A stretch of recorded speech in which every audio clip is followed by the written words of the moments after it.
young blood.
young blood.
young blood.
morning.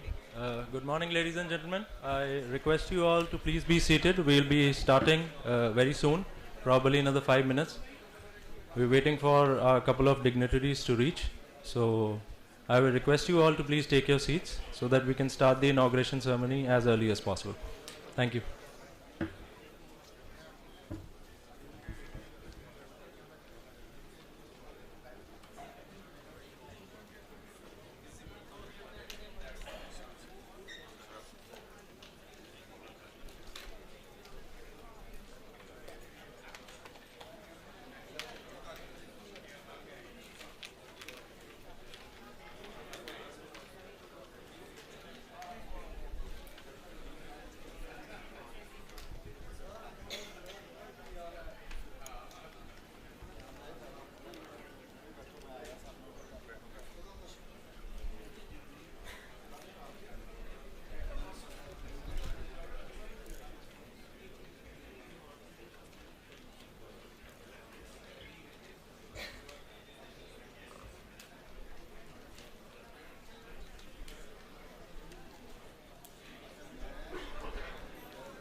are doing the inauguration first.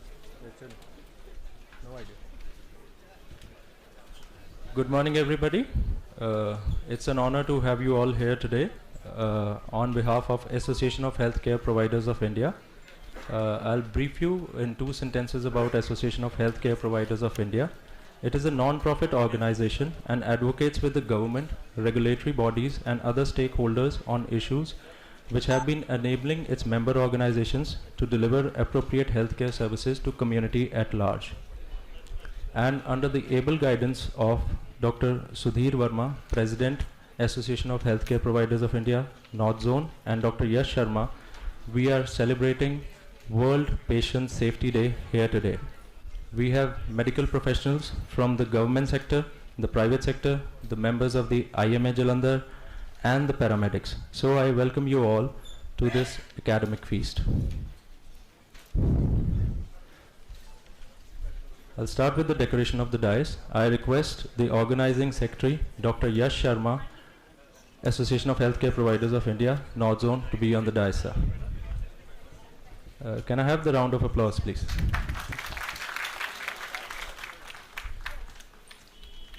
I request Dr. SUDHIR Varma, President, Association of Healthcare Providers, North Zone, to be on the dais. I request Dr. Bal to escort him to the dais.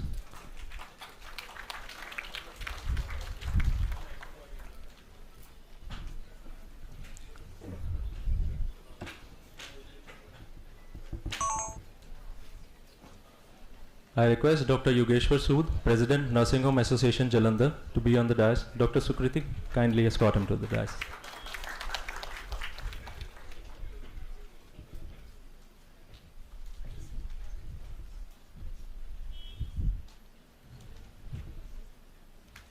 I request Dr. JP Singh, President, Indian Medical Association, Jalandhar, to be on the dais with here. Welcome you, sir.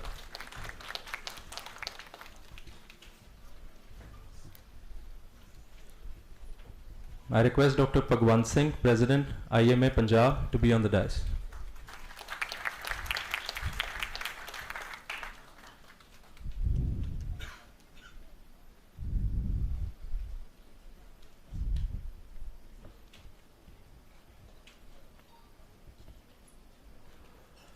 Dr. Paramjeet Singh Maan, Member Punjab Medical Council. Sir, we welcome you to the dais.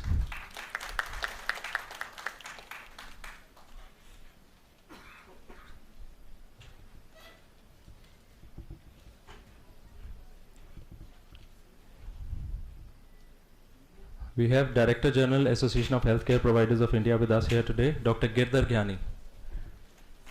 Welcome to the dais, sir.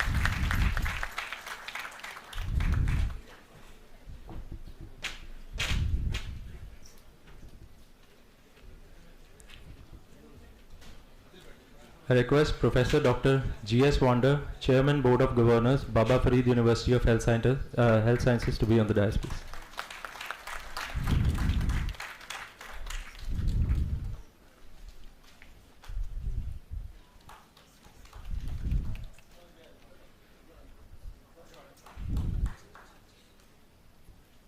I request Dr. Raman Sharma, Civil Surgeon Jalandhar, to come on the dais, please.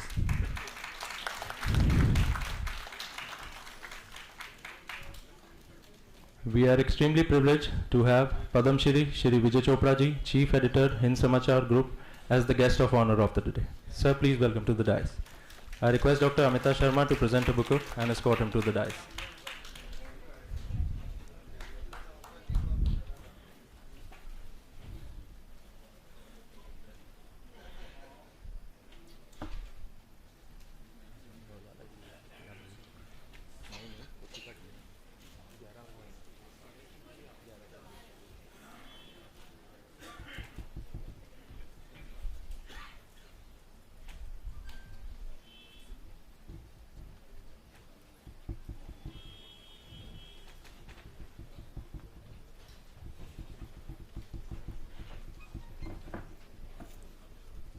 We are extremely honored to have Honorable Health Minister Punjab, Dr. Balbir Singh, as the chief guest of the day.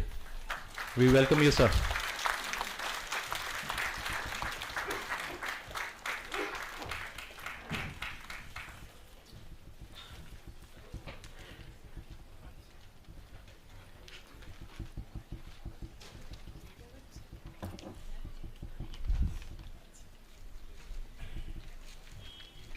We are extremely privileged to have with us Professor Dr. Vishab Mohan, Member Board of Governors, Baba Farid University of Health Sciences, Dr. P.S. Barar, Member Board of Governor, Baba Farid University of Health Sciences, Dr. Hani Chima, Dean, Punjab Institute of Medical Sciences, Jalandhar, and Dr. Rajiv Arora, Principal, Punjab Institute of Medical Sciences, Jalandhar. We welcome you all.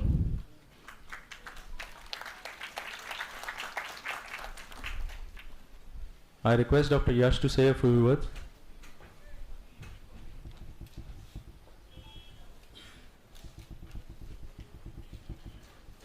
Respected Honorable Health Minister Dr. Balbir Singh Ji, Padam Shri Vijay Chopra Ji, Dr. Wanda, Chairman of the Member Board of Baba Farid University, and other dignitaries on the dais, and dignitaries on sitting before the dais, and delegates from Punjab, Himachal, coming from different hospitals, from government sector, from private sector. So we were all lucky to have a celebrate the Patient Safety Day, World Patient Safety Day, designated by the WHO. Every year it is celebrated all over the world, and today we have a chance to celebrate this. And today, again, we are lucky in Jalandhar that the Punjab government has given us a chance to celebrate this. So on this day, we have kept a theme. It is balancing costs versus quality healthcare and patient safety, because all the three issues are very important in the healthcare of a patient. The focus today was who are going to attend this conference. It was starting from the paramedics to the critical care doctors, to the CEOs, to the owners of the hospitals, and the Punjab government officials, so that we all can merge together and form a platform, congenial atmosphere in the state, to focus for the quality of the healthcare and the patient safety. But the only hindrance for all this is we have a good education institutes in the state. We have a good students and the doctors and the nurses who take interest to get the healthcare. The point again comes is that is how to collect the finances, they create an infrastructure, and to have a machinery to really support all this quality and the patient safety. So that was also a part of this. And this was basically coined when we were attending a national conference at Jaipur of AHPI. There I could see the focus on the lectures which were being given there. The main topics were infection control, the critical care during the ventilators, the financial aspects, how to minimize the cost so that we can give the best care to the patients. So I'm really thankful to all of you sitting here, to our health minister with my folded hands, that he could make this day celebrate. And the God has been kind enough to make the atmosphere so positive that we all sit with the focus to listen to the good lectures which have been coming from all across the nation, from Delhi, from Bombay, and we will have a chance to listen their views. Thank you so much.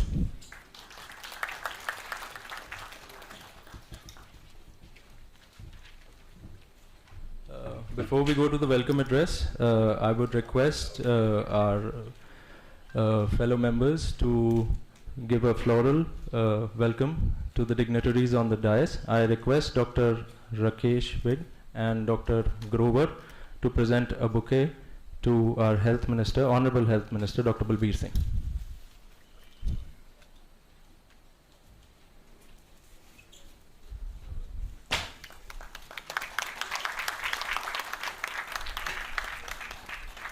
I request Dr. Mukesh Joshi and Dr. Raman Gupta, DFPO Jalandhar, to present a bouquet to Padam Shri Vijay Chopra ji.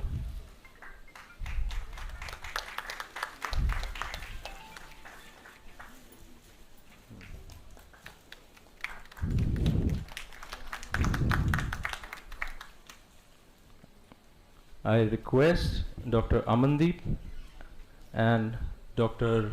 Geeta, Medical Superintendent Jalandhar, to present a bouquet to Dr. J.P. Singh, President IMA Jalandhar.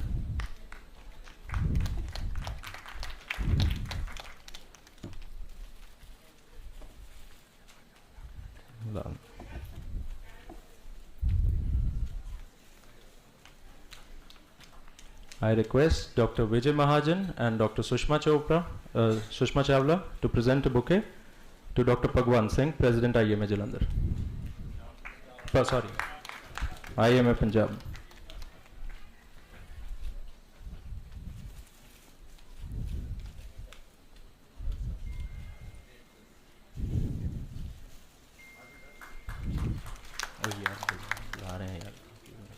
I request Dr. Rakesh Chopra, DIO Jalandhar, and Dr. Jyoti Sharma, DMC Jalandhar, to present a floral welcome to our Civil Surgeon Jalandhar, Dr. Raman Sharma.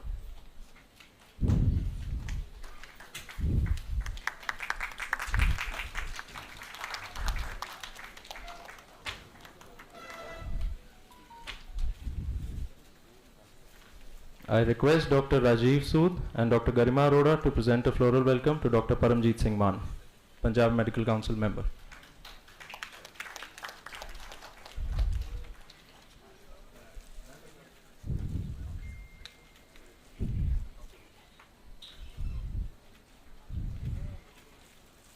I request Dr. Hani Chima, Dean, Punjab Institute of Medical Sciences, to present a floral welcome to Director General AHPI, Dr. Girdhar Kyani. Can we have a round of applause, please?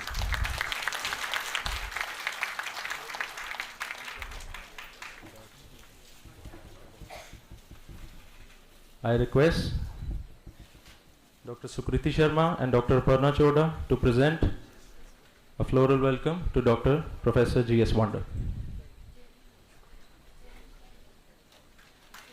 Jaiman can accompany.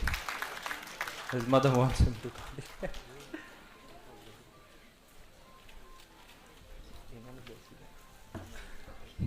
I request Dr. Bal, Finance Secretary, IMA Punjab, to present a floral welcome to Dr. Yogeshwar Sood, President Nursing Home Association Jalandhar.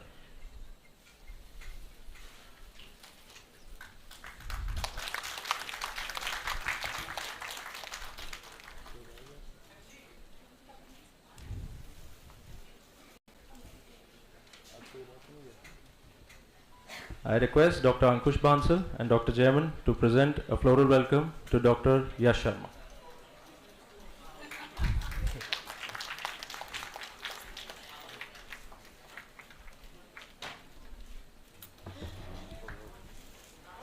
I request Dr. Sudhir Verma to welcome the delegates. Very good evening, everyone. It's always a pleasure to be in this most ancient, historic and loving city of Jalandhar.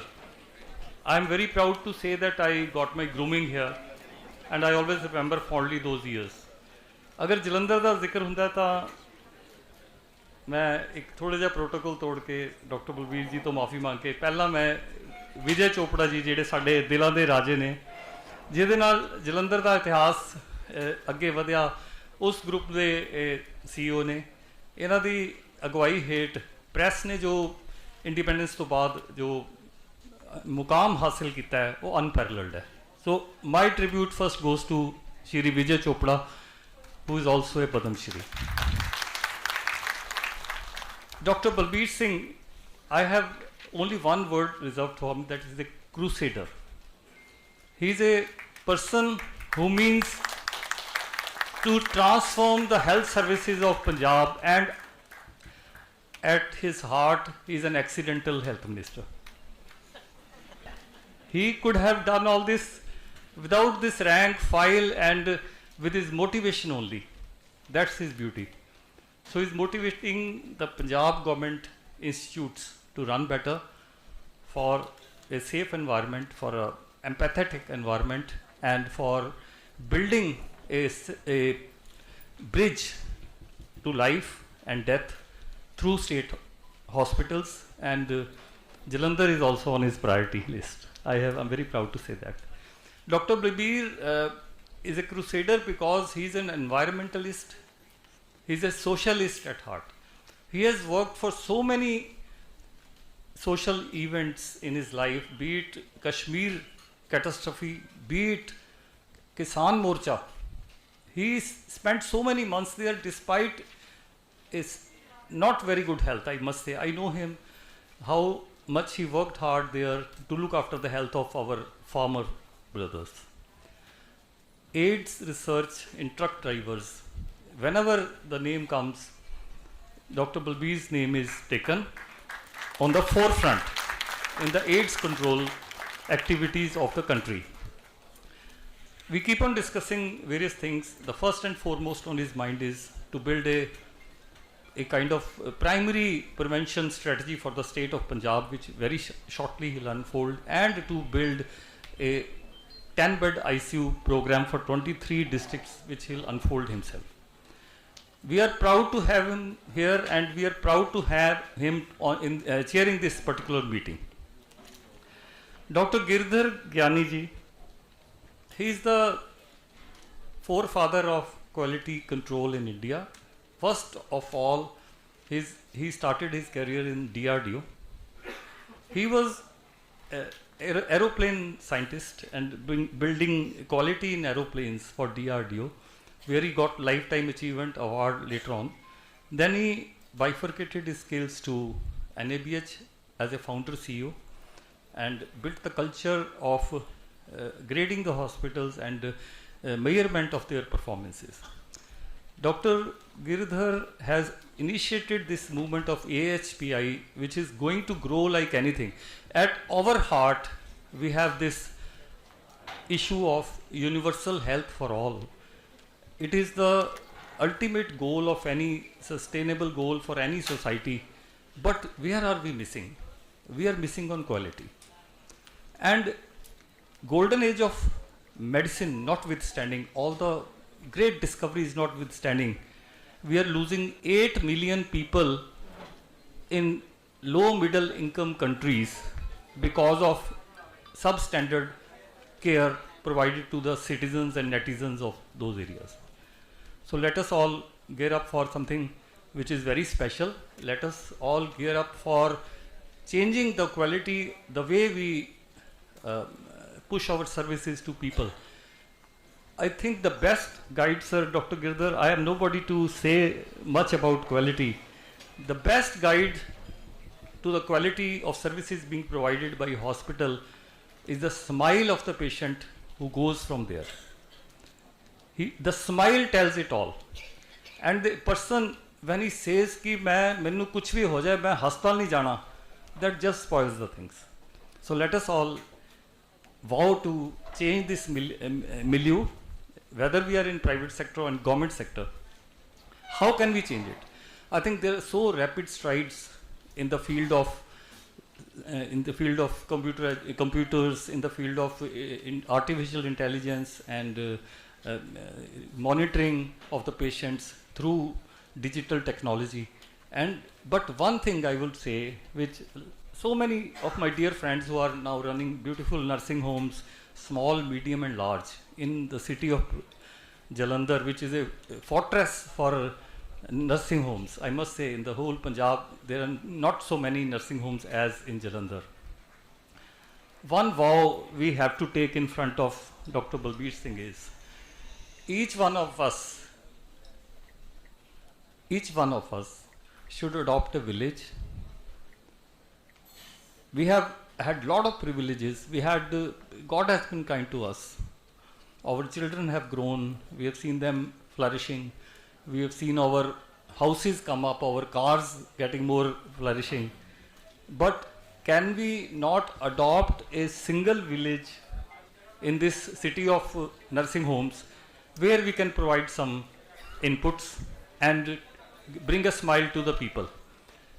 We all in private sector are doing wonderful job. There is no question about it. Even in COVID, private sector's help was applauded by one and all. But where we are failing is, we are not associated with the primary care objective of the government. We are not associated with the rural masses of we provide them care when they come to us, but we don't go there at the doorstep.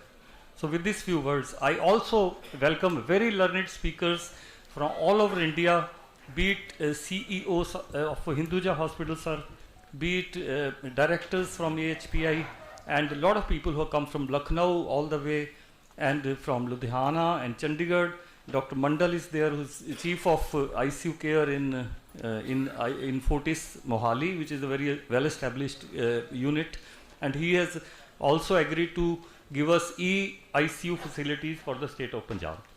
With these efforts, above all, delegates and my dear friends on both sides of dais, and we are really, really obliged in this inclement weather. You came and you enlightened this evening with your brightness and with your countenance. Thank you very much. I request all dignitaries for the lighting of the lamp ceremony and Saraswati Vandana, please.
Now I request Dr. Bhagwant Singh, President IMA Punjab, to say a few words.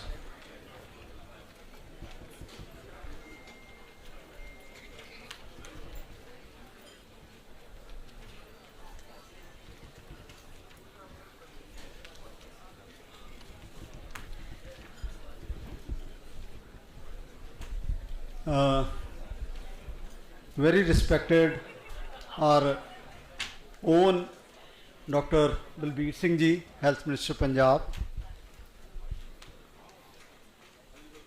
guest of honor today, Chairman of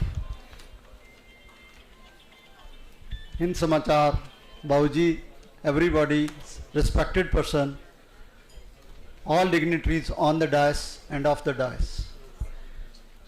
Very, very warm welcome to all the persons who have come to attend this wonderful conference, which is one of the most important aspect of healthcare facilities and which is very less discussed. So we are here to learn from the persons who are exemplary in this field. Dr. Girdhar Gyani, who has set the ball rolling in this field. I congratulate you all to be part of this conference, and I congratulate the organizers of this event for gathering such a wonderful galaxy of people here for this conference. They have put great effort. My sincere thanks to Dr. SUDHIR and Dr. YASH Sharma for making it successful. I won't take much of your time, as everybody is keen to hear the dignitaries who have come here to enlighten us on this field. Thank you very much for being here. Thank you.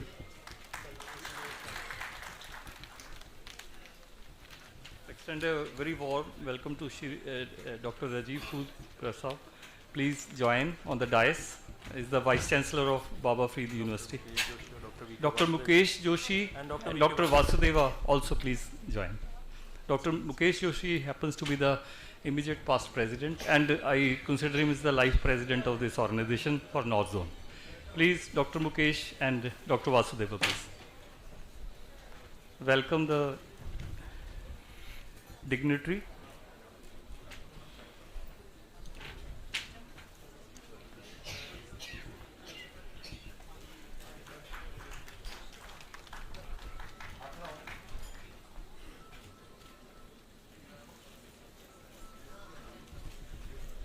I request Professor Dr. Rajiv Sood, Vice Chancellor, Baba Farid University of Health Sciences, to say a few words, sir.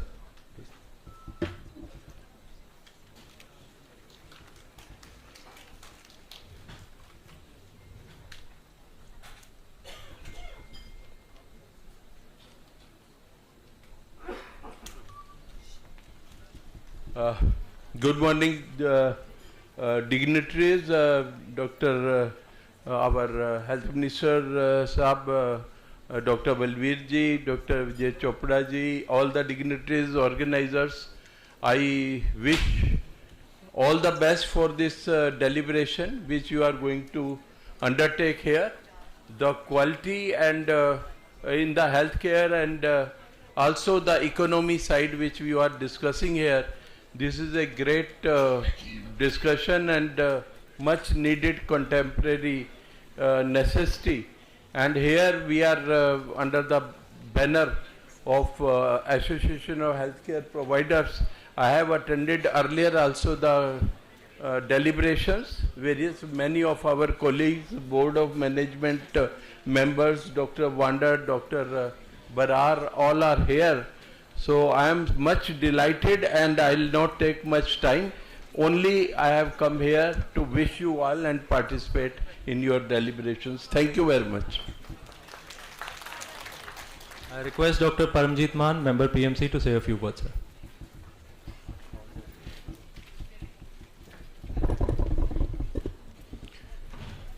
Today, Chief Guest, respected Dr. Balbir Singh Ji, Honorable Health Minister Punjab, Shri Vijay Chopra ji,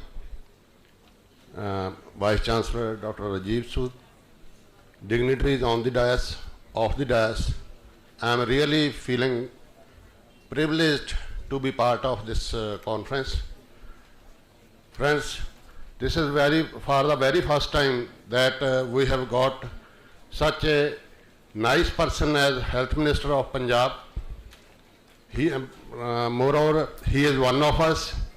What he is doing today is, and he has done for the community, for the society as a whole, and for the doctors, none of his predecessors has done so far. My best wishes to all the participants of this conference, beautiful conference. I must congratulate Dr. Sharma, Dr. Gyani, Dr. Sudhir Varma, who is one of the pioneers in the cardiology regime. So, on behalf of PMC, I congratulate all the participants and all the organizers. Thank you very much. Now I request Padam Shri Vijay Chopra ji to bless the gathering, and so that we can formally start with the sessions. वहीं दे दो, वहीं।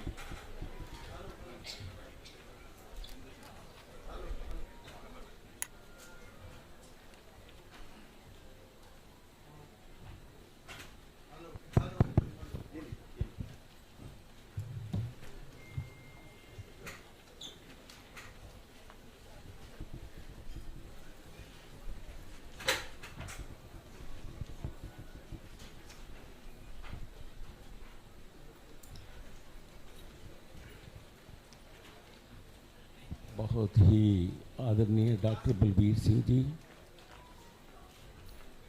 साडे health minister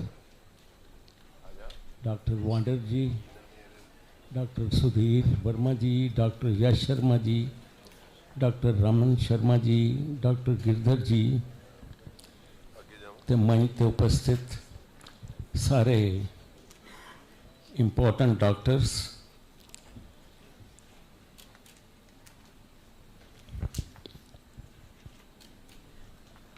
मैं जिसले चलिया घरों तो मैनू लगता सी मैं लेट हो गया क्योंकि बारिश शुरू हो गई सी।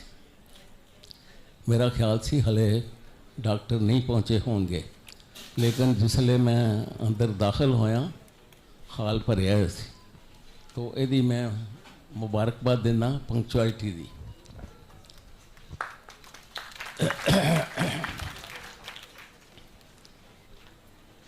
मैनू पहली तो हैरानी है कि मैनू मंच पर बिठाया गया, क्यों? दूसरा, शायद इस करके कि मिनिस्टर लेट आते हैं या कई दफ़ा नहीं भी आते, तो एज ए गैप फिलर चलो एक आदमी चाहिए जड़ा गैप ते करे। फिर वैसे अखबार वालियां बुलाना नहीं चाहिए, ऐसा मैं परामर्श सारियां नूं देना। क्यों कि अखबार वाले रोज़ लिख लिख के इन्हां दी आदत क्रिटिसिज्म दी बन जाती है। तो मेरा एक ही सुझाव है, अज दिन मना रहे हो तुसी, तकरीबन जलंधर के सारे डॉक्टर मेरा फ्री इलाज करते हैं, मेरा ही नहीं परिवार का भी। तो मैनू याद आता है कि 1952 पहले इलैक्शन होए आज़ादी तो बाद, तो मेरे फादर हेल्थ मिनिस्टर बने। उदों डॉक्टर बहुत घट सी, तो उन्होंने जड़े वैद्यां नूं भी दिती अनुमति काम करन दी, और कॉलेज भी खोले, जगह जगह अस्पताल भी खोले। और मैनू याद है कि डॉक्टर शंगारा सिंह जी को मैं 2 ऑपरेशन भी देखे जाके, तो मैं उन्होंने को बंदे भेजते रहना कि डॉक्टर साहब इहदा भी ऑपरेशन कर दो। ਅੱਜ ਉਹਦਾ ਬੇਟਾ ਸਟੇਜ 'ਤੇ ਨਾਲ ਸਾਡੇ ਬੈਠਾ। ਇਸੇ ਤਰ੍ਹਾਂ ਹੀ ਡਾਕਟਰ ਸੁਸ਼ਮਾ ਚਾਵਲਾ ਮੇਰੇ ਲਾਹੌਰ ਦੇ ਵਾਕਫ ਨੇ।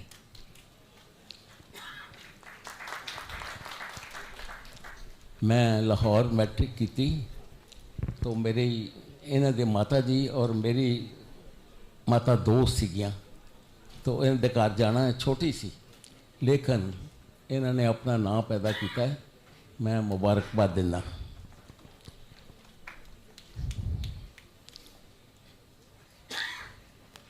मैं एक कोई गल कह के गल ख़त्म करनी है कि जलंधर एशिया का कहते हैं कि भाई इलाज का एक है धुरा है। तो मैं सारिਆਂ ਨੂੰ ਡਾਕਟਰਾਂ ਨੂੰ ਜਿੱਥੇ ਵੀ ਕੋਈ ਹੈ ਇਹ ਕਹਾਂਗਾ ਕਿ ਇੱਥੇ ਸਪੀਚ 'ਚ ਕਿਹਾ ਕਿ ਮਰੀਜ਼ ਹੱਸਦਾ ਨਿਕਲੇ। ਮਰੀਜ਼ ਹੱਸੇਗਾ ਤਾਂ ਹੀ ਜੇ ਪੈਸੇ ਘੱਟ ਲਓਗੇ ਜਾਂ ਥੋੜ੍ਹੀ ਜਿਹੀ ਰਿਆਜ਼ ਜ਼ਿਆਦਾ ਕਰੋਗੇ ਤਾਂ ਉਹ ਤੁਸੀਂ ਦੇਖੋ ਕੀ ਕਰਨੀ ਹੈ। ਮੇਰਾ ਤਾਂ ਇਲਾਜ ਸਾਰਾ ਹੀ ਫ੍ਰੀ ਹੋਇਆ, ਟੱਬਰ ਦਾ ਵੀ ਹੋਇਆ, ਸਭ ਦਾ ਹੋਇਆ। तो इस गल ते तुहानूं सोचना चाहिए कि मरीज़ हसदा है, निकलता नहीं जे बाहर, थोड़ा जिहा औखा ही निकलता है। फिर कई दफ़ा मेरे को भी आ जाता जरा तुसी टैलीफोन कर दो, फिर करीदा है। डॉक्टर साहब नूं मजबूर होकर भी करना पैंदा है। तो मैं इन्नी रौनक देख के बहुत खुश हाँ कि इहो जिहियां कॉन्फ्रेंस होनियां चाहिए, आपस में विचार वटांदरा होना चाहिए, एक दूजे नूं सुनना चाहिए। तो मैनू उम्मीद नहीं सी इन्नी हाज़री होएगी, लेकिन इस तरह इकट्ठे होना जिहड़ा है एक अच्छी चीज़ है।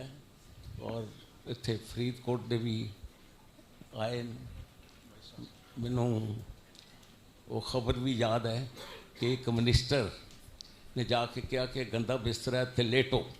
उन्होंने कहा मैं नहीं लेटना, इन्ने बिस्तरे ने की किया जाए। तो भगवंत मान ने क्या जाके माफ़ी मंगी गई, लेकिन चेयरमैन तो वापस नहीं आया। एम आई राइट? चेयरमैन वापस नहीं आया, लेकिन मिनिस्टर कोलों वो महकमा खोलिया गया। ठीक है जी, ठीक है कि गलत है? थोड़े चीफ मिनिस्टर की तारीफ कर रहे हैं। धन्यवाद, जय Hind. Thank you very much, sir, for the kind words. Now I request Honorable Health Minister Dr. Balbir Singh ji to please say a few words.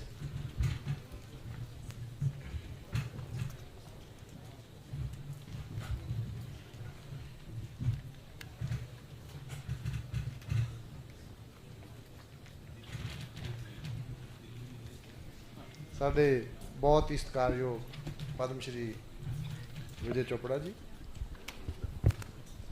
Sir तुसी क्या मैं स्टेज ते हैं क्यों, तुसी अपना रीज़न दिता, but I have a different reason. जो सानू गुरुआं पीरां ने, दशमेश पिता जी ने एक सैक्रीफाइस दी स्पिरिट जिहड़ी गुरु तेग बहादुर जी तो कुर्बानियां दी, और सब तो वड्डी गल है कि उस रास्ते ते चलना। मैनूं याद है असी जो मैडिकल स्टूडेंट होंदे सी, जो लाला जी नूं लुधियाना और फ्लोर ते विचाले उन्हां दा मर्डर होया सी। और आम तौर ते जदों तुहाडे परिवार दे मैंबर, तुहाडे ब्रदर भी वो नफरत दे शिकार बने, वायलेंस दे शिकार बने, बट तुहाडे सर परिवार की खासियत ये सी कि उहदे नाल तुहाडी प्रैस भी सी, तुहाडे विच बिटरनेस नहीं आई, तुहाडा परिवार होर बैटर हो गया। खून डोलिया गया लाला जी का सड़क के उत्ते, ते तुसीं खूनदान कैंप लगाने शुरू कर दिते। तुसीं जिहड़े अतवाद का शिकार होए सी उन्हां परिवारां दी मदद अज तक कर रहे हो। इस करके साडे दिल दे विच तुहाडा जिहड़ा परिवार का सत्कार है। स्टेज तो बहुत छोटी है सर, तुसीं साडे दिलों में बसदे हो, और लाला जी की मिठी याद, क्योंकि मैं इसी जिले का जंपल हाँ। सो बहुत ही मेरे सत्कारयोग माई डियर कोलीग्स, सो ਸੋ ਮੇਰੇ ਵਾਸਤੇ ਬੜਾ ਆਸਾਨ ਹੁੰਦਾ ਕਿ ਤੁਸੀਂ ਸਾਰੇ ਮੇਰੇ ਕੁਲੀਗ ਹੋ, ਮੈਂ ਤੁਹਾਡੇ I am one of you. ਔਰ ਵਿਜੇ ਜੀ ਸਾਡੇ ਬਹੁਤ ਸਤਿਕਾਰਤ ਸਾਡੇ ਬਜ਼ੁਰਗ ਸਾਡੇ ਵਿੱਚ, ਔਰ ਮੇਰੇ ਦੋਸਤ ਡਾਕਟਰ ਸੁਧੀਰ ਨੇ ਮੈਨੂੰ ਲੱਗਦਾ ਮੇਰੀ ਜ਼ਰੂਰਤ ਤੋਂ ਜ਼ਿਆਦਾ ਔਰ ਜਿੰਨੀ ਮੈਂ ਡਿਜ਼ਰਵ ਨਹੀਂ ਕਰਦਾ ਉਨੀ ਮੇਰੀ ਤਾਰੀਫ ਕੀਤੀ ਉਹਨਾਂ ਨੇ। ਇਹੋ ਜਿਹਾ ਮੇਰੇ 'ਚ ਕੁਛ ਨਹੀਂ ਹੈ। ਯਸ਼ ਜੀ, ਯੋਗੇਸ਼ਵਰ ਸੂਦ ਜੀ, JP ਸਿੰਘ ਜੀ ਮੇਰੇ ਪਟਿਆਲੇ ਤੋਂ, ਮੇਰੇ ਆਪਣੇ IMA ਦੇ ਪ੍ਰਧਾਨ ਭਗਵੰਤ ਜੀ, ਪਰਮਜੀਤ ਮਾਨ ਜੀ, ਇਹ ਜਿਹੜਾ ਮੇਰਾ ਹੁਣ ਜ਼ਿਲ੍ਹਾ ਹੈ, ਪਹਿਲਾਂ ਮੇਰਾ ਜੱਦੀ ਜ਼ਿਲ੍ਹਾ ਇਹ ਸੀ ਬਟ ਹੁਣ SBS ਨਗਰ ਹੈ, ਉੱਥੋਂ ਦੇ ਇਹ ਔਰ ਪੰਜਾਬ ਦੇ ਫਾਰਮਰ ਸਟੇਟ ਪ੍ਰੈਜ਼ੀਡੈਂਟ ਵੀ ਹੈ ਡਾਕਟਰ ਰਜੀਵ ਸੂਦ ਜੀ ਸਾਡੇ ਵਾਈਸ ਚਾਂਸਲਰ, ਔਰ ਮੇਰੇ ਬਹੁਤ ਹੀ ਸਤਿਕਾਰਯੋਗ ਸਾਡੇ ਡਾਇਰੈਕਟਰ ਹੈਲਥ ਸਰਵਿਸਿਜ਼ ਬੈਠੇ ਆ ਤੁਹਾਡੇ ਵਿੱਚ, ਸਾਡੇ ਡਿਪਟੀ ਡਾਇਰੈਕਟਰਸ, ਔਰ ਬਹੁਤ ਸਾਰੇ ਸਾਡੇ ਜਿਹੜੇ SMOs, ਡਿਪਟੀ ਮੈਡੀਕਲ ਕਮਿਸ਼ਨਰਸ, ਔਰ ਬਹੁਤ ਸਾਰੇ ਐਮੀਨੈਂਟ ਡਾਕਟਰਸ ਜਿਹੜੇ ਤੁਹਾਡੇ ਸਪੀਕਰਸ ਵੀ, ਔਰ ਫਰੋਮ ਪੰਜਾਬ ਤੇ ਹਿਮਾਚਲ ਤੋਂ ਜਿੰਨੇ ਵੀ ਸਾਡੇ ਐਮੀਨੈਂਟ ਡਾਕਟਰਸ ਇੱਥੇ ਬੈਠੇ ਆ। ਔਰ ਸਭ ਤੋਂ ਜ਼ਿਆਦਾ ਮੈਨੂੰ ਲੱਗਦਾ ਕਈ ਵਾਰੀ ਮਾਂ ਬਾਪ ਨੂੰ ਪਤਾ ਹੁੰਦਾ ਕਿ ਸਾਡਾ ਬੇਟਾ ਵੱਡਾ ਹੋ ਕੇ ਕੀ ਕਰੇਗਾ, ਉਹਦਾ ਨਾਂ ਸ਼ੁਰੂ ਤੋਂ ਹੀ ਡਾਕਟਰ ਜਾਂ ਇੰਜੀਨੀਅਰ ਜਾਂ ਕੋਈ ਨਾ ਕੋਈ ਲਾ ਦਿੰਦੇ ਆ। ਅਤੇ ਜੇ ਉਹਨਾਂ ਨੂੰ ਪਤਾ ਲੱਗੇ ਸਾਡਾ ਜਿਹੜਾ ਗਿਆਨੀ ਹੁੰਦਾ ਉਹਦੇ 'ਚ 100 ਗੁਣ ਹੁੰਦੇ ਆ, ਸਭ ਤੋਂ ਜ਼ਿਆਦਾ ਇੰਟੈਲੀਜੈਂਟ ਤੋਂ ਗਿਰਧਰ ਗਿਆਨੀ ਜੀ ਜਿਹੜੇ ਜਾਣੀ ਜਾਣ ਵਾਕਫਕਾਰ। ਸਰ ਸਾਡਾ ਸਾਰਿਆਂ ਦਾ ਵੀ have one thing in common ਕਿ ਅਸੀਂ ਲੋਕਾਂ ਨੂੰ ਹੈਲਥ ਸਰਵਿਸਿਜ਼ ਪ੍ਰੋਵਾਈਡ ਕਰਨੀਆਂ, ਔਰ ਮੈਂ ਐਜ਼ ਏ ਹੈਲਥ ਮਿਨਿਸਟਰ ਔਰ ਐਜ਼ ਏ ਡਾਕਟਰ ਕਹਿ ਰਿਹਾ ਕਿ ਅਸੀਂ ਇਹ ਤਾਂ ਐਕਸਪੈਕਟ ਕਰਦੇ ਹਾਂ ਡਾਕਟਰਾਂ ਤੋਂ ਕਿ ਇਲਾਜ ਸਸਤਾ ਕਰਨ। ਇਹ ਬਾਬੂ ਜੀ ਤੁਸੀਂ ਵੀ ਥੋੜ੍ਹੀ ਜਿਹੀ ਇਹਨਾਂ ਦੀ ਮਦਦ ਕਰ ਦਿਓ। ਇਨਫੈਕਟ ਜਿਹੜਾ ਤੁਹਾਡਾ association of health providers of India, it's A advocacy group. ਮੈਂ ਤੁਹਾਨੂੰ ਵੀ ਬੇਨਤੀ ਕਰੂੰਗਾ, ਪਿੱਛੇ ਜੇ ਤੁਹਾਡੇ ਜਿਹੜੀਆਂ ਡਿਫਰੈਂਟ ਕੈਂਸਰ ਨਾਲ ਰਿਲੇਟਡ ਜਾਂ ਜਿੱਥੇ ਵੀ ਮੈਂ ਡਾਕਟਰਸ ਦੀ ਕਾਨਫਰੰਸ 'ਤੇ ਜਾਂਦਾ, ਸੋ ਉਹਨਾਂ ਨੂੰ ਮੈਂ ਹਮੇਸ਼ਾ ਬੇਨਤੀ ਕਰਦਾ ਕਿ ਤੁਸੀਂ ਐਡਵੋਕੇਸੀ ਗਰੁੱਪ ਹੋ। So like peace is not absence of war, health is not absence of disease, it's about complete physical, mental, social and economic well-being. ਸ਼ਾਇਦ WHO ਦੀ ਡੈਫੀਨੇਸ਼ਨ 'ਚ ਇਕਨੋਮਿਕ ਵੈਲਬੀਇੰਗ ਨਹੀਂ ਸੀ, but I have added it. ਜਿੰਨੀ ਦੇਰ ਇਹ ਸਾਰਾ ਕੁਛ ਨਹੀਂ ਹੋਏਗਾ, ਜੇ ਸਮਾਜ ਦੇ ਵਿੱਚ ਸੋਸ਼ਲ ਇਕੁਲਿਬਰੀਅਮ ਨਹੀਂ ਹੋਏਗਾ, ਬਾਕੀ ਸਾਰਾ ਕੁਛ ਹੁੰਦੇ ਹੋਏ ਵੀ ਲੋਕਾਂ ਦੀ ਸਿਹਤ ਨਹੀਂ ਮਿਲੇਗੀ। ਸਰ ਇਹ ਤਾਂ ਸਪੈਸ਼ਲੀ ਜਿਹੜੇ ਅੱਜ ਦੀ ਜਿਹੜੀ ਸਾਡੀ ਮੀਟਿੰਗ ਹੈ ਉਹਦੇ ਵਿੱਚ ਸਾਰੇ ਜਿਹੜੇ ਡਾਕਟਰਸ ਹੈਗੇ ਆ, ਜਿਹੜੇ ਪ੍ਰਾਈਵੇਟ ਡਾਕਟਰ ਵੀ ਆ, ਉਹ ਜ਼ਿਆਦਾ ਇੰਡੀਅਨ ਮੈਡੀਕਲ ਐਸੋਸੀਏਸ਼ਨ ਨਾਲ, ਸਾਡੇ ਮੈਡੀਕਲ ਕਾਲਜ ਦੇ ਟੀਚਰਸ ਔਰ ਜਿਹੜੇ ਸਾਡੇ ਐਡਮਿਨਿਸਟ੍ਰੇਟਰਸ ਆ, ਔਰ ਸਾਡੇ ਪੰਜਾਬ ਦੇ ਹੈਲਥ ਜਿਹੜਾ ਸਾਡਾ ਸਿਸਟਮ ਹੈ ਹੈਲਥ ਐਂਡ ਫੈਮਿਲੀ ਵੈਲਫੇਅਰ, ਉਹਦੇ ਨਾਲ ਰਿਲੇਟਡ ਇਹ ਸਾਰੇ ਜਿਹੜੇ ਹੈਗੇ ਆ ਇਹ ਅਫੋਰਡੇਬਲ ਹੈਲਥ ਕੇਅਰ ਦੇਣ ਵਾਲੇ ਹੈਗੇ ਆ। ਇਹਦੇ 'ਚ ਮੈਨੂੰ ਲੱਗਦਾ ਕੋਈ 1 2 3 4 ਛੱਡ ਕੇ ਕਾਰਪੋਰੇਟ ਹੌਸਪੀਟਲ ਵਾਲੇ ਸ਼ਾਇਦ ਬਹੁਤੇ ਨਹੀਂ ਹੈ ਇਹਦੇ ਵਿੱਚ। ਜਿਹੜੀ ਮੈਂ ਪਿਛਲੀ ਮੀਟਿੰਗ 'ਤੇ ਗਿਆ ਸੀ ਉਹਦੇ ਵਿੱਚ ਕਾਰਪੋਰੇਟ ਹੌਸਪੀਟਲ ਸੀਗੇ, ਉਹਦੇ they are also contributing. But ਇਹ ਜਿਹੜੇ ਸਾਡੇ ਇੰਡੀਅਨ ਮੈਡੀਕਲ ਐਸੋਸੀਏਸ਼ਨ ਹੈ ਜਾਂ ਕਾਰਪੋਰੇਟ ਹੌਸਪੀਟਲ ਹੈ, they are the major contributors health care ਵਾਸਤੇ ਵੀ, ਜਿਹੜੇ ਬੈਡਸ ਦੀ ਫਾਰਮ ਦੇ ਵਿੱਚ, ਕਿਊਰੇਟਿਵ ਸਰਵਿਸਿਜ਼ ਦੇ ਵਿੱਚ, ਔਰ ਮੈਂ ਕਹੂੰਗਾ ਜਿਹੜੀ ਗੌਰਮੈਂਟ ਨੂੰ ਫੰਡਸ ਵੀ ਹੈਗੇ ਆ ਉਹਦੇ ਵਿੱਚ ਵੀ they are the most honest taxpayers also. ਸੋ ਇਹ ਰੈਵਨਿਊ ਵੀ ਦਿੰਦੇ ਆ, ਲੋਕਾਂ ਨੂੰ ਰੁਜ਼ਗਾਰ ਵੀ ਦਿੰਦੇ ਆ, they are the biggest employer also, ਇਹ ਜੋਬ ਵੀ ਦਿੰਦੇ ਆ। ਇਹਦੇ 'ਚ ਸਮਵੇਅਰ ਜਿਹੜਾ ਮੈਨੂੰ ਲੱਗਦਾ ਕਿ ਜਿਹੜਾ ਗੌਰਮੈਂਟਸ ਔਰ ਜਿਹੜੇ ਸਾਡੇ ਡਿਫਰੈਂਟ ਡਿਪਾਰਟਮੈਂਟਸ ਹੈਗੇ ਆ, ਚਾਹੇ ਉਹ ਪੋਲਿਊਸ਼ਨ ਕੰਟਰੋਲ ਬੋਰਡ ਹੋਵੇ ਸਰ, ਜਾਂ ਜਿਹੜੀ ਅਸੀਂ ਇਕੁਇਪਮੈਂਟ ਖਰੀਦਦੇ ਆ, ਜਿਹੜੇ ਡਾਕਟਰ ਜਿਹੜੇ ਵੀ ਸਾਰੇ ਇੰਸਟਰੂਮੈਂਟਸ ਖਰੀਦਦੇ ਆ, ਚਾਹੇ ਉਹ ਆਪਰੇਟਿੰਗ ਮਾਈਕਰੋਸਕੋਪ ਹੈ, ਤੁਹਾਡੇ ਅਲਟਰਾਸਾਊਂਡ ਹੈ, ਜਿੰਨੇ ਵੀ ਤੁਹਾਡੇ MRI ਹੈ, CT ਸਕੈਨ ਹੈ, ਐਕਸਰੇ ਮਸ਼ੀਨਸ ਹੈ, ਜਿੰਨੀਆਂ ਸਾਰੀਆਂ ਇਕੁਇਪਮੈਂਟਸ ਹੈਗੀਆਂ ਉਹ ਸਾਰੀਆਂ ਇੰਪੋਰਟ ਕਰਨੀਆਂ ਪੈਂਦੀਆਂ ਉਹਨਾਂ ਨੂੰ at a very high rate. ਔਰ ਉਹਦੇ 'ਤੇ ਪਹਿਲਾਂ ਸਾਡੇ ਮੈਡੀਕਲ ਇਕੁਇਪਮੈਂਟ 'ਤੇ ਡਿਊਟੀ ਨਹੀਂ ਹੁੰਦੀ ਸੀ, ਹੁਣ ਜਿਹੜੀ ਆ ਗੌਰਮੈਂਟ ਨੇ ਡਿਊਟੀ ਵੀ ਲਗਾਤੀ। ਇਹਦੇ 'ਚ ਬਾਬੂ ਜੀ ਤੁਸੀਂ ਵੀ ਰੋਲ ਪਲੇ ਕਰ ਸਕਦੇ ਹੋ। ਮੈਂ ਤੁਹਾਨੂੰ ਵੀ ਕਹੂੰਗਾ ਐਜ਼ ਐਡਵੋਕੇਸੀ ਗਰੁੱਪ, ਤੁਹਾਨੂੰ ਚਾਹੀਦਾ ਕਿ ਤੁਸੀਂ ਚਾਹੇ ਤੁਹਾਡੀ ਬਿਜਲੀ ਦਾ ਰੇਟ ਹੈ ਜਾਂ ਜਿਹੜੀ ਇਕੁਇਪਮੈਂਟ ਹੈ, ਅਸੀਂ India is literally over the moon and we are very happy and we are proud of our scientist, ISRO and all the people who are working there, and ਜਿੰਨੇ ਵੀ ਸਾਡੇ ਜਿਹੜੇ ਬੰਦਿਆਂ ਨੇ ਉਹਦੇ ਵਿੱਚ ਸਾਰਾ ਕੰਟਰੀਬਿਊਟ ਕੀਤਾ। We are rightfully proud as a nation also. But ਸੋਚਣ ਵਾਲੀ ਗੱਲ ਇਹ ਵੀ ਹੈਗੀ ਹੈ ਕਿ ਸਾਇੰਟਿਸਟ ਤਾਂ ਸਾਇੰਟਿਸਟ ਹੈ ਨਾ ਜੀ, ਉਹਨੂੰ ਤੁਸੀਂ ਪ੍ਰਾਇਰਟੀ ਤਾਂ ਗੌਰਮੈਂਟ ਨੇ ਡਿਸਾਈਡ ਕਰਨੀ ਆ। ਜੇ ਉਹ ਰਾਕਟ ਬਣਾ ਸਕਦੇ ਆ ਜਿਹੜਾ ਮੂਨ 'ਤੇ ਜਾ ਕੇ ਲੈਂਡ ਕਰ ਸਕਦਾ ਹੈ, ਜੇ ਰੋਬੋਟ ਉਹ ਵਾਲਾ ਬਣਾ ਸਕਦੇ ਆ, ਆਈ ਐਮ ਸ਼ੋਰ ਕਿ they can manufacture surgical robots also. ਉਹ ਮਾਈਕਰੋਸਕੋਪ ਵੀ ਬਣਾ ਸਕਦੇ ਆ, ਉਹ ਅਲਟਰਾਸਾਊਂਡ ਮਸ਼ੀਨ ਵੀ ਬਣਾ ਸਕਦੇ ਆ, ਉਹ CT ਸਕੈਨ ਜਾਂ ਸਾਰੇ ਜਿਹੜੇ ਤੁਹਾਡੇ PET CT ਸਕੈਨ ਮਸ਼ੀਨਾਂ ਵੀ ਬਣਾ ਸਕਦੇ ਆ। ਇਟਸ ਤਾਂ ਜਦੋਂ ਤੁਸੀਂ ਕਹਿੰਦੇ ਆ ਮੇਕ ਇਨ ਇੰਡੀਆ, ਤੁਹਾਡੇ ਪ੍ਰੈਜ਼ੀਡੈਂਟ ਆਫ ਅਮਰੀਕਾ ਆਉਂਦਾ, ਸਾਰੇ ਆਉਂਦੇ ਆ, ਤੁਹਾਡੇ G20 ਦੀਆਂ ਸਾਰੇ ਡਿਵੈਲਪਡ ਨੇਸ਼ਨਸ ਆਉਂਦੇ ਆ। ਤੁਹਾਡੀਆਂ ਕੋਲੈਬੋਰੇਸ਼ਨ ਕੀ ਹੈਗੀਆਂ? To produce weapons of mass destruction. ਉਹੀ ਕਰਦੇ ਹੋ ਨਾ ਤੁਸੀਂ, ਮਤਲਬ ਉਹਨਾਂ 'ਤੇ ਕੋਲੈਬੋਰੇਸ਼ਨ ਕਰਦੇ ਹੋ ਨਾ ਜੀ। ਮਤਲਬ ਤੁਸੀਂ, ਮੈਂ ਉਹਦੇ ਅਗੇਂਸਟ ਨਹੀਂ ਆ, ਮਤਲਬ ਉਹਦੀ ਵੀ ਲੈਜੀਟੀਮੇਟ ਰਿਕੁਆਇਰਮੈਂਟ ਹੋ ਸਕਦੀ ਹੈ, but you don't need the weapons to destroy the worlds many times over. How many times you can destroy it? So whereas ਜਿਹੜੇ ਲੋਕ ਹੈ ਸਾਡੇ, ਇਹ ਗੱਲ ਮੈਂ ਆਪਣੇ ਯੂਨੀਅਨ ਹੈਲਥ ਮਿਨਿਸਟਰ ਨੂੰ ਕਹੀ ਸੀ, ਮੈਂ ਕਿਹਾ ਜੀ ਤੁਸੀਂ ਜਿਹੜੀ ਤਾਂ ਹੈਲਥ ਇੰਸ਼ੋਰੈਂਸ ਹੈ ਉਹ ਤੁਸੀਂ ਦਿੰਦੇ ਹੋ 2 ਕਰੋੜ ਬੰਦੇ ਨੂੰ, ਤੇ ਜਿਹੜਾ ਤੁਸੀਂ ਆਟਾ ਦਾਲ ਹੈ, ਜਿਹੜੇ ਰਾਸ਼ਨ ਦੇਣਾ ਉਹ ਤੁਸੀਂ ਦਿੰਦੇ ਹੋ 80 ਕਰੋੜ ਬੰਦਿਆਂ ਨੂੰ। ਜਿਹੜੇ ਬਾਕੀ ਦੇ ਬੰਦੇ ਜਿਹੜੇ ਰਾਸ਼ਨ ਨਹੀਂ ਅਫੋਰਡ ਕਰ ਸਕਦੇ, ਕੀ ਉਹ ਹੈਲਥ ਕੇਅਰ ਅਫੋਰਡ ਕਰ ਸਕਦੇ ਆ? ਉਹਨਾਂ ਬਾਰੇ ਵੀ ਸੋਚੋ ਤੁਸੀਂ। ਜਿਹੜੇ ਬੰਦੇ ਨੂੰ ਤੁਸੀਂ ਰਾਸ਼ਨ ਕਾਰਡ ਦੇ ਰਹੇ ਹੋ ਉਹਨੂੰ ਹੈਲਥ ਕਾਰਡ ਵੀ ਦਿਓ ਉਹਨੂੰ। ਫਿਰ ਆ ਪਿੱਛੇ ਸਾਡੀ ਥੋੜ੍ਹੇ ਦਿਨ ਪਹਿਲਾਂ ਸਾਡੀ ਮੀਟਿੰਗ ਸੀ, it was a video conference, and Ayushman Bhav, ਮੈਂ ਕਿਹਾ ਜੀ ਸਾਰਾ ਕੁਝ ਠੀਕ ਹੈ, ਤੁਹਾਡੀਆਂ ਸਾਰੀਆਂ ਗੱਲਾਂ ਠੀਕ ਆ, ਅਸੀਂ ਕਰ ਦਾਂਗੇ ਸਾਰਾ ਕੁਝ। ਤੁਸੀਂ ਕਹਿ ਰਹੇ ਆ ਕਿ ਆਸ਼ਾ ਵਰਕਰ, ਹੈਲਥ ਵਰਕਰਸ ਆਪਣੇ ਘਰ ਘਰ ਜਾ ਕੇ ਲੋਕਾਂ ਦੇ ਆਯੁਸ਼ਮਾਨ ਇੰਸ਼ੋਰੈਂਸ ਦੇ ਕਾਰਡ ਬਣਾਉਣਗੇ, ਤੇ ਉਹ ਖੁਦ ਐਲੀਜੀਬਲ ਨਹੀਂ ਹੈ। ਆਸ਼ਾ ਵਰਕਰ ਦਾ ਹੈਲਥ ਕਾਰਡ ਨਹੀਂ ਬਣੇਗਾ, ਉਹ ਲੋਕਾਂ ਦੇ ਘਰ ਜਾਂਦੀ ਹੈ, ਬਿਮਾਰ ਘਰਾਂ ਦੇ ਘਰ ਜਾਂਦੀ ਹੈ, ਵੀ this is very unfair. Then he agreed. ਮੈਂ ਕਿਹਾ ਜੀ ਤੁਸੀਂ ਰੀਸੈਂਟਲੀ ਜਿਹੜਾ ਹੋਇਆ ਹੈਗਾ, ਹੀਮੋਫੀਲੀਆ ਦੇ ਪੇਸ਼ੈਂਟਸ ਆ, ਮੈਡੀਸਨ ਇਜ਼ ਵੈਰੀ ਕੋਸਟਲੀ। ਪਹਿਲਾਂ ਸੈਂਟਰ ਦਿੰਦਾ ਸੀ, ਉਹ ਬੰਦ ਕਰਤੀ ਜੀ। ਉਸ ਤੋਂ ਬਾਅਦ ਜਿਹੜਾ ਤੁਹਾਡਾ ਟਿਊਬਰਕਲੋਸਿਸ ਦੀਆਂ ਦਵਾਈਆਂ ਖਾ ਕਹਿੰਦੇ ਜੀ 20 ਦਿਨ ਦੀ। ਮੈਂ ਕਿਹਾ ਜੀ ਆਲਰੇਡੀ ਮਲਟੀ ਡਰੱਗ ਰੈਜ਼ਿਸਟੈਂਟ ਜਿਹੜੀਆਂ ਹੈਗੀਆਂ, so it I mean it's the government which has to take the lead. So ਅਸੀਂ, ਮੈਨੂੰ ਕਈ ਵਾਰੀ ਲੱਗਦਾ ਹੁੰਦਾ ਕਿ ਵੀ ਆਰ ਅਨਫੇਅਰ ਟੂ, ਮੈਂ ਸ਼ਾਇਦ ਤੁਹਾਡਾ ਕੇਸ ਪਲੀਡ ਕਰ ਰਿਹਾ ਕਿ I am being unfair, we should not be unfair to the doctors, to the service providers. We have to give them equipment at a affordable rate. We again have to give them electricity and you see other facilities so that they can pass on the benefits to the patient. 1 ਜਾਂ 2% ਬੰਦੇ ਹੁੰਦੇ ਆ ਜਿਹੜੇ ਮਾੜੇ ਹੁੰਦੇ ਆ, ਇਹਨਾਂ ਦੀ ਵੀ ਹੈਗੇ ਆ, ਸਾਡੇ ਵੀ ਹੈਗੇ ਆ, ਗਵਰਨਮੈਂਟ 'ਚ ਵੀ ਹੈਗੇ ਆ। ਆਈ ਰਿਗਰੈਟ ਟੂ ਸੇ ਇਟ ਕਿ ਸਾਡੇ ਗਵਰਨਮੈਂਟ ਦੇ ਵਿੱਚ ਕੱਲ੍ਹ ਪਰਸੋਂ ਵੀ ਇੱਕ ਜਗਰਾਵਾਂ ਦਾ ਕੇਸ ਮੇਰੇ ਧਿਆਨ 'ਚ ਆਇਆ। ਤੁਸੀਂ ਜਿੱਥੇ ਹਸਪੀਟਲ 'ਚ ਕੰਮ ਕਰਦੇ ਹੋ, I want to send a very strong message, very clear message, ਜਿੰਨੇ ਵੀ ਸਾਡੇ ਸਰਕਾਰੀ ਡਾਕਟਰ ਹੈ, let it be very clear ਕਿ ਜਿਹੜੀ ਤੁਹਾਡੀ ਸਰਕਾਰੀ ਡਿਊਟੀ ਆ ਉਹਨੂੰ ਇਮਾਨਦਾਰੀ ਨਾਲ ਕਰੋ ਔਰ ਪੂਰੀ ਉਹਨੂੰ ਤਨਦੇਹੀ ਨਾਲ ਕਰੋ। ਉਹਨੂੰ ਮੰਨ ਲਓ ਜਿਹੜਾ ਤੁਹਾਡਾ ਮਤਲਬ ਕੋਈ ਮਤਲਬ ਨਹੀਂ ਬਣਦਾ ਕਿ ਜਿਹੜਾ ਬੰਦਾ ਆਯੂਸ਼ ਦਾ ਕਾਰਡ ਹੈ, ਉਹਦੇ ਕੋਲ ਆਯੂਸ਼ ਦਾ ਕਾਰਡ ਹੈਗਾ, ਤੁਸੀਂ ਉਹਨੂੰ ਕਹਿੰਦੇ ਹੁੰਦੇ ਕਿ ਇੱਥੇ ਵੀ ਤੇਰਾ ਕੁਛ ਨਹੀਂ ਲੱਗਣਾ, ਉੱਥੇ ਵੀ ਕੁਛ ਨਹੀਂ ਲੱਗਣਾ, ਉੱਥੇ ਮੈਂ ਵਧੀਆ ਆਪਰੇਸ਼ਨ ਕਰਾਂਗਾ। ਤੁਸੀਂ ਹਸਪਤਾਲ ਦੇ ਪੇਸ਼ੈਂਟ ਨੂੰ ਜੇ ਬਾਹਰ ਲੈ ਕੇ ਜਾਓਗੇ, ਵੀ I am not going to spare anybody, ਮੇਰਾ ਚਾਹੇ ਸਕਾ ਭਰਾ ਹੋਵੇ ਜਾਂ ਮੇਰਾ ਕੋਈ ਡੀਅਰ ਫਰੈਂਡ ਹੋਵੇ, ਨੋਬਡੀ ਵਿਲ ਬੀ ਸਪੇਅਰਡ। ਇੱਕ ਤਾਂ ਮੈਂ ਇਹ ਬਹੁਤ ਕਲੀਅਰ ਮੈਸੇਜ ਦੇਣਾ ਚਾਹੁੰਦਾ। ਦੂਜਾ ਹੈਗਾ ਕਿ ਮੈਂ ਸੋਚਿਆ ਕਿ ਸਾਡੇ ਕੋਲੇ, ਮੈਂ ਉਹਨਾਂ ਨੂੰ ਇੱਕ ਪ੍ਰਪੋਜ਼ਲ ਦਿੱਤੀ ਆਪਣੇ ਸੈਕਟਰੀਜ਼ ਨੂੰ, ਮੈਂ ਕਿਹਾ ਜੀ ਕਿ ਸਾਡੇ ਕੋਲੇ ਵੀ ਹਸਪੀਟਲ ਐਡਮਿਨਿਸਟ੍ਰੇਟਰ ਹੋਣੇ ਚਾਹੀਦੇ ਆ। ਤੇ ਆਈ ਡਿਸਕਵਰਡ ਕਿ 17 ਪਹਿਲਾਂ ਹੀ ਹੈਗੇ ਆ, ਆਲਰੇਡੀ ਦੇ ਆਰ ਦੇਅਰ, ਮਤਲਬ ਨਾ ਜੀ।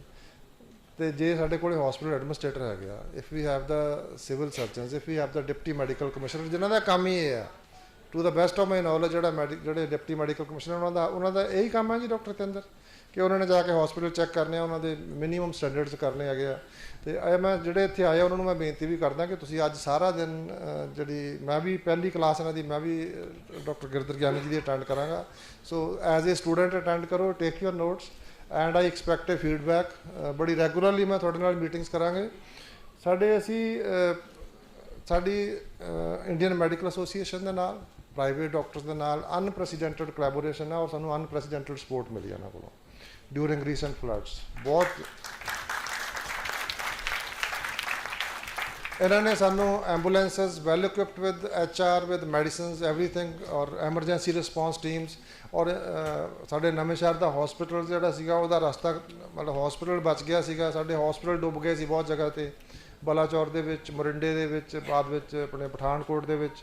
ਸੋ ਜਿਹੜੇ ਪ੍ਰਾਈਵੇਟ ਨਰਸਿੰਗ ਹੋਮ ਸੀਗੇ, ਦੇ ਓਪਨ ਦੇਅਰ ਡੋਰਸ ਕਿ ਤੁਸੀਂ ਇੱਥੇ ਪੇਸ਼ੈਂਟ ਪਾਓ, ਇੱਥੇ ਟਰੀਟ ਕਰੋ, ਅਸੀਂ ਉਹਨਾਂ ਨੂੰ ਫ੍ਰੀ ਟਰੀਟ ਕਰਾਂਗੇ। ਦੇ ਆਫਰਡ ਦੇਅਰ, ਸਾਨੂੰ 1200 ਬੈੱਡ ਸਾਡੇ ਕੋਲ ਗਵਰਨਮੈਂਟ ਦੇ ਸੀ, 1200 ਬੈੱਡ ਸਾਨੂੰ ਇੰਡੀਅਨ ਮੈਡੀਕਲ ਐਸੋਸੀਏਸ਼ਨ ਨੇ ਦੇ ਦਿੱਤੇ ਕਿ ਤੁਸੀਂ ਸਾਡੇ ਕੋਲੋਂ ਬੈੱਡਸ ਲੈ ਲਓ। So now we have to take this collaboration to a new level. ਔਰ ਡਾਕਟਰ ਸੁਧੀਰ ਕਿੱਥੇ ਚਲੇ ਗਏ, ਛੁਪ ਜਾਂਦੇ ਹੁੰਦੇ ਕਿਤੇ, ਇੱਧਰ ਆ ਜਾਓ ਅੱਗੇ ਜੀ। ਇਹਨਾਂ ਨੇ ਅਸੀਂ ਵੀ have work together ever since I think we joined our service together from primary health centre Kohli, we worked in PHC। ਅਸੀਂ ਉੱਥੇ ਡਾਕਟਰ ਸੁਧੀਰ ਨੇ, I must give him the credit ਕਿ ਅਸੀਂ ਕਲੀਨਿਕਲ ਮੀਟਿੰਗਸ ਉੱਥੇ ਕਰਦੇ ਹੁੰਦੇ ਸੀ। ਇੱਕ ਵਾਰੀ ਸਾਡੇ ਡਾਇਰੈਕਟਰ ਆ ਗਏ, ਉਸ ਵੇਲੇ ਡਾਕਟਰ ਚੀਮਾ ਸੀ ਸ਼ਾਇਦ ਨਾ, ਹਾਂ, ਉਹ ਹੀ ਵਾਜ਼ ਪਲੀਜ਼ਡ। ਉਹਨਾਂ ਨੇ ਫਿਰ ਕਿਹਾ ਵੀ ਇਹ ਸਾਰੀਆਂ ਸ਼ੁਰੂ ਕਰਨੀਆਂ ਚਾਹੀਦੀਆਂ ਸਾਨੂੰ। ਇਹਨਾਂ ਨੇ ਏਡਸ ਦਾ ਜ਼ਿਕਰ ਕੀਤਾ, ਔਰ ਜਿਵੇਂ ਬਲਵੀਰ ਸਿੰਘ ਜੋ ਤੁਸੀਂ ਅੱਜ ਦੇਖਦੇ ਹੋ ਇਹਦੇ 'ਚ ਡਾਕਟਰ ਸੁਧੀਰ ਵਰਗੇ ਜਿਹੜੇ ਡਾਕਟਰਸ ਹੈਗੇ ਆ, ਡਾਕਟਰ ਬਰਾੜ ਬੈਠੇ ਆ, ਮੇਰੇ ਬਹੁਤ ਸਾਰੇ ਜਿਹੜੇ ਮੇਰੇ ਕੁਲੀਗਸ ਆ, IMA the I would say ਕਿ ਜੇ if I am a trying to be a better human being ਤਾਂ ਉਹਦੇ 'ਚ ਜਿਹੜੇ IMA ਦੇ ਡਾਕਟਰਸ ਆ ਜਾਂ ਜਿਹੜੇ ਸਾਡੇ ਹੈਲਥ ਪ੍ਰੋਫੈਸ਼ਨਲ ਆ ਉਹਦੇ 'ਚ ਨਰਸਸ, ਦੂਜੇ ਫਾਰਮਾਸਿਸਟ ਉਹ ਵੀ ਸ਼ਾਮਲ ਹੈ। ਸੋ ਜੋ ਵੀ ਮੈਂ ਅੱਜ ਹਾਂ, ਜੋ ਮੈਂ ਸੋਚਦਾ ਹਾਂ, ਜੋ ਮੇਰੀ ਥਿੰਕਿੰਗ ਹੈ, ਜੋ ਮੇਰੀ ਪਰਸਨੈਲਿਟੀ ਹੈ, I think it's because of you all, you have all contributed. ਮੈਂ ਜ਼ਰੂਰ ਮੇਰੀ ਕੋਸ਼ਿਸ਼ ਆਪਣੀ ਵੀ ਰਹੀ ਹੈ ਔਰ ਮੈਂ ਤੁਹਾਨੂੰ ਵੀ ਬੇਨਤੀ ਕਰਦਾ ਕਿ ਤੁਸੀਂ ਐਜ਼ ਏ ਇੰਡੀਵਿਜੂਅਲ ਡਾਕਟਰ ਨਾ ਸੀ, as a IMA branch Jalandhar branch ਹੈ, ਮੈਨੂੰ ਲੱਗਦਾ ਨਹੀਂ ਕੋਈ ਬਹੁਤ ਜ਼ਿਆਦਾ ਵੱਡੀ ਦਿੱਕਤ ਹੋਣੀ ਆ ਕਿ ਤੁਸੀਂ you can adopt a hospital maybe like in ਬੜੀ ਤੁਹਾਡੇ ਜਿਹੜੇ ਹੈਗੇ ਆ ਸੁਲਤਾਨਪੁਰ ਲੋਧੀ ਬੜੀ ਪਵਿੱਤਰ ਧਰਤੀ ਹੈ, ਬਾਬੇ ਨਾਨਕ ਦੀ ਧਰਤੀ ਹੈ। ਬਾਬੇ ਨਾਨਕ ਨੇ ਸਾਨੂੰ ਬਹੁਤ ਸਾਰੇ ਕਨਸੈਪਟ ਦਿੱਤੇ ਆ, ਜਿਵੇਂ ਮੈਂ ਪਹਿਲਾਂ ਕਿਹਾ ਵੀ ਆਪਾਂ ਸਾਰੇ ਕੋਸ਼ਿਸ਼ ਕਰਦੇ ਹਾਂ ਉਹਦੇ 'ਤੇ ਦਸਵੰਧ ਵਾਲੀ ਗੱਲ ਕਰ ਲਓ, ਕੁਛ ਕਰ ਲਓ। ਤੁਸੀਂ ਇੱਕ ਰੂਰਲ ਸੈਂਟਰ ਜਿਹੜਾ ਹੈਗਾ ਉਹਨੂੰ ਅਡੋਪਟ ਕਰ ਲਓ ਐਂਡ ਟਰਾਂਸਫਾਰਮ ਜਿਹੜੇ ਉੱਥੇ ਦੇ ਸੁਲਤਾਨਪੁਰ ਲੋਧੀ ਦੇ, ਸ਼ਾਹਕੋਟ ਦੇ, ਨਕੋਦਰ ਦੇ, ਵਟ ਐਵਰ ਸੂਟਸ ਯੂ, ਮਤਲਬ ਉੱਥੇ ਤੁਸੀਂ ਆਪਣੀਆਂ ਸਪੈਸ਼ਲਿਸਟ ਸਰਵਿਸਿਜ਼ ਦਿਓ ਔਰ ਉੱਥੇ ਦੇ ਲੋਕਾਂ ਦੀ ਜ਼ਰੂਰੀ ਨਹੀਂ ਕਿ ਜਿਹੜੀ ਰਿਸਰਚ ਆ ਉਹ ਮੈਡੀਕਲ ਕਾਲਜ 'ਚ ਹੋਣੀ ਹੈ, ਰਾਦਰ ਤੁਸੀਂ ਵੀ ਕਰ ਸਕਦੇ ਹੋ। ਇੱਕ IMA ਵੀ ਪੇਪਰ ਪਬਲਿਸ਼ ਕਰ ਸਕਦੀ ਹੈ। ਜਿਹੜੇ ਤੁਹਾਡੇ ਪੈਡੀਆਟ੍ਰਿਕਸ ਦੀ ਪੈਡੀਆਟ੍ਰੀਸ਼ਨ ਦੀ ਐਸੋਸੀਏਸ਼ਨ ਹੈ, ਐਸੋਸੀਏਸ਼ਨ ਆਫ ਪੈਡੀਆਟ੍ਰੀਸ਼ਨਸ ਆਫ ਇੰਡੀਆ, ਉਹਨਾਂ ਨੇ ਕੀਤੀ ਹੈਗੀ ਆਲਰੇਡੀ ਬੱਚਿਆਂ ਦੇ ਵਿੱਚ। ਸੋ ਤੁਸੀਂ ਇੱਕ ਅਡੋਪਟ ਕਰ ਲਓ, ਉੱਥੇ ਤੁਸੀਂ ਉਹਦੇ 'ਚੋਂ 10 ਪਿੰਡ ਲੈ ਲਓ, ਇੱਕ ਕੁਛ ਮਹੱਲੇ ਲਗਾ ਲਓ, ਦੇਖ ਲਓ ਵੀ ਉਹਦੇ 'ਚ what are the prevalent diseases, ਉਹਦੇ prevention, promotion of health and curative services combine ਕਰਕੇ। So I will be very glad ਜੇ ਕੋਈ ਕੱਲ੍ਹ ਨੂੰ IMA ਦੀ ਬ੍ਰਾਂਚ ਇਹੋ ਜਿਹਾ ਕੰਮ ਕਰਕੇ ਦਿਖਾਉਂਦੀ ਹੈ। So which should be a role model. ਔਰ ਇਸ ਤੋਂ ਅਗਲੇ ਲੈਵਲ ਦੇ ਉੱਤੇ ਜਿਹੜੇ ਡਾਕਟਰ ਯੰਗ ਡਾਕਟਰਸ ਹੈਗੇ ਆ, you want to start a practice, you don't know, ਤੁਸੀਂ ਸਰਵਿਸ ਨਹੀਂ ਕਰਨਾ ਚਾਹੁੰਦੇ ਹੋ, ਤੁਸੀਂ ਕੁਆਲਿਟੀ ਕੰਮ ਕਰਨਾ ਚਾਹੁੰਦੇ ਹੋ। So we have many hospitals, I have a open mind, we have discussed it. ਮੈਂ ਡਾਕਟਰ ਗਿਰਦਰ ਜੀ ਨਾਲ ਵੀ ਗੱਲ ਕਰ ਰਿਹਾ ਸੀਗਾ ਕਿ ਹਸਪੀਟਲ ਸਾਡਾ ਬਣਿਆ ਹੋਏਗਾ, ਬਿਲਡਿੰਗ ਬਣੀ ਹੋਏਗੀ, ਬਾਈ ਐਂਡ ਲਾਰਜ ਜਿਵੇਂ ਬੈਡਸ, ਇਕੁਇਪਮੈਂਟ ਵੀ ਅਸੀਂ ਦੇ ਦਾਂਗੇ। So maybe we can run it on a partnership mode, ਜਿੱਥੇ ਅਸੀਂ ਤੁਹਾਨੂੰ ਜਿਹੜਾ ਸਾਡਾ ਆਯੁਸ਼ਮਾਨ ਦੇ, ਅਸੀਂ ਤੁਹਾਨੂੰ ਜਿਹੜਾ ਗੌਰਮੈਂਟ ਹਸਪੀਟਲ ਵਾਲੇ ਉਹ ਵੀ ਤੁਹਾਨੂੰ ਸਾਰਾ ਪੈਕੇਜ ਦੇ ਦਾਂਗੇ ਅਸੀਂ, but it should be free for the patients, ਔਰ we can do it 60% free and 40% you can charge your patients. ਤੁਸੀਂ ਕੋਈ NRI ਆਉਂਦਾ, ਕੋਈ ਬਿਜ਼ਨਸਮੈਨ ਆਉਂਦਾ, he doesn't want to stand in the queue, he wants a separate treatment. ਠੀਕ ਹੈ, ਉਹਨਾਂ ਦੇ ਪ੍ਰਾਈਵੇਟ ਰੂਮਸ ਹੋਣ, ਉਹਨਾਂ ਨੂੰ ਤੁਸੀਂ ਅਪਾਰਟਮੈਂਟ ਨਾਲ ਦੇਖ ਲਓ ਜਿਹੜੇ ਬਾਕੀ ਦੇ ਬੰਦੇ ਆ, but you have to make sure ਕਿ treatment protocols are same.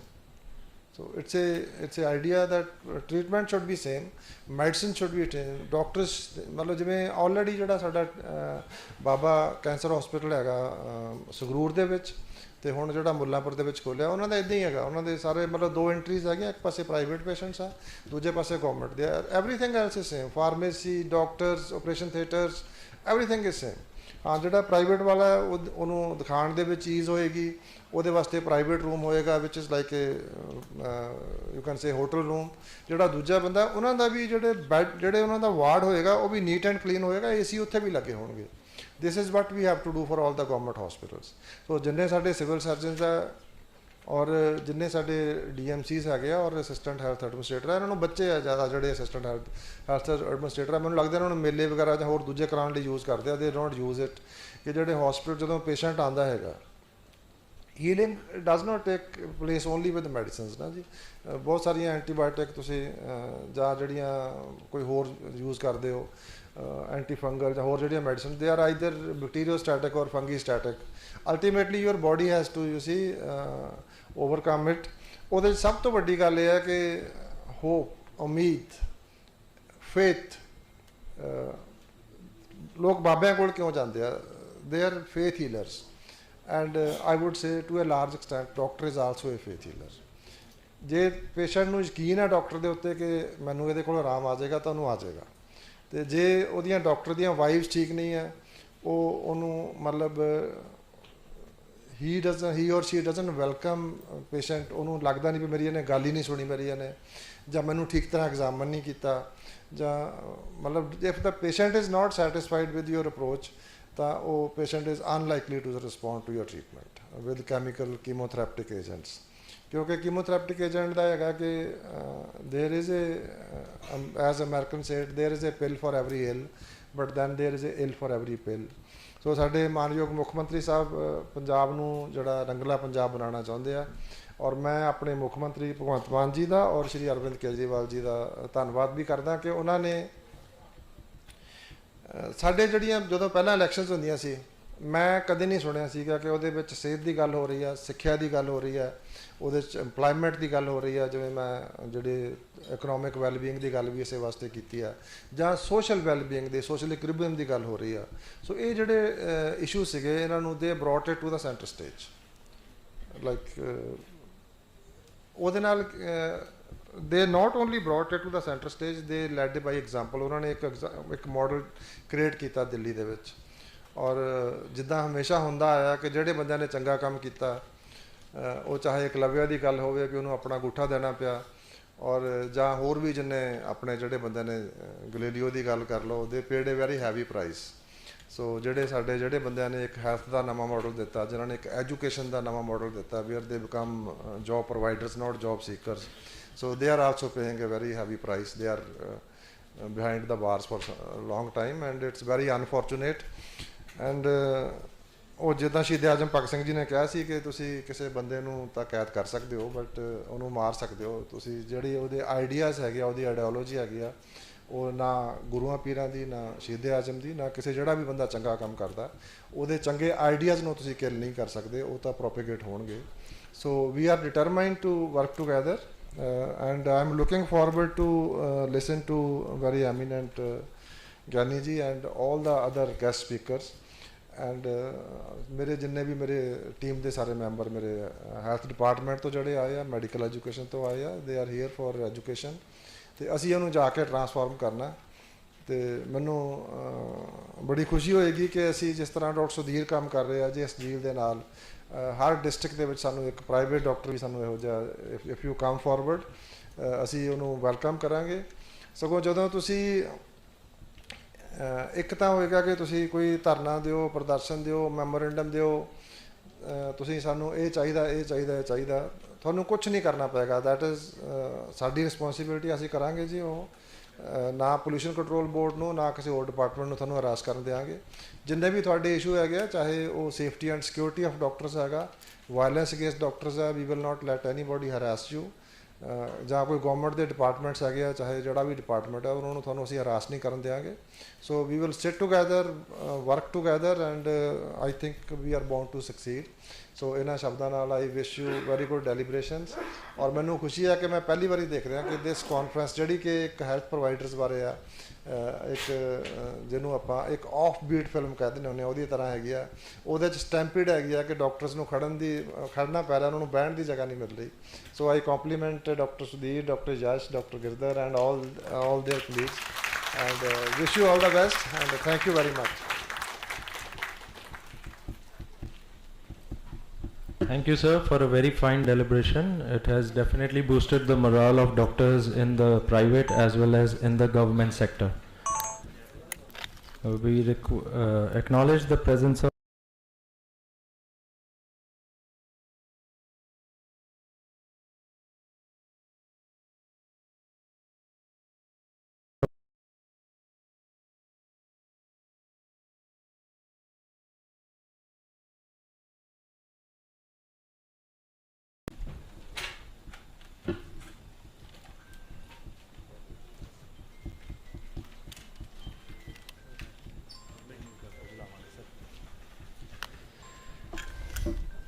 I request Honorable Health Minister to honor Organizing Secretary of the today's CME, Dr. Yash Sharma. I request Dr. B.S. Johal and Dr. V.K. Vasudev to join.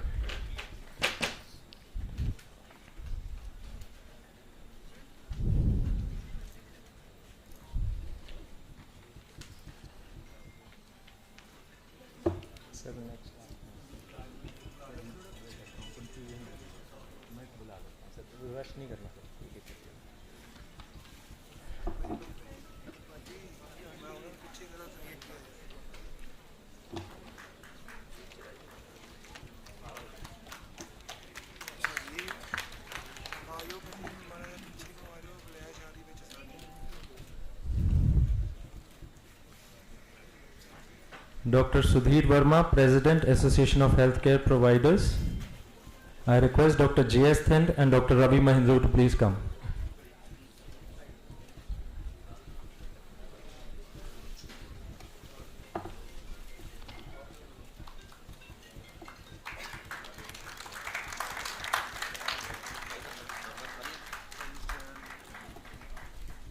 Dr. Yogeshwar Sood, President, Nursing Home Association, Jalandhar. I request Dr. Gurmeet Lal, SMO, Jalandhar, and Dr. Karamveer Goel.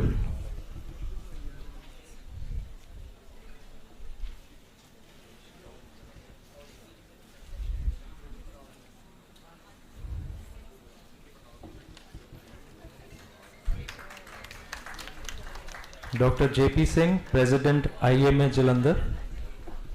I request Mr. Airy, Head of the DAB Institute North, and Mr. Gupta to please come on the dais.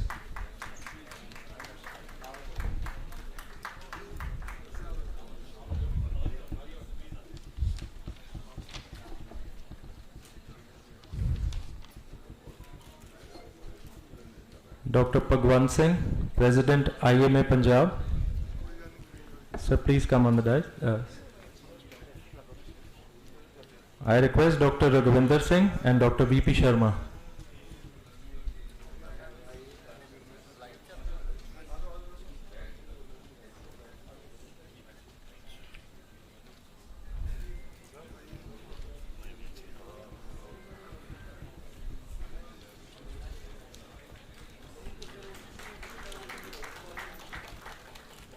Dr. Paramjeet Singh Maan, Member, Punjab Medical Council.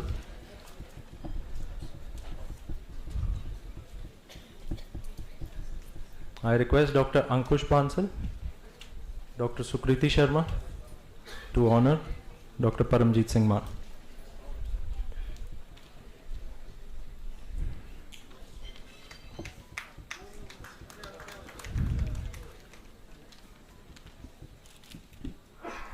Dr. Girdhar Gyani, Director General, Association of Healthcare Providers of India. I request Dr. Ashwini Suri, Dr. C.P. Sikka to please come on the dais.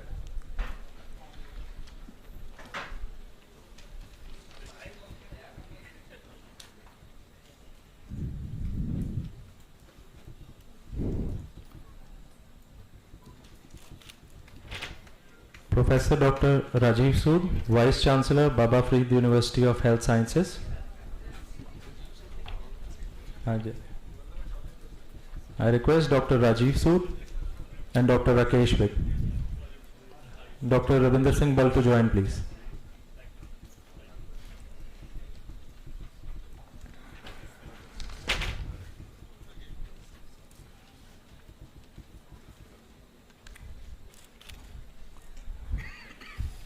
Professor Dr. G.S. Wanda, Chairman, Board of Governors, Baba Farid University of Health Sciences.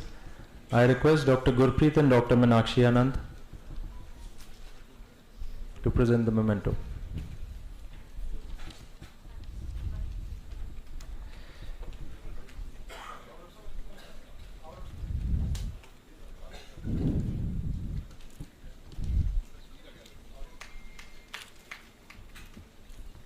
Dr. Raman Sharma, Civil Surgeon, Jalandhar. I request Dr. Garima and Dr. Geeta, Medical Superintendent, Civil Hospital, Jalandhar, to present the memento.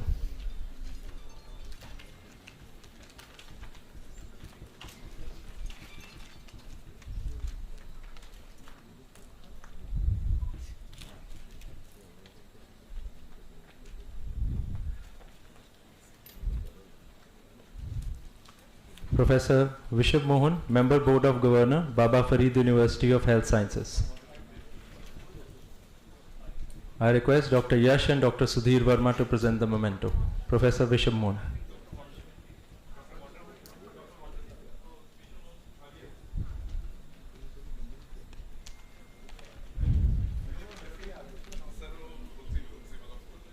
Next. Dr. P.S. Barar, Member, Board of Governors, Baba Farid University of Health Sciences. Dr. Jaiman Sharma to join, please. Dr. Ranbir Singh.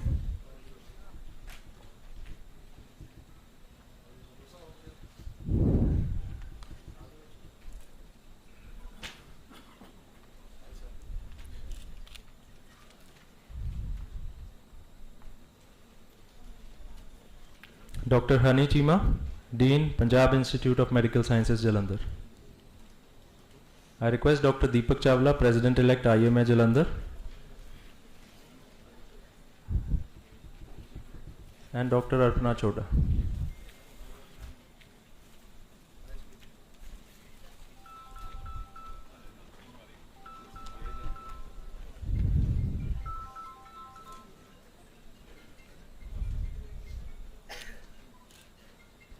Dr. Rajiv Arora, Principal, Punjab Institute of Medical Sciences, Jalandhar.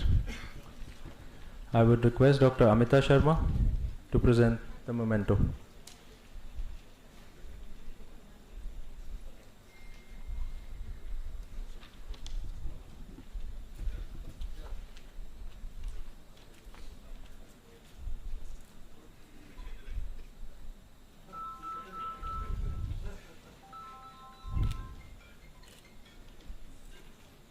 Padam Shri Vijay Chopra ji, Chief Editor, Hind Samachar Group. I would request the senior members of IMA to join, please. Dr. Joel, Dr. Grover, Dr. Vasudev, Dr. Vig, Dr. Rajiv Sood, Dr. Bal. Dr. Joel, Dr. Thind,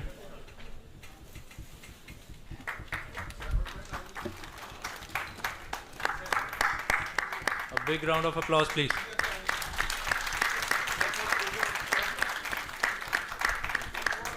Dr. Sood, sir, please join, sir.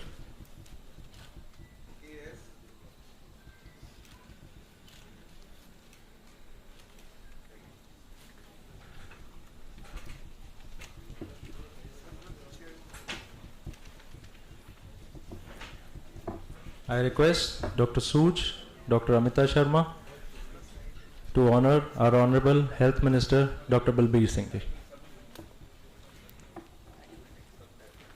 Dr. Mukesh Joshi, please join, sir.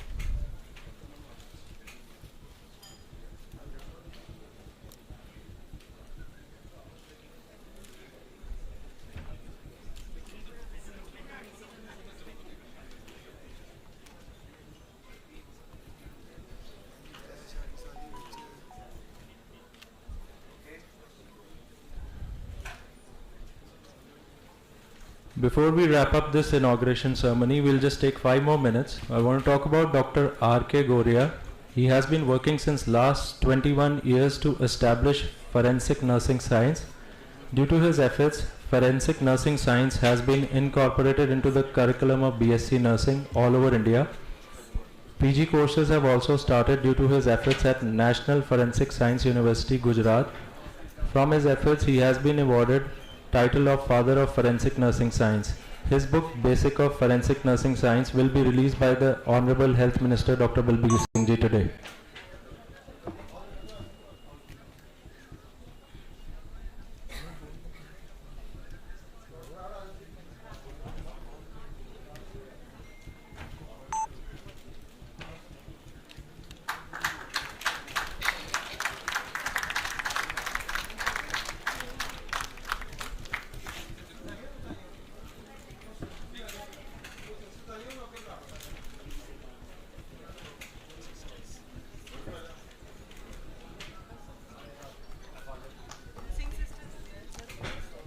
Any of the nursing sisters who are available?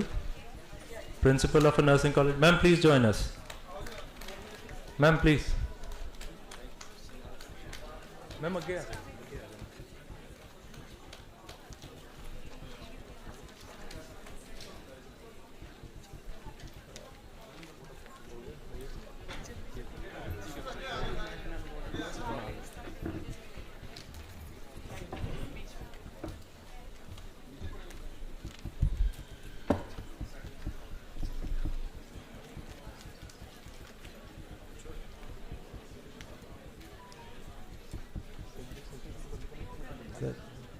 a vote of thanks.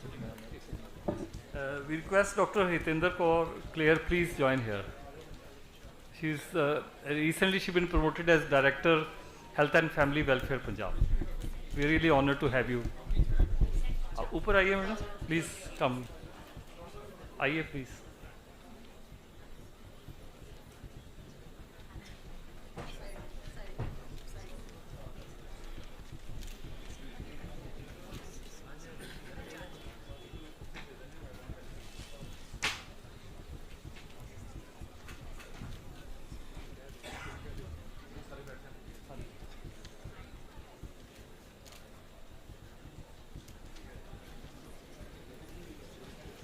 I'll request Honorable Health Minister Sir to kindly honor Madam Hitendra Kaur Clare. Please sir, one last request to honor Madam. She's been with us and we had a great time with her. I owe her a cup of tea. I got it in Ludhiana. So thank you very much, Madam. Thank you.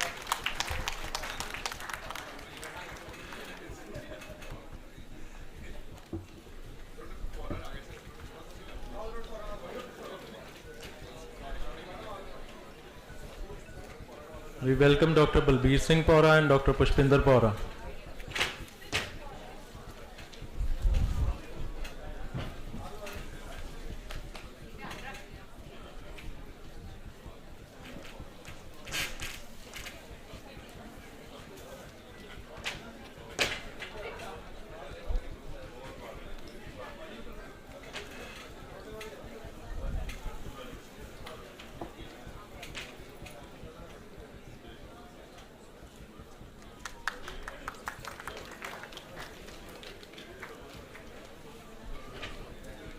Now I request Dr. Yash Sharma to propose the vote of thanks and then we start with the academics.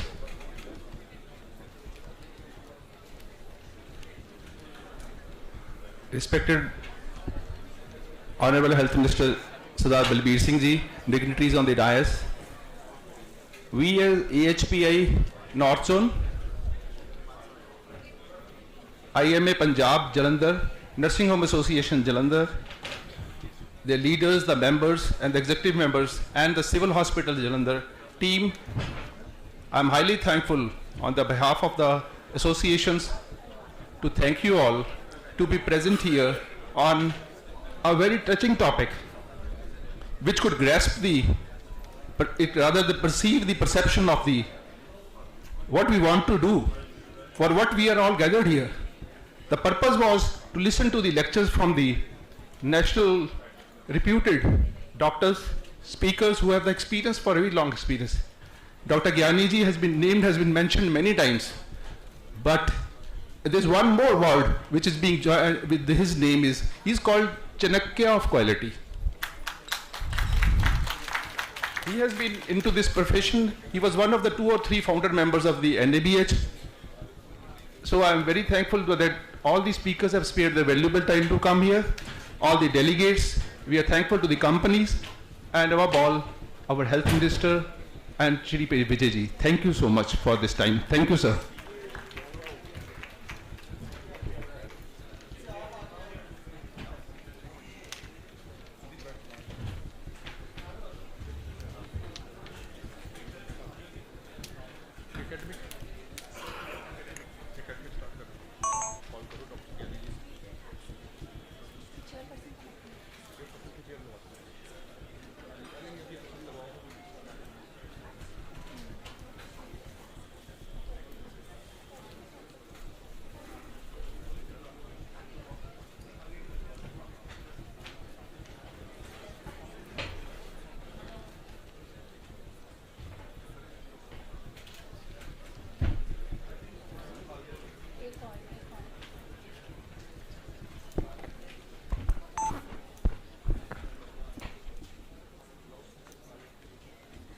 I thank Dr. Ishmeet Singh and Dr. Bal for the wonderful inauguration session, and a very good morning all of you. On behalf of AHPI, I, Dr. Sukriti Sharma, welcome you all to this academic feast. This is indeed a beautiful morning, and so is the aura and ambience surrounding it. Knowledge is power, and learning and unlearning often go hand in hand. So we look forward to a great academic feast today, and without wasting much time, we start the academic session. First session on analyzing quality and patient safety. Topic is going to be how do we build culture for patient safety. And for the first session, I invite our chairpersons to the dais, to their seats. First is Dr. Vijay Mahajan, sir, Director of Tagore Hospitals and Institution, Jalandhar City. Then Dr. Rakeshwar, sir. Chairpersons are requested to please take their seats on the stage. Director of WIG Hospital, Jalandhar. And Dr. Vitul Gupta. Sir is Professor at Max Hospital, Bathinda.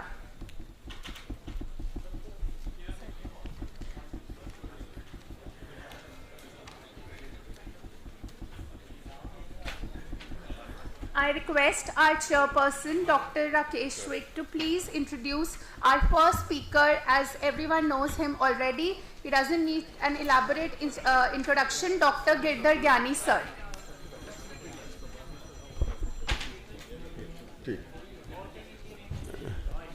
Good morning, everybody.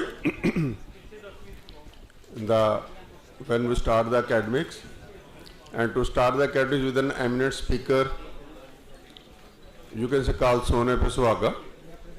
Dr. Girdhar Gyani is currently working as Director General Association of Healthcare Providers of India. The mission of the association is to build capacity in Indian healthcare system, with a focus on providing universal health coverage to community at large. Dr. Gyani is widely recognized as founder of healthcare quality in India. During his tenure as Secretary General Quality Council of India, Dr. Gyani played pivotal role in formulations and operation of National Accreditation Board of Hospital and Healthcare Providers, NABH, for the first time in country. NABH has been single most important initiative which has dramatically changed the healthcare scenario in India, bringing patient safety at the center of stage. Dr. Gyani was nominated member of Academic Council of Medical Council of India during 2011 to 13, with a view to facilitate objective assessment of teaching hospitals based on NABH accreditation program. He is advisor for National Skill Development Corporation to help train the allied healthcare workforce for global work. Dr. Gyani is on board of governors for two medical universities, Shri Ramachandra University at Chennai and Mahatma Gandhi Medical University at Jaipur. Dr. Gyani is known for his outstanding work in healthcare quality. He has equally contributed in developing national quality framework for environment, food safety, school education, vocational training and public services with the motto, Quality for National Well-being. World Magazine in its cover story of June 2012 issue described as the Quality Man of India. Ladies and gentlemen, here I present to you Dr. Girdhar Gyani. Thank you very much.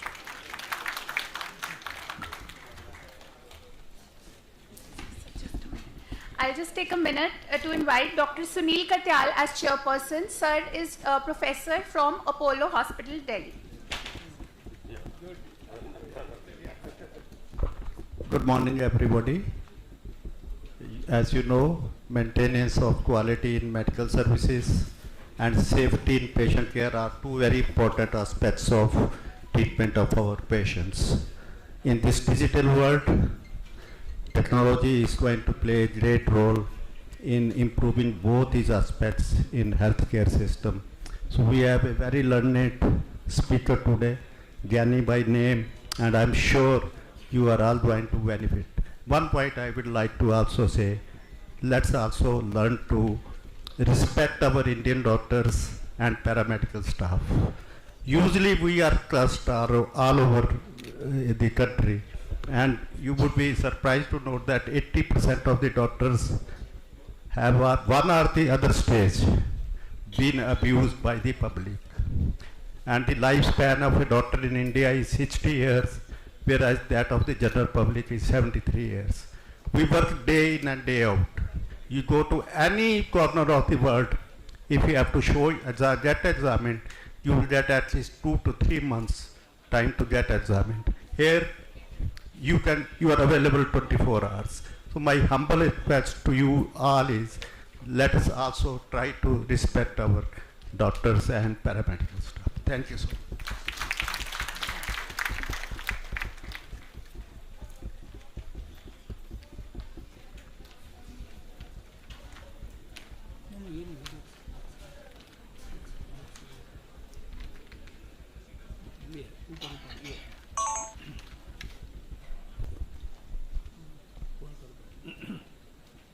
Okay. Good morning.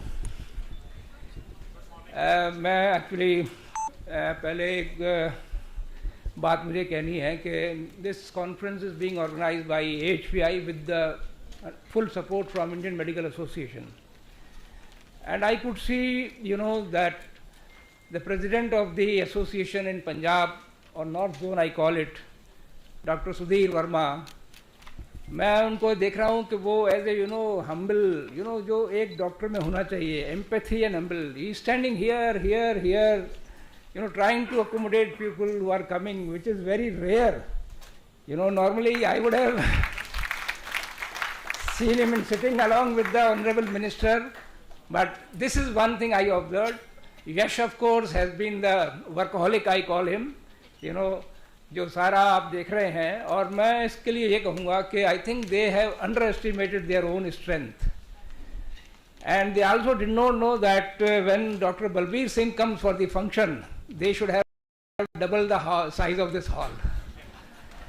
So, but at the same time, I think I am absolutely happy, that people have come in a big number, on Sunday, because the subject is so relevant, and that speaks about, that commitment to the healthcare quality by this region. Now, and one more thing I would like to say, because Dr. Sudhir and Dr. Yash has been telling me about Dr. Balbir Singh, but when I interacted with him down and the way he spoke, I'm a little confused now that whether he is here as a doctor first or as a minister first. I'm seeing both, two in one, happening in the one person, and when such people come in politics, actually that will be the change in the way we look at it. The India will become a different country altogether. So thank you very much, sir, that you are here. And ये भी थोड़ा rare होता है. I mean, I don't know how many hundreds of functions I have attended. It's very rare that the minister speaks and then he says, I want to listen to the technical talks. बहुत rare होता है, And that only reminds me one incident in 2005. Rather 2006, when Honorable President of India and Dr. Abdul Kalam invited me to the Rashtrapati Bhavan, because he was to be the chief guest in one of our conclave, and he wanted to listen and understand for 1.5 hours what is all this about. सामने बैठ के and उसने PPT बनाई, 17 page की speech print की और सारे delegate को distribute की. So again I am saying, these are the people who actually are going to make a India of tomorrow. Thank you very much, sir, once again. And मैं इसमें थोड़ा सा बहुत ज़्यादा डिटेल में I will not go, but this is one small statistics I want to give. I added this one because I knew that Honorable Minister will be here. Patient safety I'll talk little later immediately, because this is one statistics I wanted to share with him, that this is what we collected in year 2020-21. So number must have gone up by 20%. Because after COVID, there was a emphasis on increasing the number of beds. All state governments have also allowed private sector to increase up to 30% beds. So, but this is statistics speaks, that हमारे पास जो 7,13,000 beds हैं, वो हमारे public sector में हैं, और 11,85,000 beds हमारे private sector में हैं. इसमें जो एक इम्पॉर्टेंट बात ये आपको देखनी है कि जिसमें पंजाब मेनली यहाँ आता है, hospital beyond 100 beds are not many. For example, Jalandhar, where you are sitting, I think we have about 6 or maybe now 7 hospitals which have bed size of 100 and above. But 30 to 100 or maybe 50 to 100 is a very big number here in Jalandhar, for which it is known. But all India level is 25,000. Now this figure is 25, means plus minus few hundreds you can count here and there. But more important now is next to community is below 30 beds. That is 40,000. Now we had a discussion, we keep having discussion with Dr. Vinod Paul and other people in the ministry. They keep on telling me one thing, कि Honorable Prime Minister in 2018 wanted 3,000 new hospitals to come in Tier 3 town. ये उनका विज्ञान भवन में भाषण हुआ था उस समय जब आयुष्मान भारत लॉन्च किया था. और मेरे से कई बार वो बात करते हैं तो मैं कहता हूँ कि साहब 3,000 का एक भी अस्पताल Tier 3 में 100 बेड वाला नहीं खुला है. I mean this I tell them in a almost full confidence. And the reasons which I tell, which we have submitted to them, and I think Honorable Minister के भी अभी मैंने थोड़ा शेयर किया, I am going to provide him the reason. जो एक है कि Tier 3 में जाने के लिए हमारे पास स्पेशलिस्ट नहीं है. 2014 में 50,000 MBBS सीट थी हमारे पास और 18,000 PG सीट थी. That was the ratio. But that was the first awakening we brought. We means government also understood that that is the problem. Now of course we have touching 100,000 MBBS seat कर दी हैं, but अभी भी PG seat 55,000 के ऊपर नहीं गई हैं. But that will take time. ये हमारे डॉक्टर्स निकलते निकलते और 4-5 साल लगेंगे. So my one request to government, if Punjab government also can do it, the way we have PGI here, Chandigarh, हमें PGI खोलनी है. ये MBBS कॉलेज तो अभी बहुत खुल रहे हैं, अभी वो हर एक डिस्ट्रिक्ट में एक खुलने वाला है. We will run, actually हमें फिर डॉक्टर्स बाहर भेजने पड़ेंगे. But the problem is how quickly we can open at least 4-5 PGI. AIMS भी बहुत खुल रहे हैं, but PGI, if something, I think Punjab can take a lead role and get the NMC की वो clearance की बड़ी मुश्किल नहीं होनी चाहिए. Exclusive postgraduate institute to overcome quickly, this gap. Second reason we told them that आप electricity हमारे से hotel rate पे charge करते हैं. ये कैसे हो सकता है? You are expecting we give affordable health care and you are bracketing us along with cinema hall and the hotels industry. अब वो उसमें कर्नाटका ने अभी 15% कम किया, मध्य प्रदेश करने वाला है. Few states have taken lead role. मैं again submit करूँगा request to the Punjab government कि इसके ऊपर वो ध्यान दें. जो इलेक्ट्रिसिटी रेगुलेटरी अथॉरिटी है यहाँ पर, उसके थ्रू हमारा जो टैरिफ है इलेक्ट्रिसिटी का, क्योंकि इलेक्ट्रिसिटी से much big burden for tertiary care hospital. तीसरी चीज़ हमने कहा कि आप हमें जो है 7.5% पर लोन दीजिए, जिसके लिए कि international financial corporation ready. But अभी जो मिनिस्टर साहब मुझे बता रहे थे कि this government can take a lead role and बनाया हॉस्पिटल हमें दे सकते हैं, which something actually has happened in Delhi. Rather पूरा नहीं हुआ है. दिल्ली में भी उन्होंने 3 बड़े हॉस्पिटल बना के they are trying to give it to the private sector with the revenue sharing model. तो सबसे जो इम्पोर्टेंट बात आई विल लेट मी से हियर, खैर ये तो ठीक है डेटा GDP का. देखिए ये जो है, मैं let me show here, south में ये हमने एनालिसिस किया है. कर्नाटका हैज गॉट 4.2 बेड्स पर 1000 population, highest in the country, while Kerala is around 3. हम समझते थे केरला नंबर 1 होगा, but no, it is Kerala is number 2. But overall अगर आप देखेंगे एवरेज, जो अगर हम कंट्री की एवरेज क्या है, 1.88 बेड्स पर 1000 population, and as per WHO we have to reach a goal of 3.5 per 1000 population as a developing nation. Developed nation जब हम बन जाएंगे तब हमें 5 पे पहुंचना पड़ेगा, पर वो कोई बात नहीं है, उसमें अभी 5-6 साल और लगेंगे.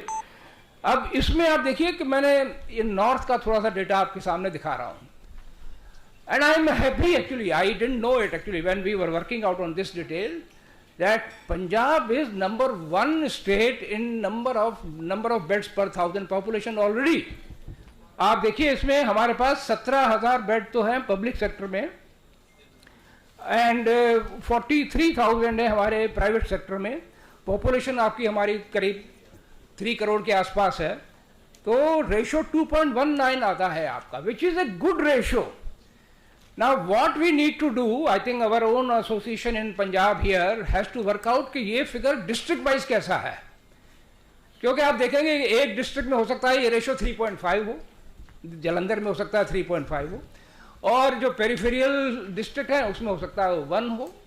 तो आई थिंक मिनिस्टर साहब खुद कॉन्शियस है इस बारे में, जो मुझे बता रहे थे कि something of this sort we do it, इससे क्या होगा कि government then will be able to give you incentive कि these are the deficient region, if you put up the hospital here, ये हमें कंसेशन हम आपको देंगे, एंड दिस फैसिलिटी, जैसे वो कह रहे थे सिंगल विंडो क्लियरेंस, जिससे सबसे बड़ी परेशानी होती है हमें कि हमें ग्रीन अगर फील्ड में हॉस्पिटल बनाना है तो 37 क्लियरेंसेस लेनी पड़ती हैं डिपेंडिंग ऑन द स्टेट। उसके लिए अगर हम ग्रुपिंग बना दें कि ये 6 क्लियरेंसेस एक जगह से मिल जाएंगी आपको, ये 7 एक जगह मिल जाएंगी, और we can outsource giving clearance to the maybe quality council of India appointed agencies. वो काफ़ी तरीके हो सकते हैं। जैसे देखिए हमारे गवर्नमेंट में टाटा को दे दिया क्या पासपोर्ट वाला, कितना आसान हो गया अभी, पहले पासपोर्ट में लाइन लगानी पड़ती थी। So something that government can do innovation and outsource these clearances with keeping of course the control, जो भी हमें कंट्रोल रखना है। So that actually we can become a model state. Punjab कोई बड़ा स्टेट नहीं है, पॉपुलेशन के हिसाब से अगर हम देखें 3 crore is a very small number, and with the proactive government here हमें यूनिवर्सल हेल्थ कवरेज प्रोवाइड करनी है। तो मैं मिनिस्टर साहब को जस्ट 2 मिनट में बताऊंगा कि what does it mean. Universal health coverage doesn't mean free health care to everybody, ये बड़ा कंफ्यूजन होता है हमको। Doesn't mean free, it only says that you provide health care services at the cost what population can afford। अभी मैं आपको एक आपको एग्जाम्पल बताता हूं कि Andhra Pradesh was the first state जिसने ये आरोग्यश्री 2007 में लॉन्च की थी, और उस समय उन्होंने कहा कि जो बिलो पॉवर्टी लाइन पॉपुलेशन है वो करीब 38 to 40% थी, उनको हम फ्री हेल्थ के देंगे, बाकियों को नहीं। You will not believe sir that today Andhra Pradesh में ऑफिशियल फिगर है, combined I am talking of Telangana, 92% population के पास वो हेल्थ कार्ड है। वो हम गलती कर देते हैं। बड़े बड़े लोग जो मर्सिडीज कार में आ रहे हैं उनके पास भी वही हेल्थ कार्ड है कि हमेशा फ्री हेल्थ दीजिए आप। तो क्या होता है कि जो रिसोर्सेज हैं गवर्नमेंट के वो इस तरह से चले जाते हैं बड़े लोगों में, और पैसा हमारे पास होता नहीं इतना, and that's why the poor population still suffers. तो ये एक इंपॉर्टेंट एस्पेक्ट है that we actually must see to it that जो affluent people हैं उनको हम दें फ्री नहीं। I think we give health services maybe at maybe 20% extra उनसे चार्ज करें या 30% करें। तीसरा model sir I will tell you, जैसे कुछ वेस्टर्न कंट्री में हम बहुत डील करते हैं जिनके साथ, वहाँ पे भी गवर्नमेंट स्कीम चलती हैं, पर्टिकुलरली लैटिन अमेरिका में। वहाँ पे क्या करते हैं कि मान लीजिए CGHS का रेट 100 रुपीज़ है किसी प्रोसीजर का, तो 15 हॉस्पिटल ऐसे होंगे कहेंगे हम तो 100 रुपीज़ में ट्रीटमेंट कर देंगे। Then there are high ended hospital, वो कहेंगे यही हम प्रोसीजर 130 में करेंगे। कोई बात नहीं, वो उनको अलाउ करते हैं। यू डिस्प्ले रेट्स के हम 130 लेंगे, 100 उनको गवर्नमेंट से मिलेगा cashless, 30 rupees public will pay cash. This is known as copayment. There are few models अगर हम इसको इंटेलिजेंटली सोचें तो गवर्नमेंट के पास क्योंकि फाइनेंशियल रिसोर्सेज इतने नहीं होते हैं, let us be very clear about it. And one of course I will definitely say very open, not that he is from the AAP party, but हमारे जो एम्फेसिस होती थी रोटी कपड़ा मकान बिजली सड़क पानी उसके ऊपर होती थी, एजुकेशन हेल्थ के ऊपर हमारा बहुत कम ध्यान होता था। वो इस गवर्नमेंट ने प्रायोरिटी पे ऊपर लिया है। Actually they have not, I will say they have put them in the higher priority, education and the health. ये चीज़ किसी भी डेमोक्रेसी में होनी चाहिए, but in spite of that allocation will not be enough that you can provide free health tertiary care to entire population. So I think few things like that, and finally I will tell one thing here, that a intelligent government sometimes, again I am quoting the Latin American countries, they say we don't want to invest on capex, we invite private sector to invest in capex, we will buy healthcare from them and pay them. अब यहाँ पे जो issue ये आता है, which I think some of the tertiary care hospitals sitting here will will agree with me, that sometimes the rates at which government reimburses is not meeting the operational cost. तो उसका तरीका क्या होता है? There was a time about 6 or 7 years back that scheme के through patient जो आते थे वो करीब 30 to 40% होते थे। बाकी जो 60% आते थे कैश पेइंग होते थे या प्राइवेट इंश्योरेंस के होते थे, तो hospitals were able to cross subsidise. अभी क्या हो रहा है कि धीरे धीरे स्कीम, गवर्नमेंट स्कीम के पेशेंट बढ़ते बढ़ते 70 तक पहुंच रहे हैं, 60 to 70%, और उनके थ्रू आप क्रॉस सब्सिडी मॉडल अभी थोड़ा सा हमारे लिए मुश्किल हो रहा है। I am not speaking on behalf of the tertiary care hospital. And doctor साहब मैं ये बताऊंगा आपको, we have also a calculation that tertiary care beds India में 85% tertiary care beds are with the private sector.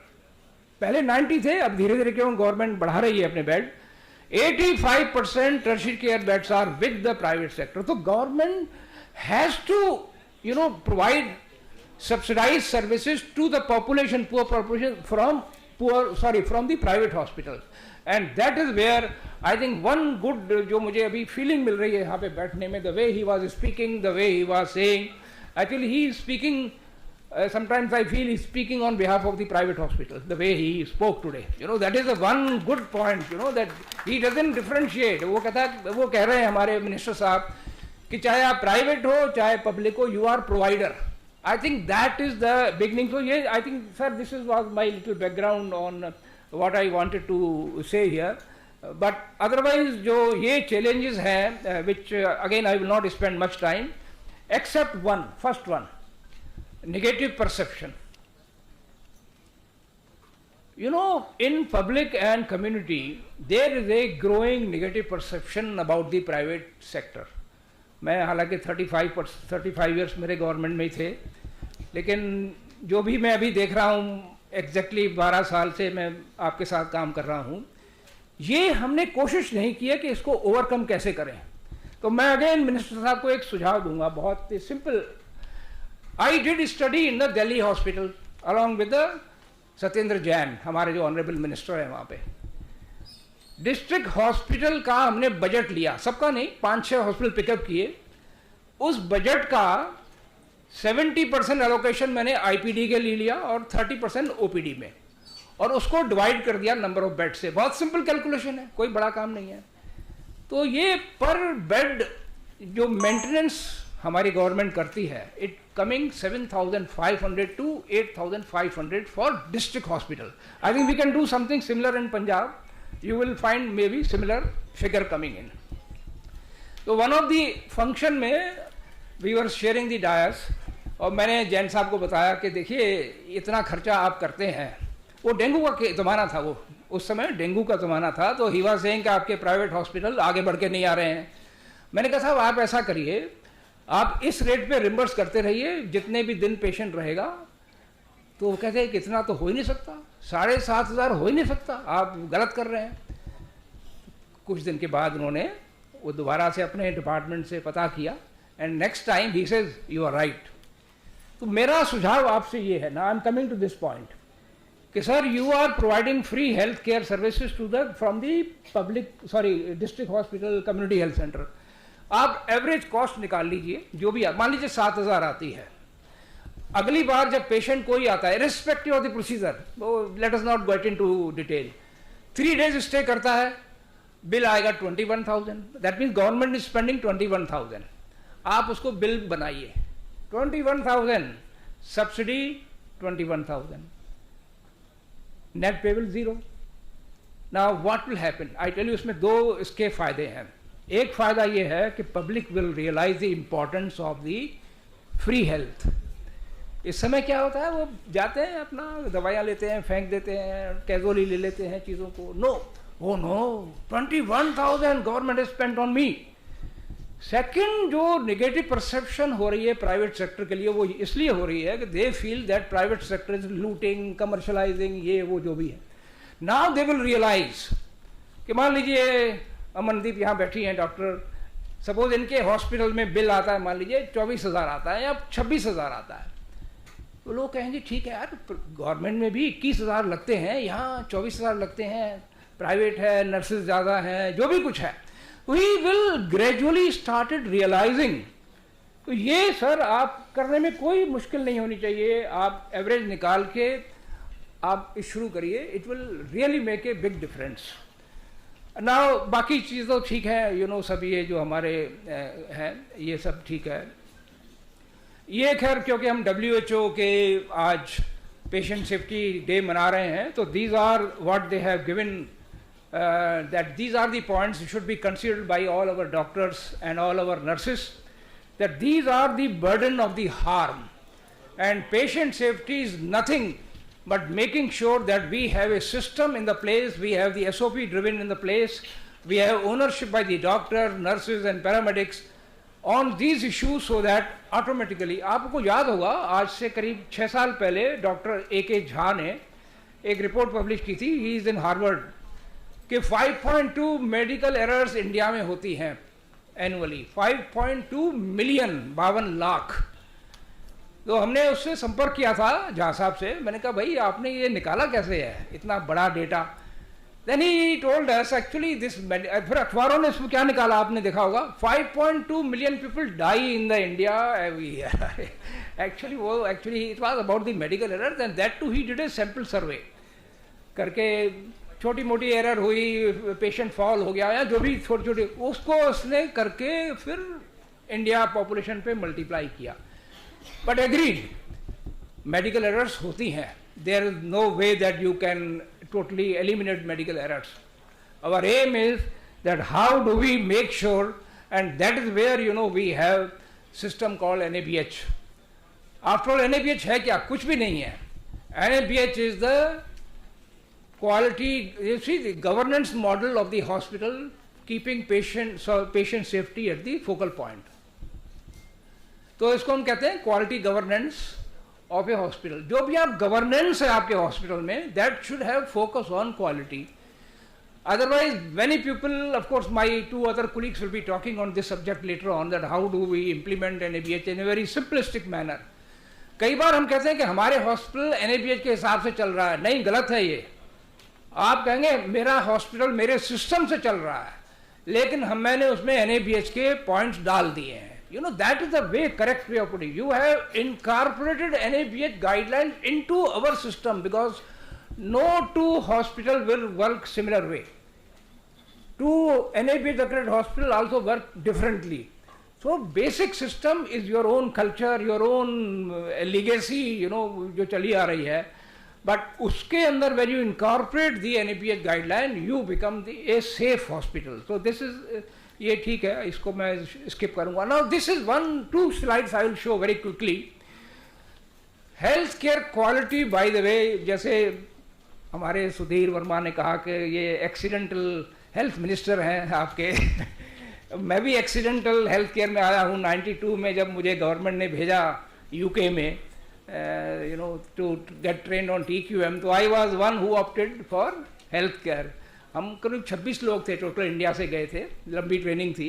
तो सम of us only opted, किसी ने education, बाकी सब ने मैन्युफैक्चरिंग लिया, किसी ने कुछ लिया, तो आई ऑप्टेड। तो उसके बाद खैर एनीवे कहानी अलग है, बट एनीवे वो एक्सीडेंट कभी कभी that becomes your main stay of your life. तो ये जो कंपोनेंट ऑफ, तो मैं ये बता रहा हूँ आपको कि please understand, health care quality has got 2 component, clinical quality and service quality. I can definitely say in पिछले 17-18 साल में, I don't know whether because of NABH or whether our own efforts, clinical quality has improved drastically. हर एक doctor को पता है कि मुझे standard treatment guideline follow करनी है, इतने इन्फेक्शन कंट्रोल के हमारे इंडिकेटर हैं, सर्जिकल साइट इन्फेक्शन हम वर्क करते, सभी करते हैं हम लोग। नाउ वो हमारे धीरे धीरे it has become part of our habit. You don't do it consciously, but surprise, though these are some of things, for example, I want to tell you here that मेरी जो फर्स्ट ट्रेनिंग हुई बाद में, जब NABH हम बना रहे थे ऑस्ट्रेलिया में, तो ऑस्ट्रेलियन जो वहाँ के प्रोफेसर थे मुझे कहते हैं कि आपको अगर हॉस्पिटल असेस करना है, आप रात में जाओ, सिर्फ 2 डिपार्टमेंट देखो, इमरजेंसी एंड क्रिटिकल केयर, बाकी हॉस्पिटल को छोड़ दो, and give them the accreditation. If they qualify in these 2 department, emergency department and in the critical care, you can give them the full accreditation. And I tell you, sir, this stroke is one of the area you must put focus. Stroke की वजह से जितनी damage हो रही है, people do not die, but they become totally, you know, incapable throughout your life. I think we have to focus on bringing awareness among our emergency department and also among the wider level of public. Public को पता होना चाहिए कि ये symptom आया तो फटाफट मुझे भागना है, सीटी करनी है और बाद में मुझे डिजॉल्व कराना है. I mean these are the. अब तो 4.5 घंटे का हमारा हो गया है, you know, with 4 and 5 hours we can dissolve the clot. Anyway, तो ये जो चीज़ें हैं, एंटीबायोटिक स्टीवर्डशिप बहुत इंपॉर्टेंट है, हमें इसको लागू करना है. क्लिनिकल फार्मासिस्ट हम हॉस्पिटल में नहीं रखते हैं, बहुत जगह नहीं रखते हैं. Please try to see that you have a clinical pharmacist and internal medicine. ये 2 इंपॉर्टेंट डिपार्टमेंट है which can eliminate the medical and medication errors. तो ये सब जो चीज़ें हैं हम लोग करते हैं in the area of clinical quality which is owned basically by doctors and secondary by nurses. लेकिन जो ये एरिया जहाँ पे I am now getting, our association is getting feedback that in India top जो बड़े हॉस्पिटल हैं, बड़े बड़े, there the service quality is coming down, empathy factor is coming down, communication with the patient is coming down. तो मैं आपको ये बता रहा हूँ कि अगर आपको हॉस्पिटल की इमेज बनानी है, इमेज आपकी सर्विस क्वालिटी से बनेगी, क्लिनिकल क्वालिटी पेशेंट को समझ में नहीं आएगी. That is your own prerogative. Doctor surgeon क्या करता है, फिजिशियन क्या करता है, पेशेंट को थोड़ी समझ में आ रहा है. He is understanding. अभी जैसे मैं अभी एक और छोटा सा एग्जाम्पल दूंगा. मैं अभी मलेशिया से आ रहा हूँ, वहाँ पे एक टिकटॉक हॉस्पिटल है सिंगापुर का. अब हमारे यहाँ डिस्चार्ज सर्टिफिकेट मिलने में 6, 7, 8 घंटे लगते हैं. पेशेंट 10 बजे डॉक्टर कहता है कि यू आर डिस्चार्ज. अब 10 बजे के बाद वो कमरे में बैठा है, न तो उसके पास नर्स जाएगी, न तो कोई स्टाफ जाएगा, न तो चाहे कोई उससे पूछेगा. Totally he is isolated. And 6 घंटे बाद वो इतनी बुरा फीडबैक देके आपको जाता है. What they have done now, they have done, एक तो पेपर्स वो रात को बना लेते हैं जितना हो सकता है, फिर इंश्योरेंस को भेजते हैं. But the important point is they have created discharge lounge. उसको कमरे से निकालते हैं, पेशेंट को लॉन्ज में बिठा देते हैं, बड़ी कुर्सियां पड़ी हुई है, चाय पानी फ्री है, वहाँ पर टीवी चल रही है. सो पेशेंट नाउ फील्स के मैं बाहर आ गया हूँ, अभी थोड़ा सा इस माहौल में बैठा हूँ. सो द बर्डन और you know that comes down. This is a simple suggestion, you can do it. तो एनीवे, तो मेरा देखिए ये कहने का ये है आपसे कि please focus on service quality also, because that is very very important and that also actually impact the wellness. मैं उसको थ्योरी में नहीं जा रहा हूँ उसके अंदर.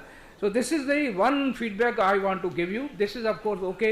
Patient safety is basically, I want to tell all our physician friends here, please understand, NABH is not the job of quality coordinator or so and so, so and so. It is your baby.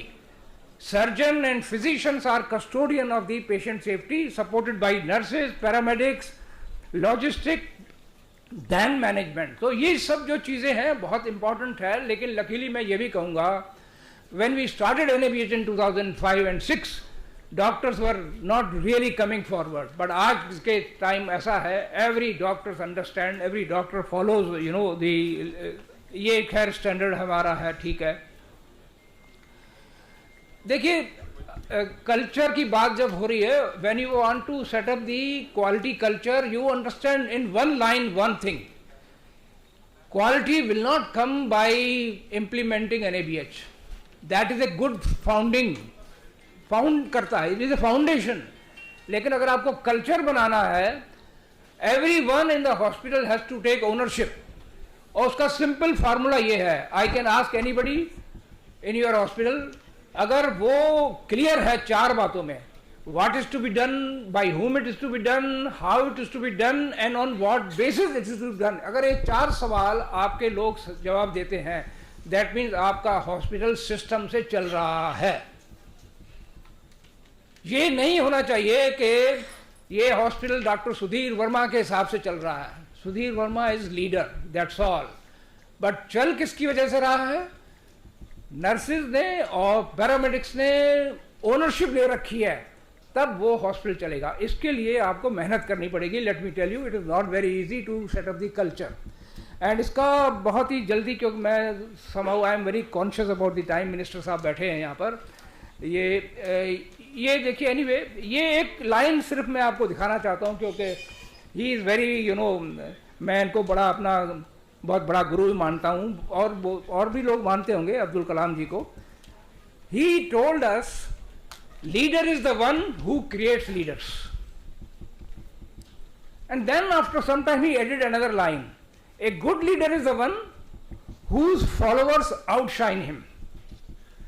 अब जो यहाँ पे surgeon बैठे हैं या मेरे physician friends बैठे हैं, अगर आप अपने जूनियर सर्जन को थोड़ा सा हैंड होल्डिंग करते रहो, गाइड करते रहो और वो आपसे आगे निकल जाए, how many of you are prepare to accept this? हाँ, गुड. आई थिंक मेरी तरफ से सिर्फ एक स्लाइड में यही एक लाइन इंपॉर्टेंट है. बाकी ये हॉस्पिटल को अगर आपको चलाना है, कल्चर बनाना है, तो जो हमारे यहाँ फ्रेंड्स बैठे हुए हैं, सीईओ ओनर्स बैठे हुए हैं, they have to consider they are sitting in the bottom. वो टॉप पे नहीं बैठे हैं. और कई बार मैं बोलता हूँ कि आपके हॉस्पिटल का बॉस कौन है भाई, तो लोग कहेंगे वर्मा साहब हमारे सुधीर वर्मा जी बॉस हैं. मैं कहता हूँ नहीं भाई, आपको सैलरी कौन देता है? तब वो हाँ, सैलरी तो पेशेंट से आती है. अल्टीमेटली तो पेशेंट हमारा बिग बॉस है. तो ये डायग्राम जो बना है इन्वर्टेड पिरामिड, वो इसलिए बना हुआ है कि सीईओ का रोल सिंपल है, एम्पावर करना, लोगों को ट्रेनिंग देके कैपेबल बनाना और छोड़ देना. And then you will see your hospital can run. Otherwise अगर अब मैं कई लोगों से पूछता हूँ भाई 10 दिन की छुट्टी जाना चाहते हो कहीं, अरे मेरा हॉस्पिटल कैसे चलेगा, मेरा क्लिनिक कैसे चलेगा? You know, no doctor is able to go even for 5 days holiday because sometimes you are not empowered, created that you know, इस तरह की चीज़. और सबसे ज़्यादा देखिए आपको जो एम्पावर करना है वो फ्रंट लाइन पेशेंट रजिस्ट्रेशन में जो लोग बैठे हैं. एक हॉस्पिटल में बैठा हुआ था, वो नर्स कंप्लेन करने आई कि ये लड़का बहुत बेकार है, ये है, इसको यहाँ से निकालिए. अच्छा ठीक है, इसको फ्रंट डेस्क में बिठा दो. अब मैंने कहा भाई फ्रंट डेस्क में सबसे बढ़िया लोग बिठाओ, आप ऐसे लोगों को मत बिठाओ. तो एनीवे ये जो चीज़ है ना, डिस्चार्ज सर्टिफिकेट, फी कलेक्शन, यहाँ पे आप अच्छे लड़के लड़कियाँ बिठाइए. You know, they only will really create the image. अब तो खैर वो डिजिटल हॉस्पिटल बन रहे हैं, बहुत कुछ हो रहा है, बट एनीवे तो ये चीज़ें हैं. ठीक है, ये मैं इसके ऊपर ज़्यादा अभी फोकस नहीं करूँगा. ये छोटा सा सिर्फ इसलिए दिखाना है आपको स्लाइड कि आपको एक टीम अगर बनानी है तो फुटबॉल की तरह बनाइए. फुटबॉल में फॉरवर्ड होते हैं, बहुत ही एथलेटिक्स होते हैं, डिफेंडर बिल्कुल उल्टे होते हैं उसके. यू नो, हमारे हॉस्पिटल में भी 4 तरह के लोग होते हैं, कंसल्टेंट, जूनियर रेजिडेंट और रेजिडेंट्स कह लीजिए, नर्सेज एंड पैरामेडिक्स. लेकिन हम कई बार एक टीम की तरह काम नहीं कर पाते हैं. कंसल्टेंट की एक टीम बन जाती है, रेजिडेंट्स की एक टीम, नर्सेज की एक टीम. कोशिश हमें ये करनी है कि कुछ ऑब्जेक्टिव ऐसे बनाइए जे we feel part of the same thing. तो इसके लिए मैं बहुत जल्दी एक आपको ये स्लाइड दिखा रहा हूँ. All HODs, speciality HODs must 15 days में एक मीटिंग करिए आप, क्योंकि I can tell you very authentically, अगर आप ऑर्थोपेडिक डिपार्टमेंट में हैं, आपके पास 6 सर्जन हैं, 6 सर्जन आपस में बात नहीं करते हैं कि मैंने ने केसेस किए, क्या कॉम्प्लिकेशन आया, how did I solve. No, they अपना करके बिजी होकर चले जाते हैं. This HOD must hold 15 days meeting every, then surgeon and physician will discuss the cases which he और शी हैज डन. क्या प्रॉब्लम आई, इस मीटिंग में नर्सेज बैठेंगी, साथ में डायग्नोस्टिक लोग बैठेंगे. एंड आई टेल यू, धीरे धीरे करके टीम वर्क बनेगा और धीरे धीरे करके जो हमारे जूनियर डॉक्टर्स हैं वो सीखेंगे. It will have remarkable improvement. And these HODs must sit with the big boss once in a month. कि these were the issues and administration के हमें ये परेशानियाँ आई हैं. Anyway, this is the agenda of the meeting. So ये बहुत मैंने ज़्यादा इसमें मैं सोच रहा हूँ. So I think in short मेरे जो आपको बताना था कि patient safety जो है वो 2 पार्ट हैं, clinical quality and the service quality. You try to do it through empowerment. Make sure that your doctors, junior doctor, nurses, they take ownership. And इसके लिए आपको top management को lead लेनी पड़ेगी.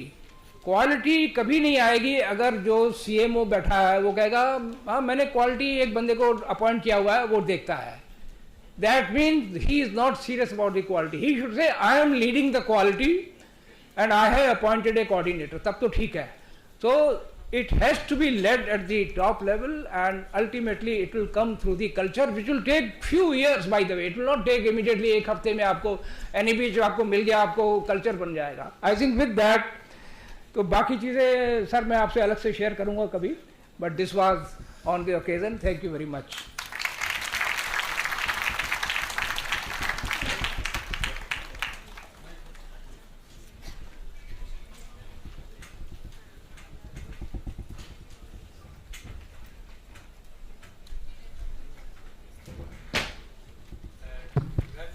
Sir, 1 point. Comment on it, if you permit. Well, our lovely speaker, you see the point which he has made. He deserves kudos Okay. And appreciation. appreciations.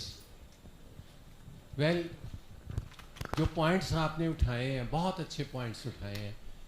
मैं I am looking after I was looking after the paramedical and also I was the principal of the colleges and directors in education.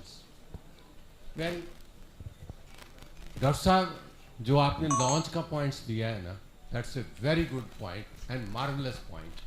And I would like to request the, you see, our honorable health minister that he must implement. You have very rightly you have touched a point about the discharge slip. And nobody bothers about the patients. I think this is the key point. And if you will follow all these points, you see, you are putting the patient in the launch. He is enjoying there, and he will have a impressions that I am now away from my illness. So that types of the launch that must be developed in the private hospital as well as in the government hospitals. I think our honorable health minister will implement it shortly. और ये बहुत important point है sir, और आप उसको implement ज़रूर कीजिएगा. Second point which I would like to say, आपने कहा डॉक्टर्स की बात की, लीडर्स की बात की, बहुत अच्छे पॉइंट्स आपने रेज किए. हम अपने कॉलेजेस में क्या कर रहे हैं, जब प्राइज डिस्ट्रीब्यूशन फंक्शन होता है या कन्वोकेशंस होती हैं, तो प्राइज डिस्ट्रीब्यूशन और कन्वोकेशन फंक्शंस में हम जो कॉलेज की चाहे ये कन्वोकेशन हो, चाहे वो जो है यूनिवर्सिटी की कन्वोकेशंस को, हम स्कूल के बच्चों को आगे बिठाते हैं और टीचर्स को क्या करते हैं, पीछे लेके जाते हैं. आगे स्कूल के बच्चे बैठेंगे, दूसरे जो है मेरिटोरियस स्टूडेंट्स बैठेंगे, और उसके बाद जो है ना teachers they will be at the end. अगर आप उनको प्राइज़ दे रहे हो जो मेरिटोरियस स्टूडेंट्स हैं, और जो स्कूल के स्टूडेंट्स वहाँ पे बैठे हुए हैं, वो महसूस करेंगे कि हम भी आगे के लिए ऐसे जाएं. इसलिए what I personally feel is that we must give the importance to the paramedical staff. Service sector is very, very important. And you have very rightly touched that the clinical points, you see the patient is not aware of that. So I would like to request you, our Honorable Minister, kindly implement it. और GDP की भी बात आपने कही, doctor साहब बहुत अच्छा points है. 9.2 बाहर के कंट्रीज में है, और हम 2% you see, we are not spending on the education, we are not spending on the health issues. Or I may tell you, every penny which is being spent on the health and the education, that will bring a good dividend to our population. Thank you very much. Sir, in the interest of time, Honorable Minister is there. I would like to request him that, to my knowledge, not many hospitals in the government area are NABH educated. We were first to start have safe eye country in our hospital, and I requested the then CM and the director that we will help you in establish the safe eye. So please give us chance to the private hospitals to send our people for NABH education. We are ready to do this. So this is my one request. My other request is that there is private hospitals, most of them, except those shared by the big companies, are doing a great service to the humanity. But there are constraints. Most important is the rates. a chest aspiration gives you 170 rupees with test and other things, which is a meager amount. A cesarean is 9,000 with medicine, doctor's fees inclusive, everything. So I would also like you to consider, be little humanitarian to see that the rates are reasonable. That's my request to you. Thank you, sir, for a wonderful deliberation. Now I request the chairpersons to please honor our speaker, Dr. Girdhar Ghyani, sir.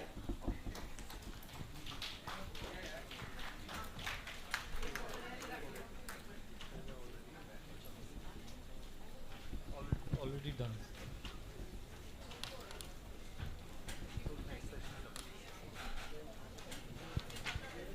We're extremely grateful to Honorable Health Minister Dr. Balbir Singh Ji for sparing so much of time and giving his insight on so many things which will always be remembered as one of the finest advices given by a health minister.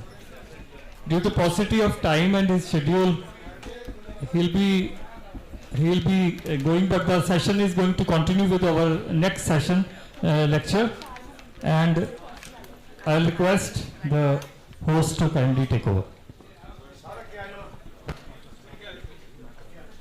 Also, I request our speaker, Dr. Girdhar Ghyani, to please honor our chairpersons one by one.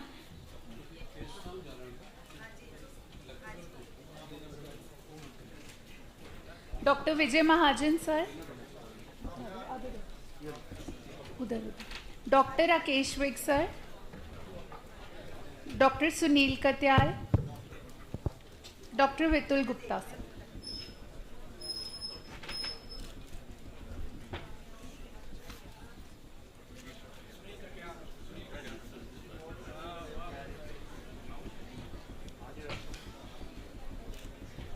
I think Dr. Such wanted to say something for a very brief time. From there only, sir.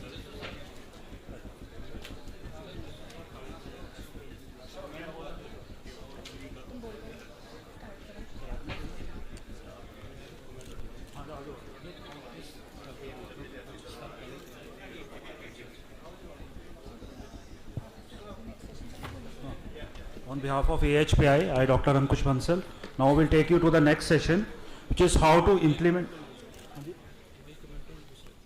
Okay, Dr. Such will have one comment on this.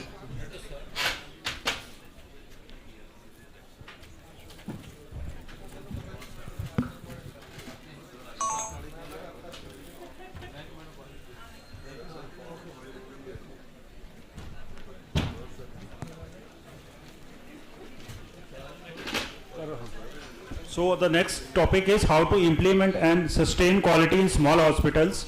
For this, I will.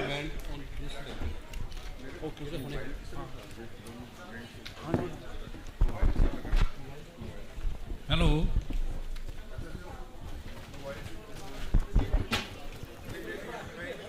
Minister साहब दी होर बहुत सारी meetings हैं 2 minute वास्ते पुराने lecture ते comment वास्ते मेरी बेनती है सुन लो सर वो मीटिंग्स है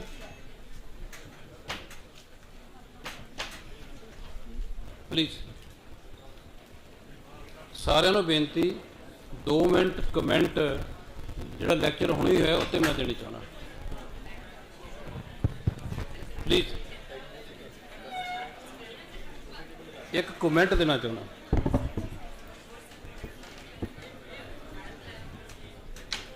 मानयोग स्पीकर साहब ने बहुत डूंघियां गल्लां कीतियां रियली एप्रीशिएट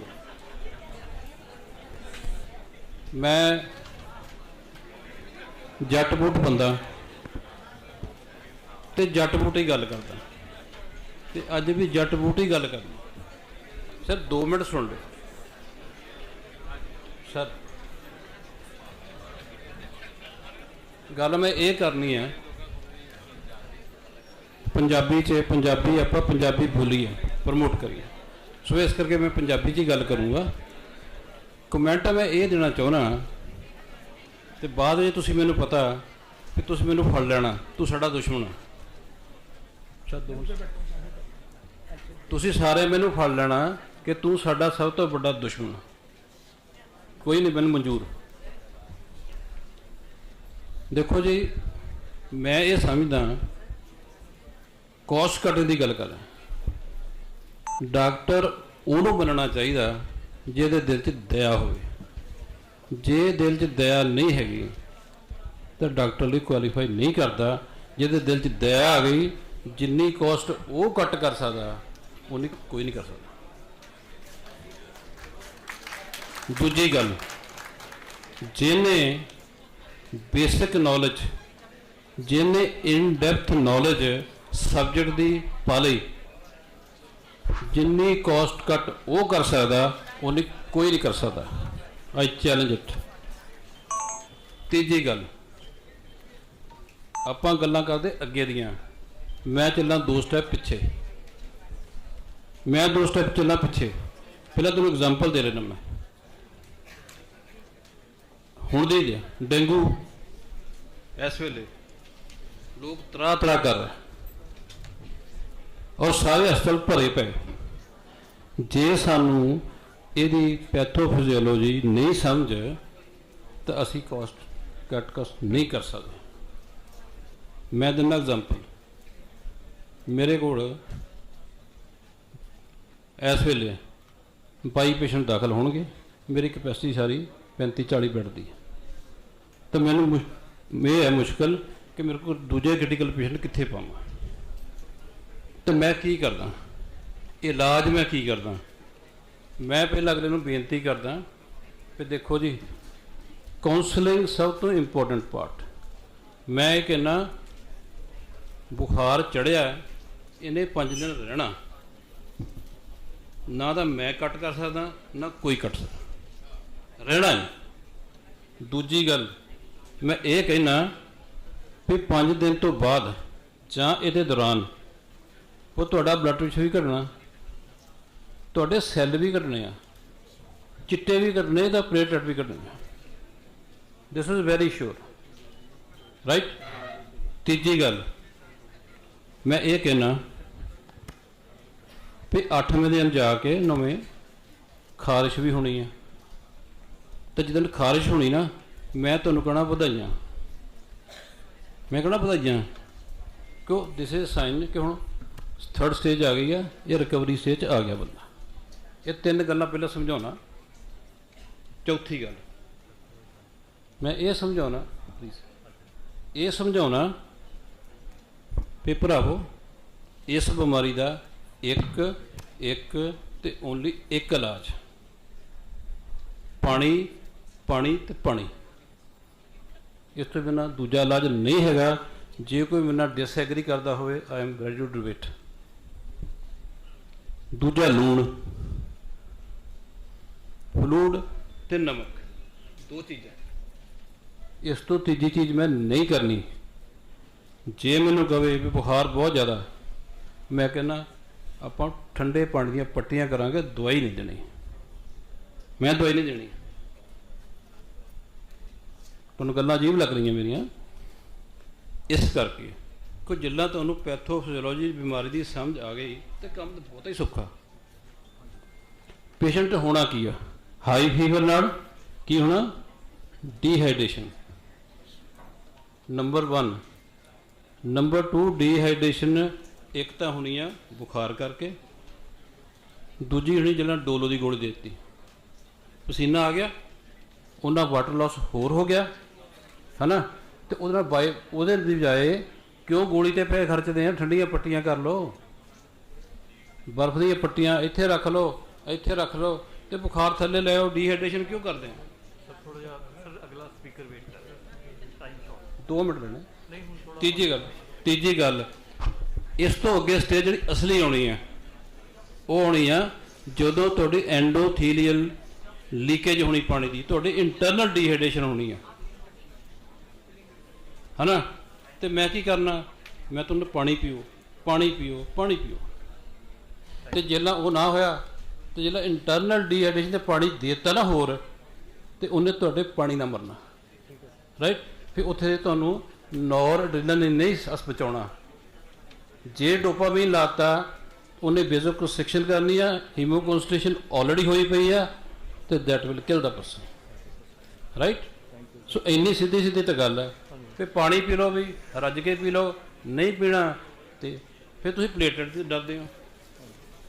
ਮੈਨੂੰ ਕੋਈ ਬੰਦਾ ਦੁਨੀਆ ਦਾ ਵਰਲਡ ਲਿਟਰੇਚਰ ਚੋਂ ਕੱਢ ਕੇ ਦਿਖਾ ਦੇ ਪਲੇਟਲੈਟ ਦਾ ਕੀ ਫਾਇਦਾ, ਵਰਲਡ ਲਿਟਰੇਚਰ ਚੋਂ ਕੱਢ ਕੇ ਦਿਖਾ ਦੇ। ਮੈਂ ਕਹਿੰਦਾ ਮੈਂ 5000 ਤੇ ਵੀ ਨਹੀਂ ਲਾਉਣੀਆਂ, ਲਾ ਕੇ ਅਸੀਂ ਨੁਕਸਾਨ ਕਰਦੇ ਹਾਂ। ਹੁਣ ਤਾਂ ਰੀਬਾਊਂਡ ਕਰ ਜਾਣਾ, ਜੇ ਤੁਸੀਂ ਲਾਤੀਆਂ ਤੇ ਉਹਨੇ ਰੀਬਾਊਂਡ ਨੂੰ ਡਿਲੇ ਕਰ ਦੇਣਾ, ਸਿੱਧੀ ਗੱਲ। ਤੇ ਇਹ ਤੋਂ ਜ਼ਿਆਦਾ ਕੋਸਟ ਕਟਿੰਗ ਕੀ ਹੋ ਸਕਦੀ? ਤੇ ਇਹ ਹੈ ਵੀ ਮੈਨੂੰ ਕੋਈ ਹੱਥ ਖੜਾ ਕਰਕੇ ਦੱਸੇ, ਰਾਈਟ? ਐਂਡ ਫਿਰ Excuse me, sir. Next speaker has to leave. Sir, I think speaker has to leave, and please, ਆਪਾਂ discuss ਕਰ ਲਾਂਗੇ ਜੀ lunch ਤੇ. Will anybody wishes to discuss with Dr. Sood at lunch? He can discuss with yes, the yes, sure, at lunch. ਫਿਰ ਤੁਸੀਂ ਤਾਂ ਕਹਿੰਦੇ ਮੈਂ ਦੁਸ਼ਮਣ ਖੜਾ ਸਾਡਾ ਹੋ ਗਿਆ। ਨਹੀਂ ਕੋਈ ਨਹੀਂ sir. Thank you sir. Thank you for your kind words. ਲੋਕਾਂ ਦਾ ਬਿੱਲ ਨਾ ਲਓ ਜਾਂ ਜ਼ਿਆਦਾ ਘੱਟ ਲੈ ਲਓ, 5000 ਘਟਾ ਦਿਓ। ਠੀਕ ਹੈ sir. ਮੈਂ ਇੱਕ ਰਿਕੁਐਸਟ ਕਰਨਾ ਚਾਹੁੰਦਾ ਜੀ ਕਿ there are certain speakers who have to catch flights also. So I'll request that question answer session will be done at lunch hour with the respective speakers. And now invite the speaker of the morning, and I give it to the host. And I request the speakers also to please stick to the time of about 20-25 minutes. Yes, now topic next academic session. The topic is how to implement and sustain quality in small hospitals. I would like to invite the chairpersons for the session. Dr. C.P. Sikka, Director, Sikka Hospital. Dr. S.P.S. Grover, Director, New Ruby Hospital. Dr. Rakesh Arora, Director, Madhu Nursing Hospital, Patiala. And Dr. Karamveer Goyal, Senior Officer from Patiala. I will request all the chairpersons to be seated. And now I will request Dr. Grover to kindly introduce the speaker for the next topic, Dr. Khetarpal. Thank you, Dr. Ankush. Meanwhile, I have an announcement to make. I got this message from outside. There's a wrongly parked car outside. It's a Kia, and it's causing a lot of traffic jam, and dignitaries are unable to leave. The number is PB08EL7477. So if anyone has the car, please go and give the keys. I will request now Dr. Grover to introduce the speaker. Thank you, Dr. Ankush. Yes, sir. We are now going to have a second lecture by our Dr. Sunil Khetarpal. He is Director AHPI, and the subject is going to be how to implement and sustain quality in small hospitals. That is a real problem, that how to manage the quality in small hospitals with meager resources. Dr. Sunil Khetarpal has 35 years of rich experience in healthcare management. His experience spans in a wide range of fields, including the hospital administration, clinical and non-clinical operations, strategy and policy development, NABH and quality accreditation, and education and training. He is an effective and enthusiastic speaker and a panelist and moderator of various regional, national and international events. He is successful in networking, establishing relationships, and making the people do the right things, academic institutes and health organizations. He is a member of various medical and allied associations and is on the advisory role of various prestigious organizations. He has an expertise in developing roadmaps and strategies to the organization, producing high value results. In his current role as Director AHPI, Dr. Khetarpal is providing strategic advice to the board and DG on policy advocacy and operational issues, and is responsible for developing and implementing growth plans. So there are many qualities to his credit, but I'll now request Dr. Khetarpal to please start his talk on this subject, how to maintain quality in small hospitals. Thank you very much for your kind words of introduction. A very good afternoon to the chairpersons on the dais and the dignitaries of the dais and the audience. The topic, without much ado, I think I will straight away go to my topic, and I will try to be brief and crisp, as we are already running late. I think time is, we have to respect the time. Time management is very, very important. My topic is how to implement and sustain quality in small hospitals. We have listened to Dr. Gyani, who talked about quality, safety. So, but my topic is very specific to the implementation and how to sustain quality in small healthcare organization. So there may be some overlap, so I will try to skip those slides.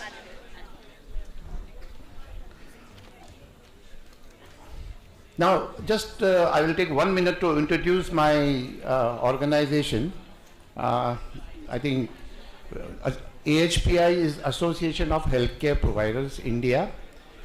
We are a not-for-profit organization registered under the Society Act, and we will be completing 11 years in this December. So we are more than a 10-year-old organization, and we will be completing 11 years this December. And our main objective is to work along with the government, with the regulatory bodies and other stakeholders to achieve all components of universal health care for all citizens of the country. And the impact which our organization has created in last, say, almost nearly 11 years, and we have played a pivotal role in reforms, bringing reforms, healthcare reforms in the country through advocacy. And we also facilitated several policy changes across all sectors of the healthcare. So I will not elaborate much on that. And one more thing I would like to add here, that we are present in 20 states. We have 20 state chapters. Punjab is one. Punjab is our baby chapter. I will say baby chapter because it is few months old and not even a year old. And today we are here among all the August gathering celebrating World Patient Safety Day. So kudos to the Punjab team, Dr. VARMA and Dr. SHARMA. Now, quality in healthcare, as Dr. Gyani already mentioned, so I will not talk much about it. There are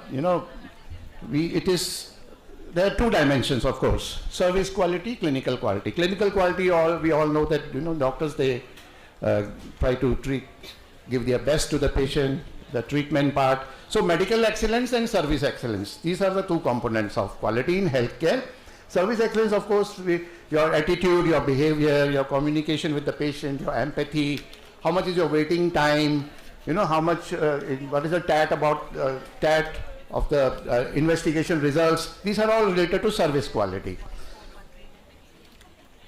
Now, Institute of Medicine has defined quality as good quality means providing patients with appropriate services. So these are some key words: appropriate services in a technical, competent manner, with good communication, shared decision making. So this shared decision making is involving patients in decision making, involving patient in patient care, which is the theme of the World Patient Safety Day, engaging patients in patient safety, and with cultural sensitivity and with greatest efficiency.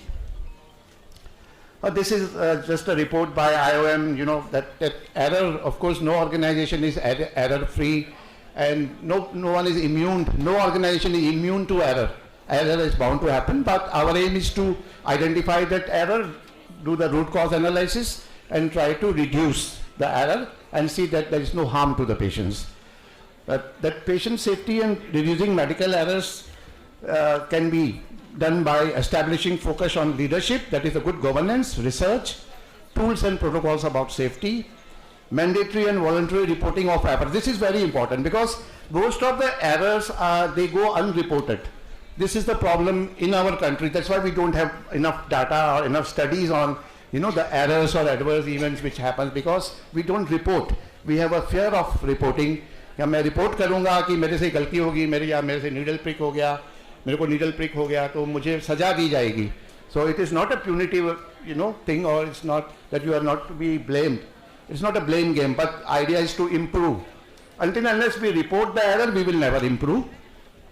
And raising the safety standards by involving oversight organizations. Now why? Why quality? Why accreditation? क्यों? Hospital is such a complex system. इसमें इतने तरह के लोग काम करते हैं, अलग अलग departments है, many personals, various departments, various categories of employees, so many activities happening, एक एक्टिविटी स्टार्ट होती है, पेशेंट की एंट्री होती है, रजिस्ट्रेशन से लेके फिर different touch points patient has to visit, वहाँ जा रहा है ओपीडी में, फिर इन्वेस्टिगेशन के लिए जा रहा है, फिर एडमिट हो रहा है, इधर जा रहा है, फिर डिस्चार्ज हो रहा है, मतलब इतनी सारी एक्टिविटीज़ है, many documentation, very intensive documentation. आपको पता है हॉस्पिटल में पेशेंट का रिकॉर्ड, एम्प्लॉयज़ का record, other records, and then chances of errors are common because क्योंकि ह्यूमन बीइंग्स, जहाँ भी ह्यूमन बीइंग्स होंगे वहाँ एरर होंगे, वहाँ गलतियाँ होंगी. And we need systems, we need some good procedures and skilled manpower, trained manpower to prevent errors. And now implementing quality and accreditation standards, हमें क्या फ़ायदा होगा इसका, हम क्यों हमें quality चाहिए, क्यों चाहिए हमें accreditation? It will help us in guiding the policy, procedures and protocols. आपकी चीज़ें streamline हो जाएगी, आपके पास policies होंगे, documents होंगे कि हमें इसको इस तरह से करना है, तो आप उससे चीज़ें इंप्रूव होगी आपकी, आप ठीक तरह से करोगे, you will do it right first time. So इसका एक ही आंसर है, हमें क्वालिटी इंप्रूव करना है, तो NABH एक्रेडिटेशन है. और small health care is defined as organisation with up to 50 beds is called a small health care organisation as per NABH, which also includes day care centers, या आपका super speciality cardiology hospital है, super speciality stand alone cardiology 40 bed का है, 30 bed, वो भी small health care में ही आता है इस कैटेगरी में. And there are two categories of standards. One is for the small health care, एक एंट्री लेवल जिसे हम pre entry level accreditation standards which was launched, वो अभी फर्स्ट एडिशन ही है 2014. And full accreditation, of course, very recently we had third edition of full accreditation SHCO standards. This is just actually Quality Council of India के their constituents board, है ना, 4-5 boards है, NABH, NABL, NABCB, NABET, so and Quality Promotion Board is also there, NABQP. So this is just give you an overview the structure of NABH. And there are certain committees. NABH standards, so I'm not going to give you ज्ञान on NABH standards क्या होते हैं, बस इतना ही बता रहा हूँ कि 10 चैप्टर है. जैसे आप कोई भी टेक्स्ट बुक पढ़ते हैं उसमें चैप्टर्स होते हैं, इसमें भी चैप्टर्स है. Ladies and gentlemen, I please request you to maintain silence. We need to do justice to the speaker. He's traveled long distances. Please maintain silence and take your seats. पहले 5 chapter जो है वो patient centric chapters है, patient related जो patient care के ऊपर है. और दूसरे जो 5 चैप्टर है, chapter number 6 to chapter number 10, they are management centric, और I should say organisation centric chapters. Just to give you a brief overview about the status of NABH accreditation of small healthcare organization in the country.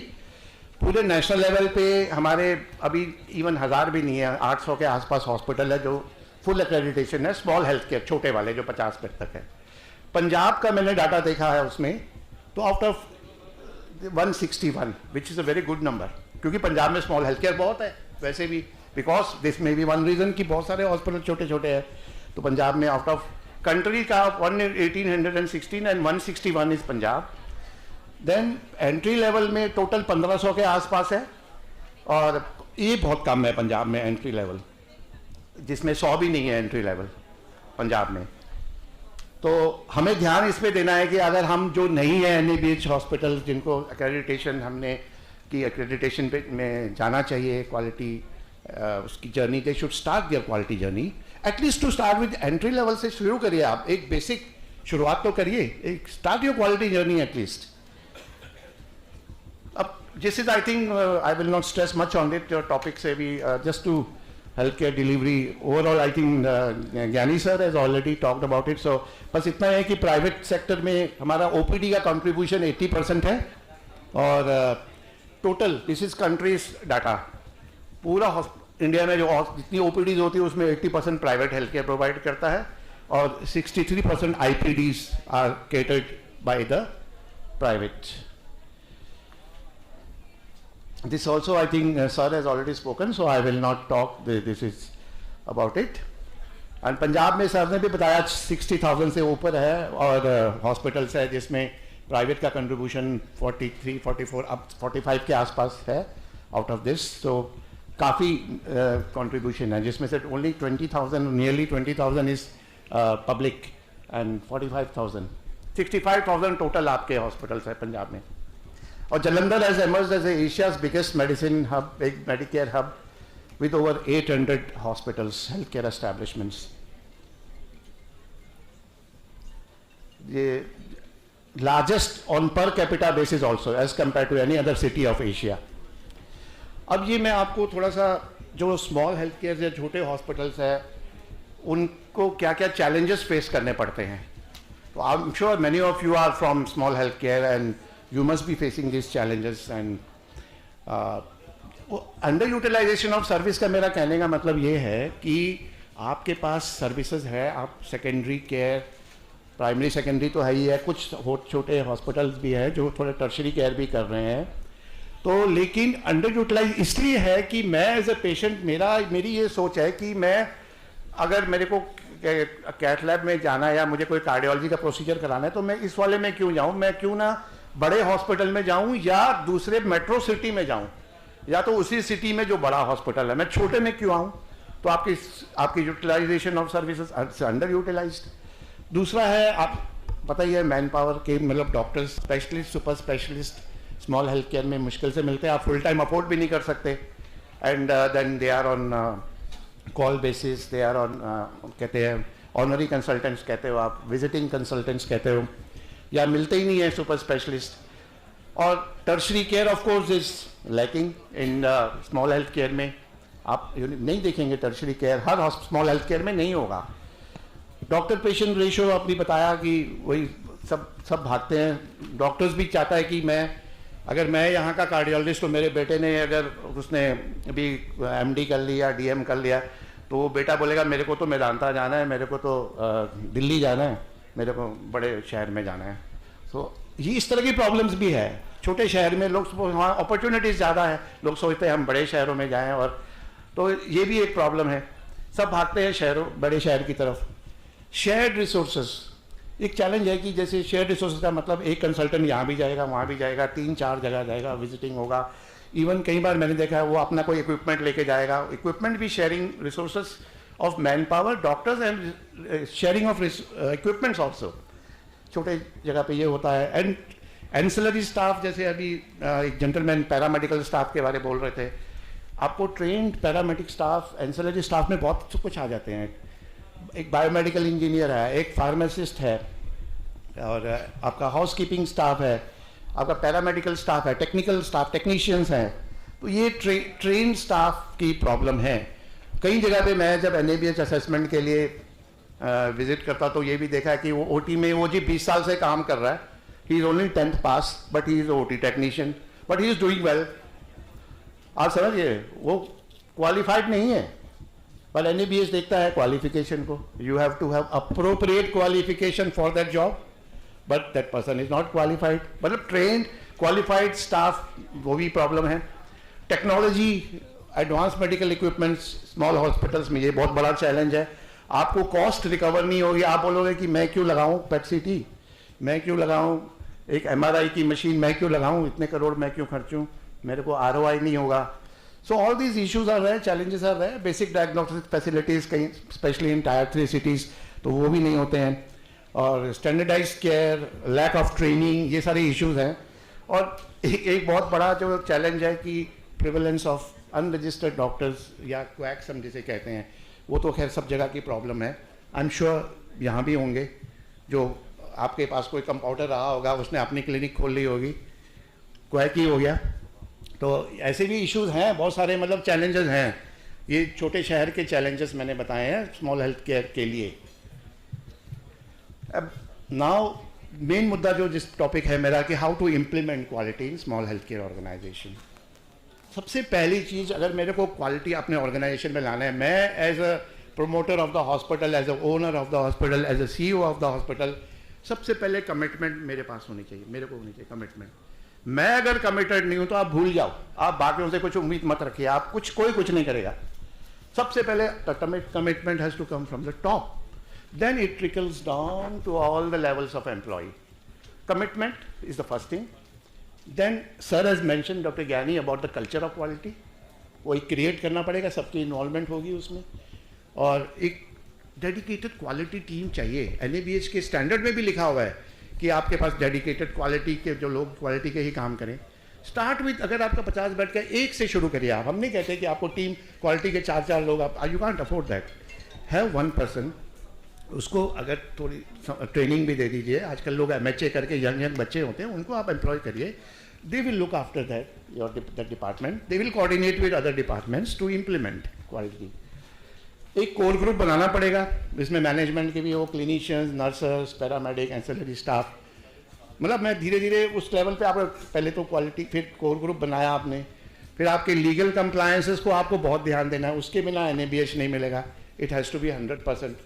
Statutory and legal requirements have to be met 100%.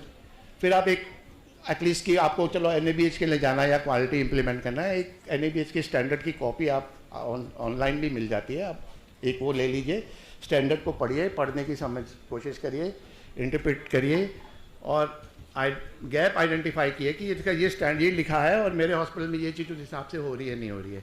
पहले आप self वो करिए, self assessment. उसके बाद में अगर आपको NABH के स्टैंडर्ड समझ में आ गए और आपको इम्प्लीमेंट करना है, तो सबसे पहले चीज़ आपको डॉक्यूमेंटेशन करना पड़ेगा. फर्स्ट स्टेप है डॉक्यूमेंटेशन. जो प्रोसेस का है पार्ट, डॉक्यूमेंटेशन में आपको सारे जो NABH कुछ पॉलिसी प्रोसीजर्स मैंडेटरी बोलता है, वो ये नहीं कहता है कि आपकी पॉलिसी ऐसे होनी चाहिए.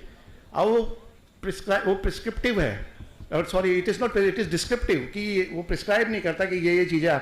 वो कहता है कि इसकी वो आपकी अपनी पॉलिसी है कि मेरी रजिस्ट्रेशन की ये पॉलिसी है, इस तरह से हम करते हैं. डिस्चार्ज का मेरा ये प्रोसेस है. तो आपको खुद अपनी पॉलिसीज, प्रोसीजर्स, पॉलिसीज ये सब डिफाइन करने पड़ेंगे. डॉक्यूमेंटेशन बनाइए. आपके सेफ्टी प्रोग्राम है, क्वालिटी इम्प्रूवमेंट प्रोग्राम है, वो डॉक्यूमेंट करिए. अपने मैनुअल्स बनाइए डिपार्टमेंट्स की. कुछ मैनुअल्स मैंडेटरी है कि आपको एक क्वालिटी मैनुअल होना ज़रूरी है, इन्फेक्शन कंट्रोल मैनुअल होना ज़रूरी है, इस तरह के दिए हुए हैं. इस पर आप करिए. ट्रेनिंग बहुत ज़रूरी है. इंटरनल ट्रेनिंग में आप अपने स्टाफ को, कोई जैसे क्वालिटी किसी आपने हायर किया उसको थोड़ा पता है NABH के स्टैंडर्ड्स के, वो स्टार्ट कर सकती है. फिर आजकल एक्सटर्नल ट्रेनिंग भी होती है, POI हम कहते हैं, प्रोग्राम ऑन इम्प्लीमेंटेशन. उसमें NABH करता है, AHPI करता है. तो आप थोड़ा सा, ट्रेनिंग तो बहुत ज़रूरी है. बिना ट्रेनिंग के, और आपने जो डॉक्यूमेंटेशन बना लिया, स्टाफ को उसके बारे पॉलिसीज़ बताएंगे, उसकी भी ट्रेनिंग देंगे, क्योंकि इम्प्लीमेंट तो उनको करना है. Sir, I request you to be little brief. Yeah, that I'll take 2 more minutes. Thank you. I have just taken 15 minutes. I'll take 5 more, 2 to 3 minutes. So the brunt has to always be on the last. Speaker शुरू में 1 घंटा late हो गया. Anyway, but ठीक है, I'll manage quickly. And then training, I mentioned constitution of committees आपको बनानी पड़ेगी, और mock drills करने पड़ेंगे, टेक्नोलॉजी का यूज़ करना पड़ेगा. These are all measures how can you implement. अब इम्प्लीमेंट आपने कर दिया, लेकिन उसको सस्टेन करना है, तो उसमें भी हर लेवल पे कमिटमेंट चाहिए सस्टेन करने के लिए. Team should be motivated. एक कम्युनिकेशन पे आपको जोर देना है across the organisation. Quality culture को मेंटेन करना है, एस्टैब्लिश करना है. बजट ईयर मार्क करना है कि मेरा क्वालिटी का इतना बजट है, मैं इन्फेक्शन कंट्रोल के लिए इतना बजट है. आपको उसके लिए अलग बजट रखना पड़ेगा. आपको की इंडिकेटर्स आइडेंटिफाई करने पड़ेंगे एंड मॉनिटर करना पड़ेगा उसको. मैनेजमेंट रिव्यू मीटिंग्स करने पड़ेंगे. लीगल, आपने लाइसेंस तो ले लिए सारे, लेकिन उसको ट्रैकर रखोगे कि मेरा कौन सा लाइसेंस कब एक्सपायर हो रहा है. ठीक है ना. उसको आप फिर टाइमली रिन्यू कराएंगे. Periodic trainings, regular audits. Audits बहुत हर तरह के ऑडिट होते हैं. Quality audit, clinical audit, medical record audit, prescription audit. ये सस्टेन करने की बात कर रहा हूँ. एक बार आपने इम्प्लीमेंट किया, ये ऑडिट ज़रूरी है. And review and updation of policy and procedures, manuals जो आपने डॉक्यूमेंट किए, साल में एक बार उसको रिव्यू करके उसको रिवाइज करिए, इम्प्रूव करिए. Quality improvement plans and rewards and recognitions for employees. Challenges in maintaining quality, वही अवेयरनेस नहीं है. कॉस्ट, हम सोचते हैं कि हमें बहुत सारे पैसे लग जाएंगे, लेकिन ऐसा नहीं है. Quality has a cost, but ultimately it overweighs the benefits. If you see the patient quality of care is improved, then लोग सोचते हैं कि मेरे को अब CGHS में 15% ज़्यादा मिलेगा, इसमें इसलिए मेरे को करना है रेवेन्यू का, पर क्वालिटी आपको सोचिए, पहले क्वालिटी का कोई पैसा अपने आप आएगा, और स्टैंडर्ड हम इंटरप्रेट नहीं कर पाते, एंड टीम बिल्डिंग लैकिंग है। Quality is the responsibility of quality department. Sir ने भी बोला कि ये तो क्वालिटी के जो डिपार्टमेंट में उन्हीं की जिम्मेदारी है, हमारी कोई जिम्मेदारी नहीं है। ये सब चैलेंजेस है। ट्रेनिंग, डॉक्टर्स ट्रेनिंग में स्टाफ नहीं आ पाता, डॉक्टर्स नहीं आते, एंड कमिटीज़ की फंक्शनिंग में प्रॉब्लम है। कमिटी बनी हुई है लेकिन काम नहीं कर रही है। Data collection, analysis, audits, indicator, ये सब मतलब इम्प्लीमेंटेशन में हमें दिक्कत आती है for implementing and sustaining quality. और हमें गाइडेंस कैसे लेनी है, NABH कैसे कराना है। हम कंसल्टेंट्स को देखते हैं, वो they charge huge amount of money but they don't do justice. आधे पैसे लेके बीच में छोड़ जाते हैं, कर नहीं पाते। तो I think we need to understand all this, and opportunities बहुत है। आई थिंक टीम बिल्डिंग, ये सब basically all challenges we should take them as opportunities. तो ये है। और माय लास्ट स्लाइड कंक्लूजन में मैं इतना ही कहूँगा कि हमारे जो स्मॉल हेल्थ केयर ऑर्गेनाइजेशन है, जो पंजाब में बथेरे है, मैं पंजाबी में बोल रहा हूँ, बथेरे है हमारे पास में, बथेरे बहुत अधिक मात्रा में है, छोटे छोटे हॉस्पिटल भरे बड़े हैं, और उसमें जो हम प्राइमरी एंड सेकेंडरी केयर के लिए बैकबोन है ये। Then majority of the health care in the country is provided by small health care organisations, and mainly they are in tier 2 and tier 3 cities, and there is immense contribution. Of course universal health coverage, इसके बारे हमने बोल दिया. Small health cares are, but they are struggling with the various issues, human resources, infrastructure, funding, equipments, competition है बड़े hospital के साथ में, and all this digitalization. So quality and safety हमेशा छोटे hospital में एक concern रहता है. तो पर हमें एक quality standards को implement करना है as per your scope of services. It will go a long way in creating resiliency and sustainability of healthcare and small healthcare. So way forward, last slide.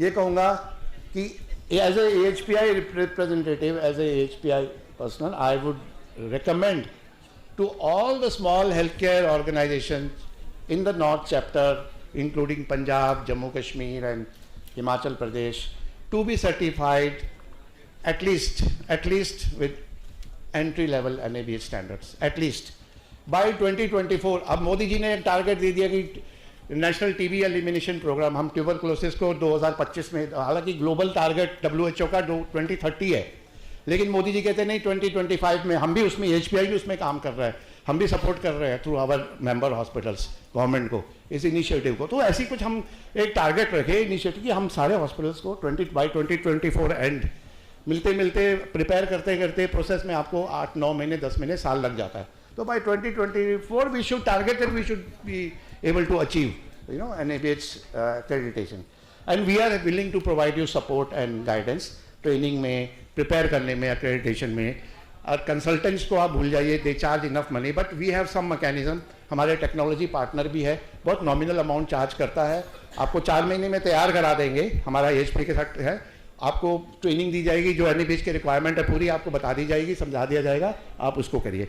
And एक मैं north chapter से my request in to for way forward to doctor Verma and doctor Sharma is to formulate a strategy to begin quality journey, जो जिनमें अभी जो NABH नहीं है, और आज हम इस पे खड़े हैं, इस फोरम पे, इस प्लेटफॉर्म पे बात कर रहे हैं, तो इसको हम आगे लेके जाने के लिए हमारा यही रहेगा कि क्वालिटी नॉन एक्रेडिटेड या नॉन सर्टिफाइड हॉस्पिटल है, उन एक स्ट्रेटजी बनानी पड़ेगी आपको कि हम इसको कैसे करें सारे सबके साथ मिल के। और जो ऑलरेडी एक्रेडिटेड हॉस्पिटल्स है या सर्टिफाइड हॉस्पिटल्स हैं, वो क्या करें, उनको गाइडेंस दे दूसरे हॉस्पिटल्स को जो क्वालिटी जर्नी शुरू करना चाहते हैं, जो NABH के लिए जाना चाहते हैं। जैसे एक एग्जांपल देता हूँ, एक इन्फेक्शन कंट्रोल नर्स है, NABH कहता है वो ट्रेंड होनी चाहिए। अब क्या है कि किसी को NABH के लिए जाना है, उनके पास कोई इन्फेक्शन ट्रेंड नर्स नहीं है, तो जो एक्रेडिटेड हॉस्पिटल है या सर्टिफाइड एंट्री लेवल हॉस्पिटल है, उनके पास भेज के 4 दिन की ट्रेनिंग, आपके अपने लाइजनिंग, अपने कितने कॉन्टैक्ट्स है, उसका सर्टिफिकेट ले लीजिए, वो NABH मान जाएगा, हाँ ठीक है। मतलब इस तरह का आपस में हम लोग थोड़ा सा एक दूसरे को भी हेल्प करें, मिल के करें, and we are there to help you. So I think with this message I and my talk here, and lastly I would like to say कि quality means doing it right all the time, because when no one is looking. Even when no one is looking, आपको कोई ये नहीं कि कोई देख रहा है या कोई assessor आ रहा है या हमें NABH करना है तो हमें quality implement करना है. हम हमारे अंदर से होना चाहिए. It should come from within कि हमने quality करना है. और please, with these words I end my talk here. And thank you very much for the opportunity. Thank you, North Chapter, Dr. Varma and Dr. Sharma. Thank you so much. Dr. Sunil, it was an excellent talk from your side, and it is eye-opener for small care hospitals. And there is lot of things to learn and lot of things to improve, which I feel after listening to your lecture, most of us are feeling it. Over to my co-chairperson. Thank you, Dr. Khetarpal. I think the lesson which I have learned is that if you want to implement quality, you can do it. It is your intention. If the CEO or the owner of the hospital thinks it is not a costly thing, only thing is your intention to do it. And you can take multiple tasks from one person and you can make the things happen in the means you have. So don't be afraid of the extra expense. You will earn more if you maintain quality, provided you have the intention to do it. So with these words, thank you, Dr. Khetarpal, for the excellent presentation. Now we request the chairpersons to honor our speaker.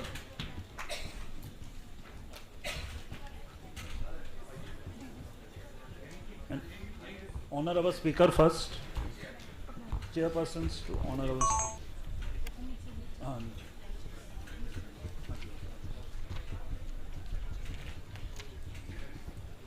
And the next.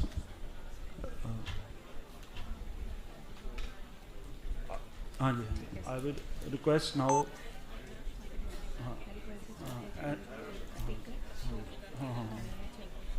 Now I request the speaker to honor all our chairpersons. Now I request the speaker to. I request Dr. Khetarpal, speaker, to honor our chairpersons, Dr. C.P. Sikka, Dr. Grover.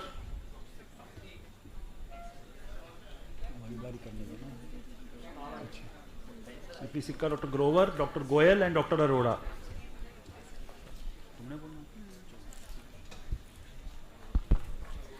Now we have the next lecture on clean, green, lean initiatives to cut down operational cost, and I would like to call upon the chairpersons, Dr. Sushma Chawla, Director of Chawla Maternity Nursing Home and Embryo IVF Center.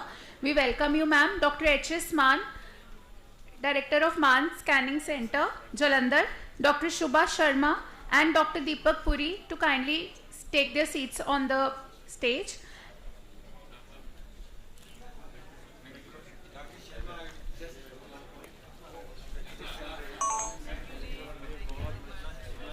And our speaker is Dr. C.M. Bhagat sir, Director of Bhagat Hospitals from Delhi. And I request our chairpersons to kindly introduce our next speaker, Dr. C.M. Bhagat sir, to the house, please. And I request all the speakers to kindly stick to 20 minutes session, please. And we have ongoing lunch. We are not stopping for the lunch, and we'll continue the academic session without a break.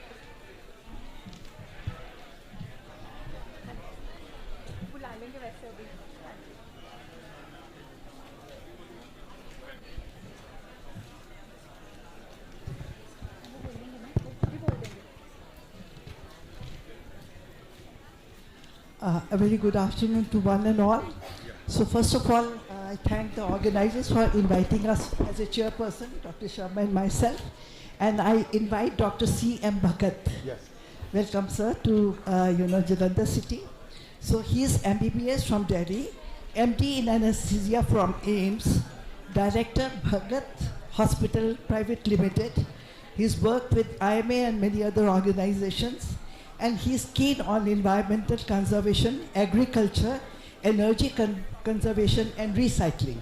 So a very important thing. He's a poet also, and he's written many songs, and he's a producer also. That's a rare quality. So hobbies, learning, why of human psychology besides other activities. So I welcome you, Dr. Bhagat. Kindly go ahead. Thank you. I'll try to finish in 15 minutes. काफ़ी लोग खाने के लिए चले गए हैं. जिनको भूख लगी है वो भी जा सकते हैं, पर पैसा बचाने की बात करूंगा मैं. Try to give you some tips how to save money. So it is for you to decide खाना खाना है या पैसा बचाना है. We have to survive. We have to survive because there has been no rate revision from the government agencies. Costing has not been done. That is why they are not revising and they refuse to do costing.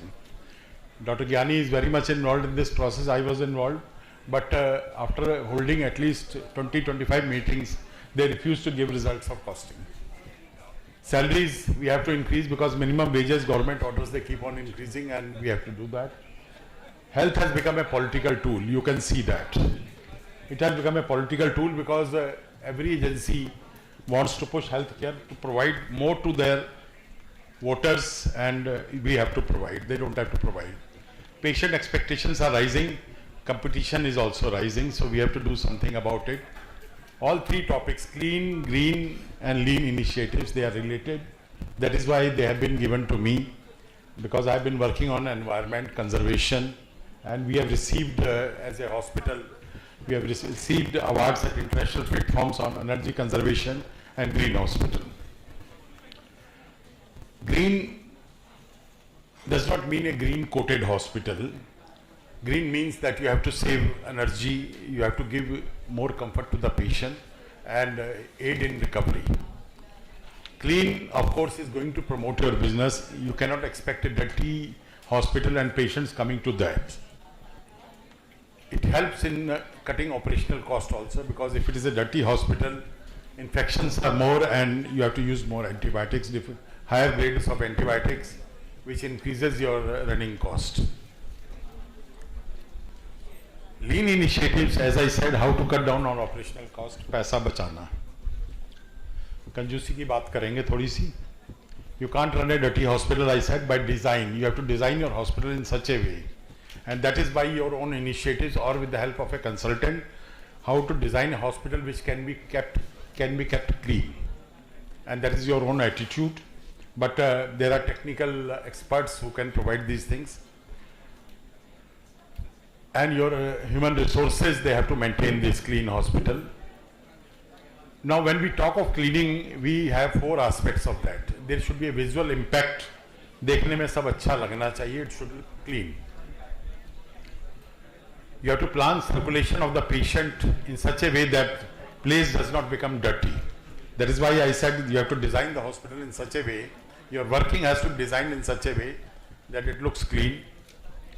You have to identify the processes by which cleaning is to be done, and you have to decide the frequency also. That is also part of NABH. Your own day-to-day working, how it is done. And for that you have to give guidelines. Cleaning broad guidelines I will give. Here also some money will be saved if you listen. Disinfection methods of cleaning. Don't go for very expensive methods. Removal of organic material and foreign material by simple soap and water cleaning will help you getting much better results. It will help you in getting much better results. Water with detergents is cheapest and effective. Surf or Nirma कोई फर्क नहीं पड़ता है. You can use a detergent and clean your hospital. Enzymatic processes are expensive. Use them only when required, because companies will advocate you to use enzymatic processes, bring chemicals, but they are costly. Identify high contact points. They require frequent cleaning in the hospital. You did that during COVID. You have to keep on doing that to reduce hospital infection rate in your hospital. I hope you are doing that, but I'll provide you a list of high contact points. As we move forward, I'll provide you a short list of high contact points and how to achieve these cleanings. It cannot be done by higher management. It has to be done by the, as Dr. Gyani mentioned, by workers at the lowest level, and for that, the mid-level management has to empower the workers. They have to interact with them. थोड़े दिन पहले हमारे hospital में भी एक meeting हुआ और बड़े बड़े कंसल्टेंट्स को उठा के they had a discussion on infection control, and I was not there, but when I came to know about the meeting, I asked them, I said, did you call the workers who are cleaning the hospital? Did you call the nurses? None of them are called. So they are not involved in the process. So next day I called them, discussed with them, gave them the processes, various hints about high contact points. And third day I got the feedback that the overall cleaning has changed in the hospital. So you have to involve the workers. All the bosses who are here, please involve the workers in all the processes which you want in the hospital to be implemented, be their quality, be their cleaning, whatever they are. Document all these processes. You have to document that and you have to monitor them. Something which is not monitored will not sustain. That is very clear. जो आप monitor नहीं करेंगे वो sustain नहीं करेगा, थोड़े दिन बाद फिर वापस back to square one. This is what we call. And verify the effectiveness of cleaning. Just by ticking the check sheets does not ensure that there has been cleaning. You have to monitor it, and I have two ways of monitoring. One is a regular process by checklists and all those things, which they will keep on providing, and it is 100% complete.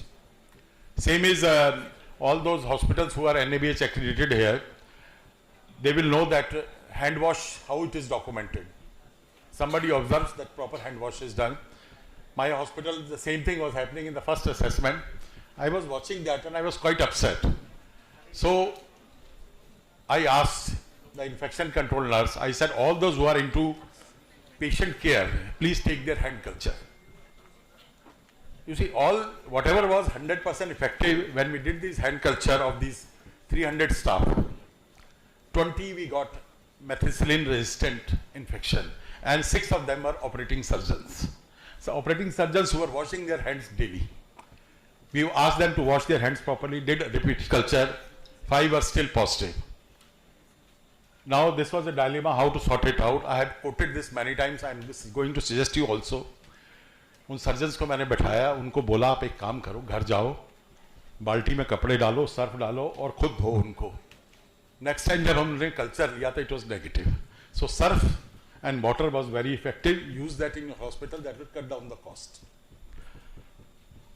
And I am again saying, keep on doing random checks of these cultures of various areas. Maybe I missed something. Okay.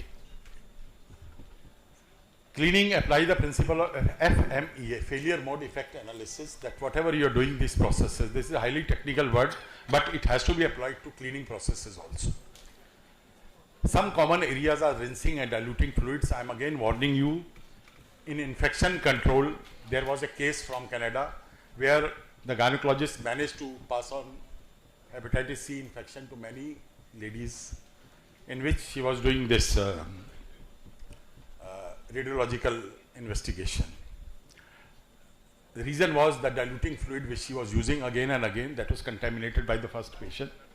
In another hospital, there was an old practice of using Lysol for disinfection and then rinsing that with water. Lysol was being changed as per the documented norm, but the rinsing solution incidentally was not changed for a few months. And they had a series of more than 20 cases of fungal infection in the wounds. So keep watch for these areas. Now some common areas I said I'll mention that. Files of chronic patient. Just look into your system. आपके ICU में जो patient 4-5 दिन से बैठे हैं, कितने लोगों ने उन files को touch किया होगा? Have you ever disinfected those files? None of you. And there is no way you can do it easily. There is no way you can do it. You cannot autoclave those files. You cannot put them into chemical sterilization. So what do you do? Only suggestion I can give is put these files in the lean time, that is evening hours or when, under UV lights. At least the surface will be disinfected. You have used UV light during COVID. You can continue using these UV lights and clean at least the surface which is most frequently touched. Humidifiers we know has been a source of disinfection, but knobs. First time when I did culture in my ICU, I found oxygen knobs infected. I found that monitor knobs were infected. Now these are not in the routine cleaning processes in most of the hospitals. So they have to be cleaned. Once we followed this process, after that none of the culture has been positive from these areas. But my request is please go and take these random cultures from these knobs, handles, telephones, railings, your own mobile, your stetho. This is a list of various things. Curtains I put in red. I'll mention a case in my hospital. I was standing with my physician. He said, Dr. Bhagat, वहाँ पे ना एक patient deteriorate कर गया, उसके बाद 4-5 patient deteriorate करने. I said, please tell me the area. So he told me one corner where these patients were getting infected. I immediately went to that area, found that the curtains, the midsection of the curtains were dirty. And the curtains were not changed. We had kept a frequency of 10 to 15 days of change of curtains. That is what the usual is. So the mid portion of the curtain, you can imagine patient is touching, nurse is touching, doctor is touching, sweeper is touching, everybody is touching. So these areas, they should be sent for regular cleaning daily, and there should be a frequent wash of these.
Bodies ने इसको recommend भी किया है कि it helps in air conditioning. But does it reduce infection in the hospital? I have my doubts, serious doubts, not serious, very serious doubts, that this causes recirculation of the air. And where is the concept of fresh air? Does it give you a fresh feeling? The moment air conditioning switches off for a few minutes, you get a very uncomfortable feeling, uneasy feeling.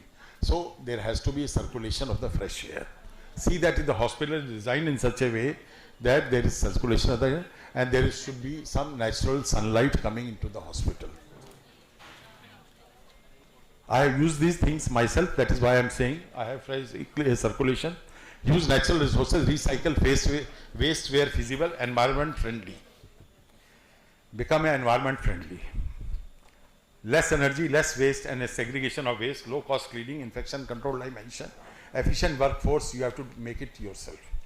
And the only way you can make your workforce efficient is by empowering them. Make them feel what is their importance. How many of you talk to your cleaning personnel directly? Talk to them at least twice a year, you will get the results. Employ efficient workforce, adopt good practices, control purchases with frequent audits and checks. Design changes. Now again we come to air conditioning, because in a centrally air conditioned hospital, 60% of the power bill is for air conditioning. Now there are various types of air conditioning which are there. Split air conditioning, window air conditioning, they are energy efficient, and central air conditioning with cooling towers. That's the most energy efficient way of cooling the system. But big units, they are energy guzzlers. Big units which we employ. One car is parked wrong outside TR 7477. Anybody is there? This caused a lot of congestion outside. TR 7477. Okay, thank you. Air conditionings, you have to work on it. Replace the old units with the new ones. New ones have come very energy efficient, and you will recover the cost within 1 or 2 years. So go for replacement of these or maintain these air conditioning. Clean the filters regularly, clean the valves regularly, replace the old valves. Fans. Fans, the old fans were consuming 80 watts, जो आपके घर में लगे हुए हैं, और जो नए फैन आए BLDC, brushless direct current technology, they consume only 12 to 20 watts. अगर आप अपने फैन, आपके हॉस्पिटल में अगर 50 फैन है या 100 फैन है, आप कल जाके बदल देंगे तो अगले साल तक आपकी कॉस्ट रिकवर हो जाएगी. और पुराने फैन का क्या करना है वो भी मैं आपको बता देता हूँ. अपने एम्प्लॉइज़ को दे दीजिए, 500 रुपये में ले जाएंगे. They will be happy and you will recover the energy cost within 1 year. I recovered within 3 months. I recovered within 3 months. And lights, of course, LED everybody knows, so I don't have to talk about that. I mentioned about choice of air conditioning units, regular cleaning. Cleaning I recommend twice a year. One at the beginning of the season, and second just before the rainy season. The reason before rainy season is that the dust which has accumulated over the filters, it gets swollen because of the moisture and it chokes the system. तो वो जो fan का जो load है और air conditioning का load है वो बहुत बढ़ जाता है. तो just before rainy season always get the AC service twice a year. Fine. Small things which I have done I let you know. मैंने पेशेंट्स के रूम से डोर क्लोजर हटा दिया. कमरा ज़्यादा ठंडा करते थे, दरवाज़ा खुला छोड़ देते थे कि ताज़ी हवा भी आ रही है, दोनों नहीं हो सकता है. एग्जॉस्ट फैन, आप लोग होटल्स में रुके हो कई बारी, जब आपने एग्जॉस्ट फैन ऑन किया है तो कभी ऑफ नहीं किया आपने बाथरूम का. पेशेंट भी यही करता है, does not switch off the exhaust fan, and you can imagine that exhaust fan is draining the air conditioning of the room continuously for next many days. What we did was we designed our own timers. Patient को room देते वक्त बताते हैं कि इसको press कर दीजिए, 15 minute बाद एग्जॉस्ट फैन बंद हो जाता है. You can imagine the saving. Exhaust fan का तो जो सेविंग है यही, एयर कंडीशनिंग का सेविंग बहुत ज़्यादा है. And set the temperatures, which of course is difficult, I found out, but the ideal temperatures are 23 to 24. Use fans for air circulation in large areas. Frequent cleaning, 2 service per year I mentioned, so not repeat. Daylight lighting. Don't follow the dictum, you control everything. AHPI, which is the air conditioning body of USA, which has been giving various guidelines, their basic philosophy is control everything. I don't believe in that. As an environmentalist, I've been working on environment. I say don't try to control nature. Please don't try to control nature. You will end up landing in mess. So please don't control everything. Naturally flowing air across the area gives a better feeling, less infection. Plantation at all levels. Dr. Gyani भी Singapore गए थे मेरे ख्याल साथ में हमारे. That hospital was totally green. Maintain the areas around your hospital, not just your hospital, around your hospital also green and clean. It will affect your dust level also. It will give a positive feeling to the patient. Solar system. And in parking areas, there is a mention of Elstonia. Elstonia is a umbrella shaped plant which I have used because when I was making my hospital, I asked for the quotation for parking areas. He gave few lakhs. So I got 6 Elstonia plants there. Within 2 years they grew up and they are providing natural shade to the plants, and I saved on those 6 lakhs. So Elstonia is the plant I recommend because it doesn't grow very tall and it gives you umbrella of about 20 feet. Solar plants, I have solar water heaters, solar plants, 50 kilowatt solar energy generation. Remember, this 50 kilowatt doesn't mean that all 50 kilowatt is generated day and night. It is peak hour installation. Generally, the energy generated is around 60 to 70%. Now these figures, just look at them closely. To install these 50 kilowatt, I had spent about 38 lakhs. And the Delhi electricity rate is 13 rupees. 46 lakhs, 59,480 units I have generated till last week. Multiply with 10, I think you people are paying in Punjab 10 rupees per unit. So that comes to 4 crore 64 lakh. अभी 2016 में लगाया था मैंने, तो आप लोगों ने जिसने नहीं लगाया सोलर प्लांट प्लीज लगा लीजिए, इससे बढ़िया इन्वेस्टमेंट नहीं होगी। कोई यहाँ पे फाइनेंस इन्वेस्टर भी बैठे हैं, I can challenge them, there is no investment which will give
It's a gift to all your patients. I think we all can do that. You saw that green bag in one of the pictures. Yeah. These are grow bags. So you can put them on anywhere and put your household kitchen waste in that. And keep on adding soil to that. और उसमें आप plants लगाइए. केला भी निकलेगा, पपीता भी निकलेगा, टमाटर भी निकलेंगे, भिंडी भी निकलेगी, बैंगन भी निकलेंगे. Use these green grow bags. किसी को सप्लाई चाहिए मेरे से ले लेना, मेरा बिजनेस बहुत व्यापारी है. And another one is a green movement. You can wear one green ribbon every day and present 10 to other patients. So these grow bags are really wonderful. They have large capacity, unlike these plants, small pots. So grow bags you can use.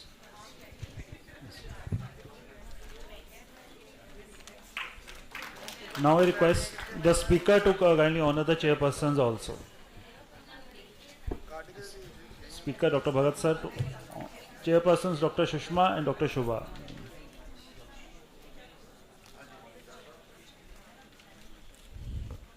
मेरा YouTube channel है Dr. Bhagat News. I have views on every subject. 250 के करीब उसमें videos हैं, अलग-अलग topics में हैं. आपके बोलने पे भी हैं, आपकी पर्सनल रिलेशनशिप पे भी है, बातचीत पे भी है, क्वालिटी पे भी है, एनवायरनमेंट पे भी है. And now I think we will have a lunch break for half an hour. The sessions will resume after lunch.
should we control a huge blow to the world economy, which is being published in various literatures, and one of the famous medical economists, Mr. Jim O'Neill, he has said that by 2050 infection will be one of the leading cause of death. So today we have to control the infection. That is why we need infection prevention and control system to be there in our setup. Then another guideline by ICMR is also there, which says about infection control and how to prevent it. So what are the pillars of infection prevention and control? So first, any hospital, they should have a guideline. We have the reference material. We don't have to follow exactly, but we have to customize. We have to tailor-made according to our own requirements, according to our own setup. It's not like guideline says this and we have to follow. It's like guideline says this, and according to this guideline, we have implemented this particular thing to improve or to work upon that particular thing. So, what are the pillars?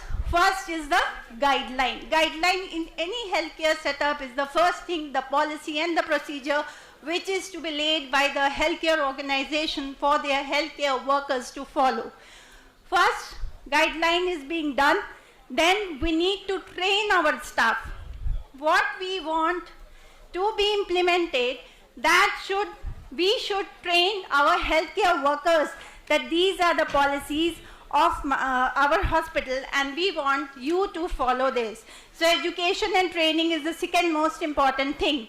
Third, once we have laid the guideline, we have educated our staff, we have to do surveillance. Okay, surveillance, then after that we have to take the help of multimodal strategies to prevent infection. Then we have to do in between audit. Audit is a process where we see whether whatever we have laid down is in place or not. So these are the pillars.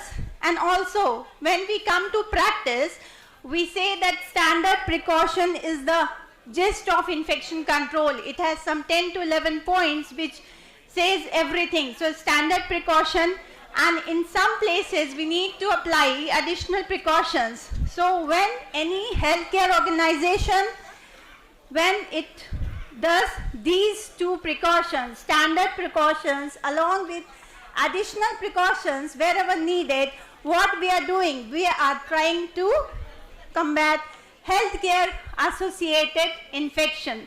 What is healthcare associated infection? Any infection which develops in a patient after 48 hours of admission in that particular healthcare setup, then we say or that infection qualifies as healthcare associated infection.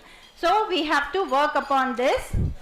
Then this is one pictorial representation. We have a patient admitted in an ICU or a ward or emergency. So patient is being catered by the hospital staff. Patient is having infection, and the infection, the organisms, the superbugs, they are being disseminated. Where? To the surfaces nearby or on the bed where the patient is admitted, and also to the equipments which are being used by the patient. So those equipments also will get the contamination, the infectious organisms. And how are we going to deal with it? We have to break this chain here from staff to the patient. Suppose the staff is catering this patient and the staff has not taken proper precaution, the infection control measures, then the staff will have those organisms. And when the staff goes to treat or to give a medication to another patient, then we or the staff will transfer the infection if infection control measures are not taken to another patient. So this is how in the environment of any healthcare facility the infection goes on.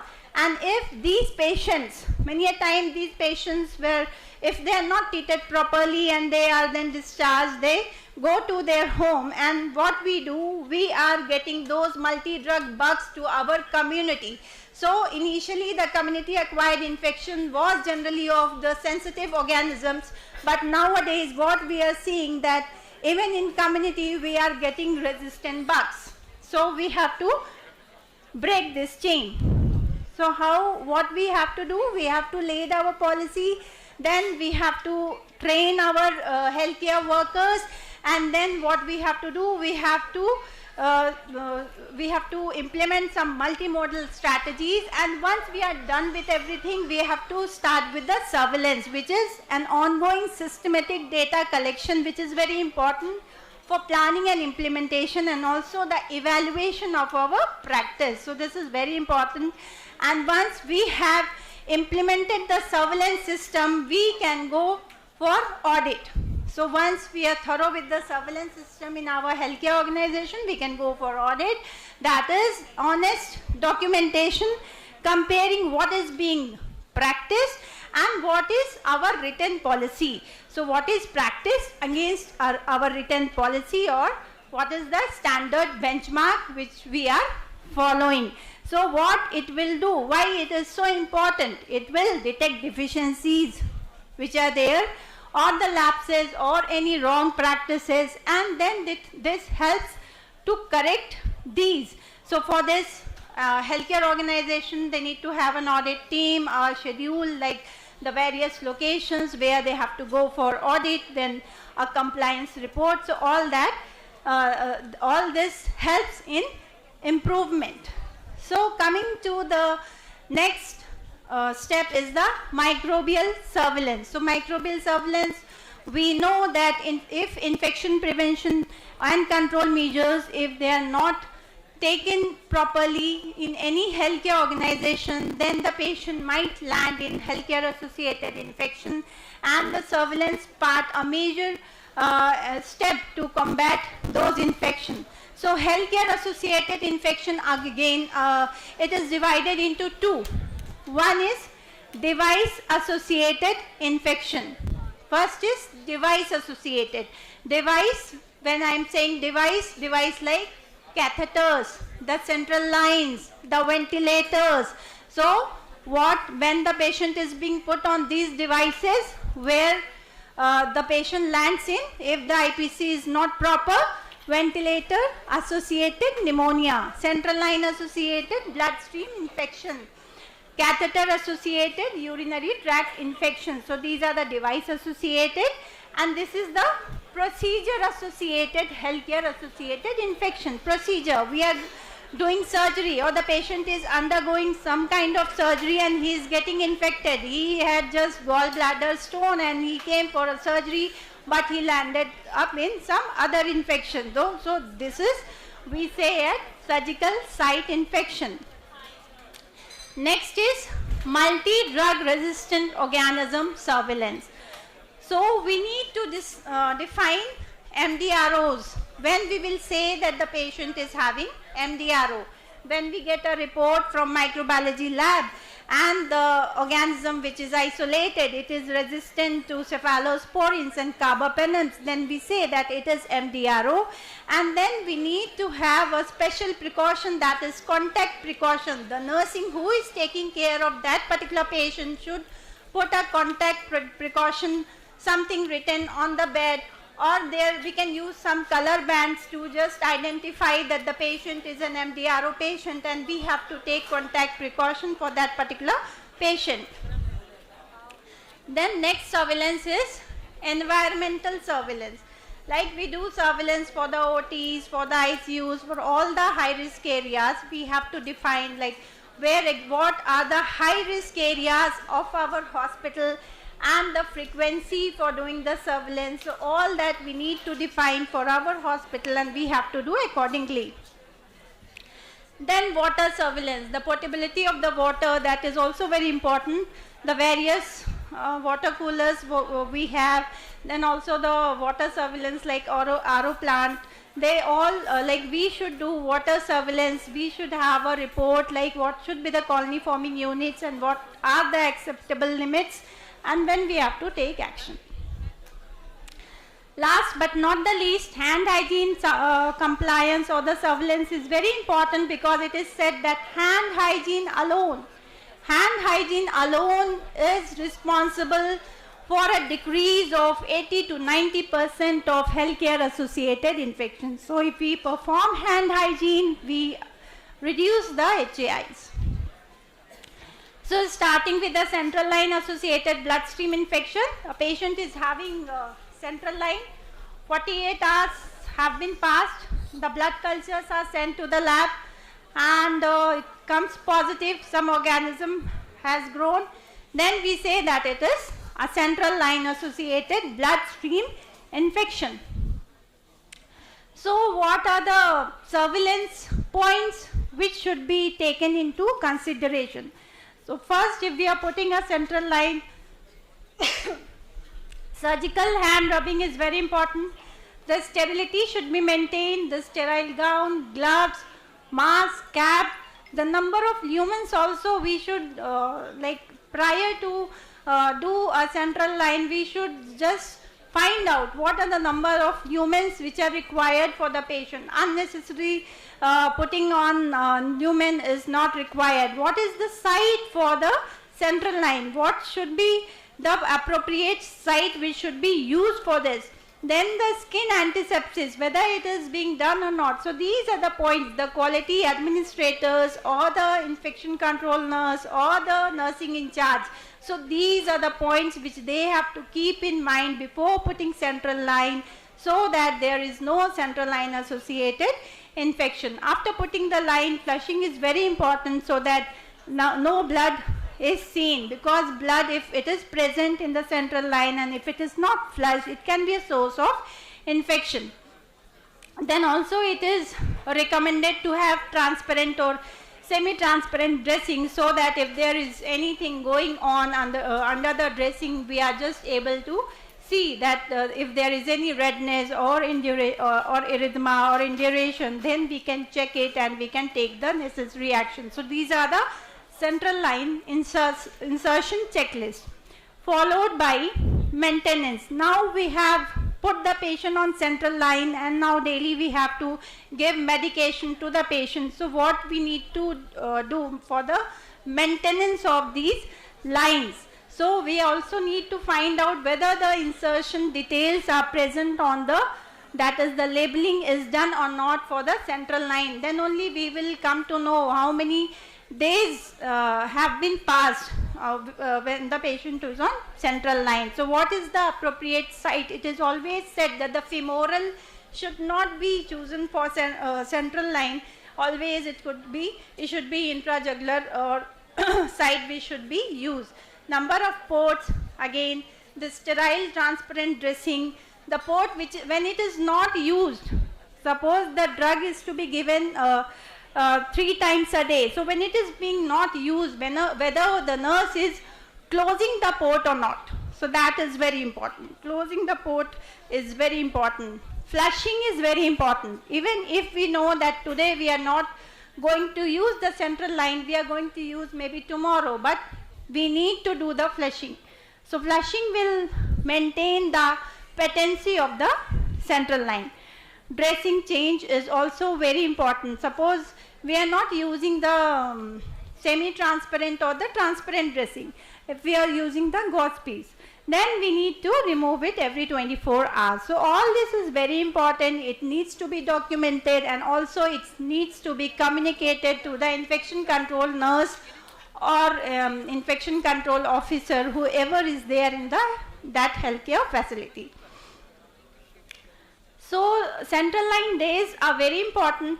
Generally the nursing in charge who is in ICU, she will take care of the number of patients who are there on the central line. Why the census is important? Because when we get the census, the infection control nurse or the infection control officer, when he gets the number of patients on central line, then only we will be able to find out the CLABSI rate. Like suppose we say, we ask what is the rate of CLABSI in your facility. So what we need to do, we need to have census, number of patients on central line and also the number of cases who were on central line and who came out to be positive. So this is very important and this is how we deduce CLABSI rate for any healthcare organization. So coming to the next is catheter-associated urinary tract infection. So what are the things which we need to have in mind when we are putting the patient on catheter? First and foremost, what is important? Whether the catheter, whether the Foley's is actually required. This is the first question which should come to in the mind of the consultant or the nurse who is taking care of the patient. Is it required? Because many times it is not required and it is being put. So first question that should come to mind is it required? Have alternatives been considered? Can the condition is whether without putting Foley's, can we choose something else so that we can prevent putting Foley's? So these all should be taken care of. Then gauge selection, the smallest gauge selection is required. Then when we are going to put the Foley's, hand hygiene again. Hand hygiene is very important. Training should be given to the nursing staff. What are the do's and don'ts for inserting Foley's catheter? So this is very important.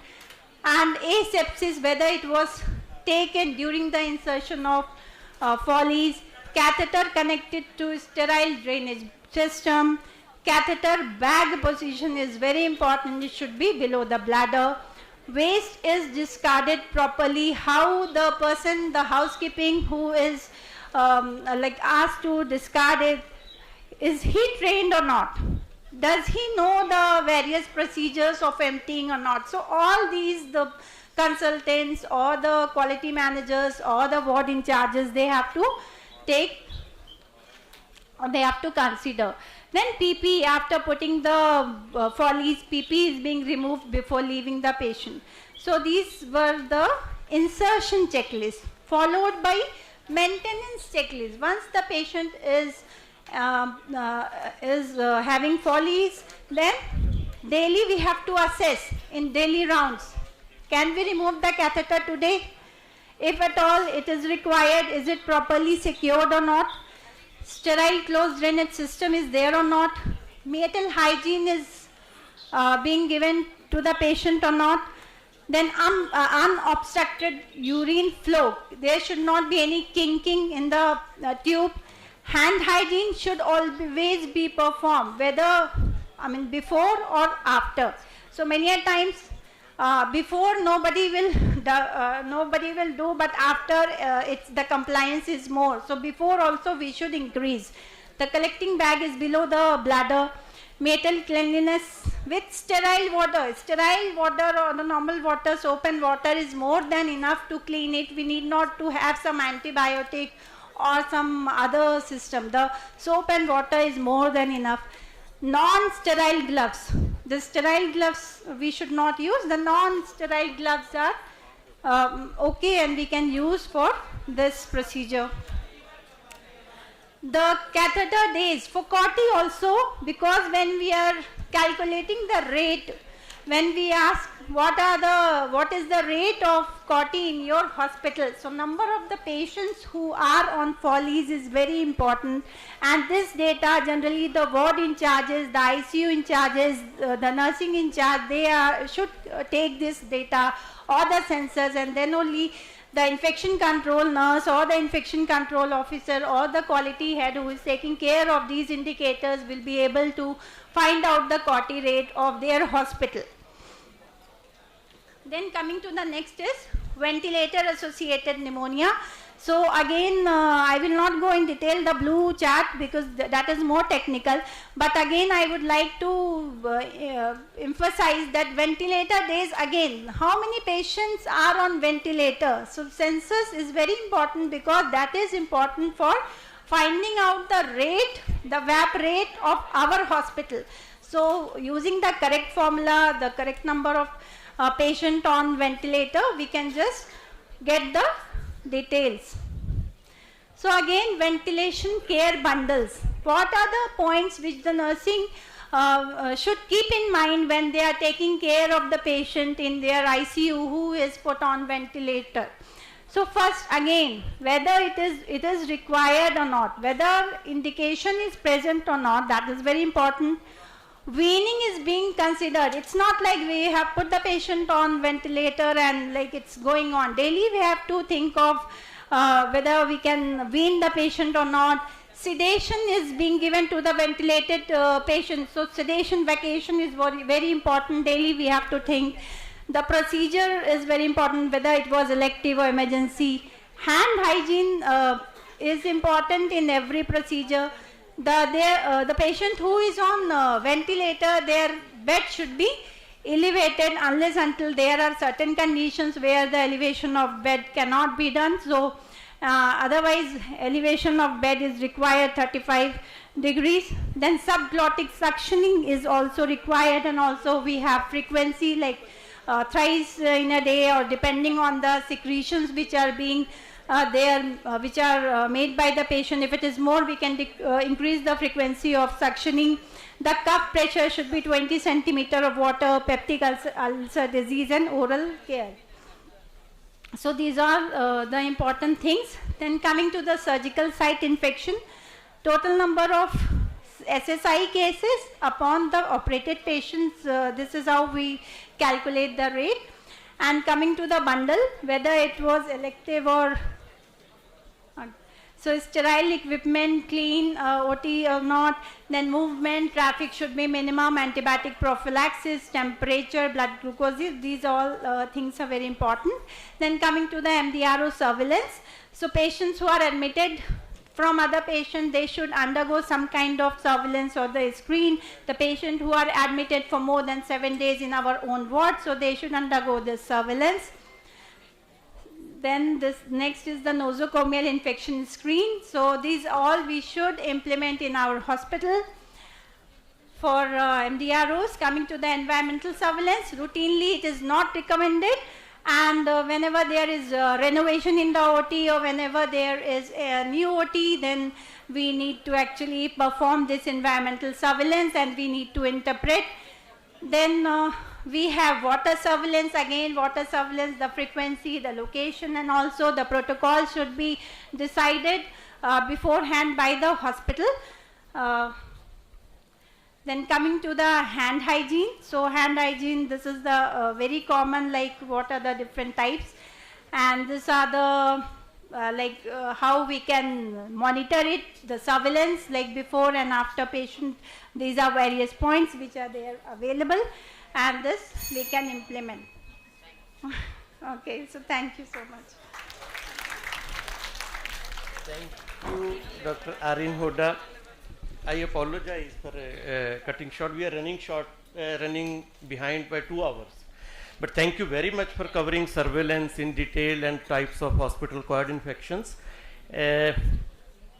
Actually, once we were talking about cost cutting in the morning, one of the reasons for high healthcare cost is hospital-acquired infections, both in medical and in surgical patients. And because it increases the hospital stay as well as cost of antibiotics, high-end antibiotics. And the one carry-home message which Dr. Arine has given us is the 80 to 90% of infections can be controlled by hand hygiene. So I think one carry-home message today for everyone is that whenever we see our next patient, we should wash our hands. Thank you, Doctor. I think she has to leave for Lucknow now. Thank you very much for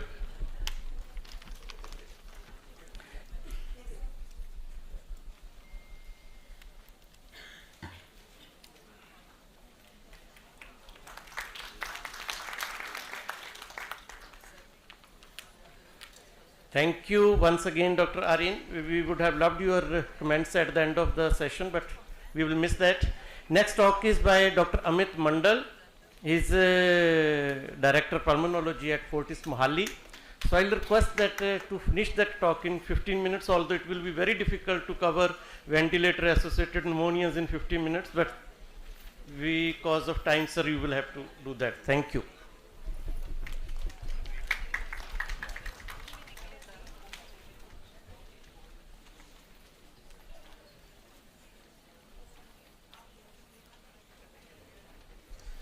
Good afternoon.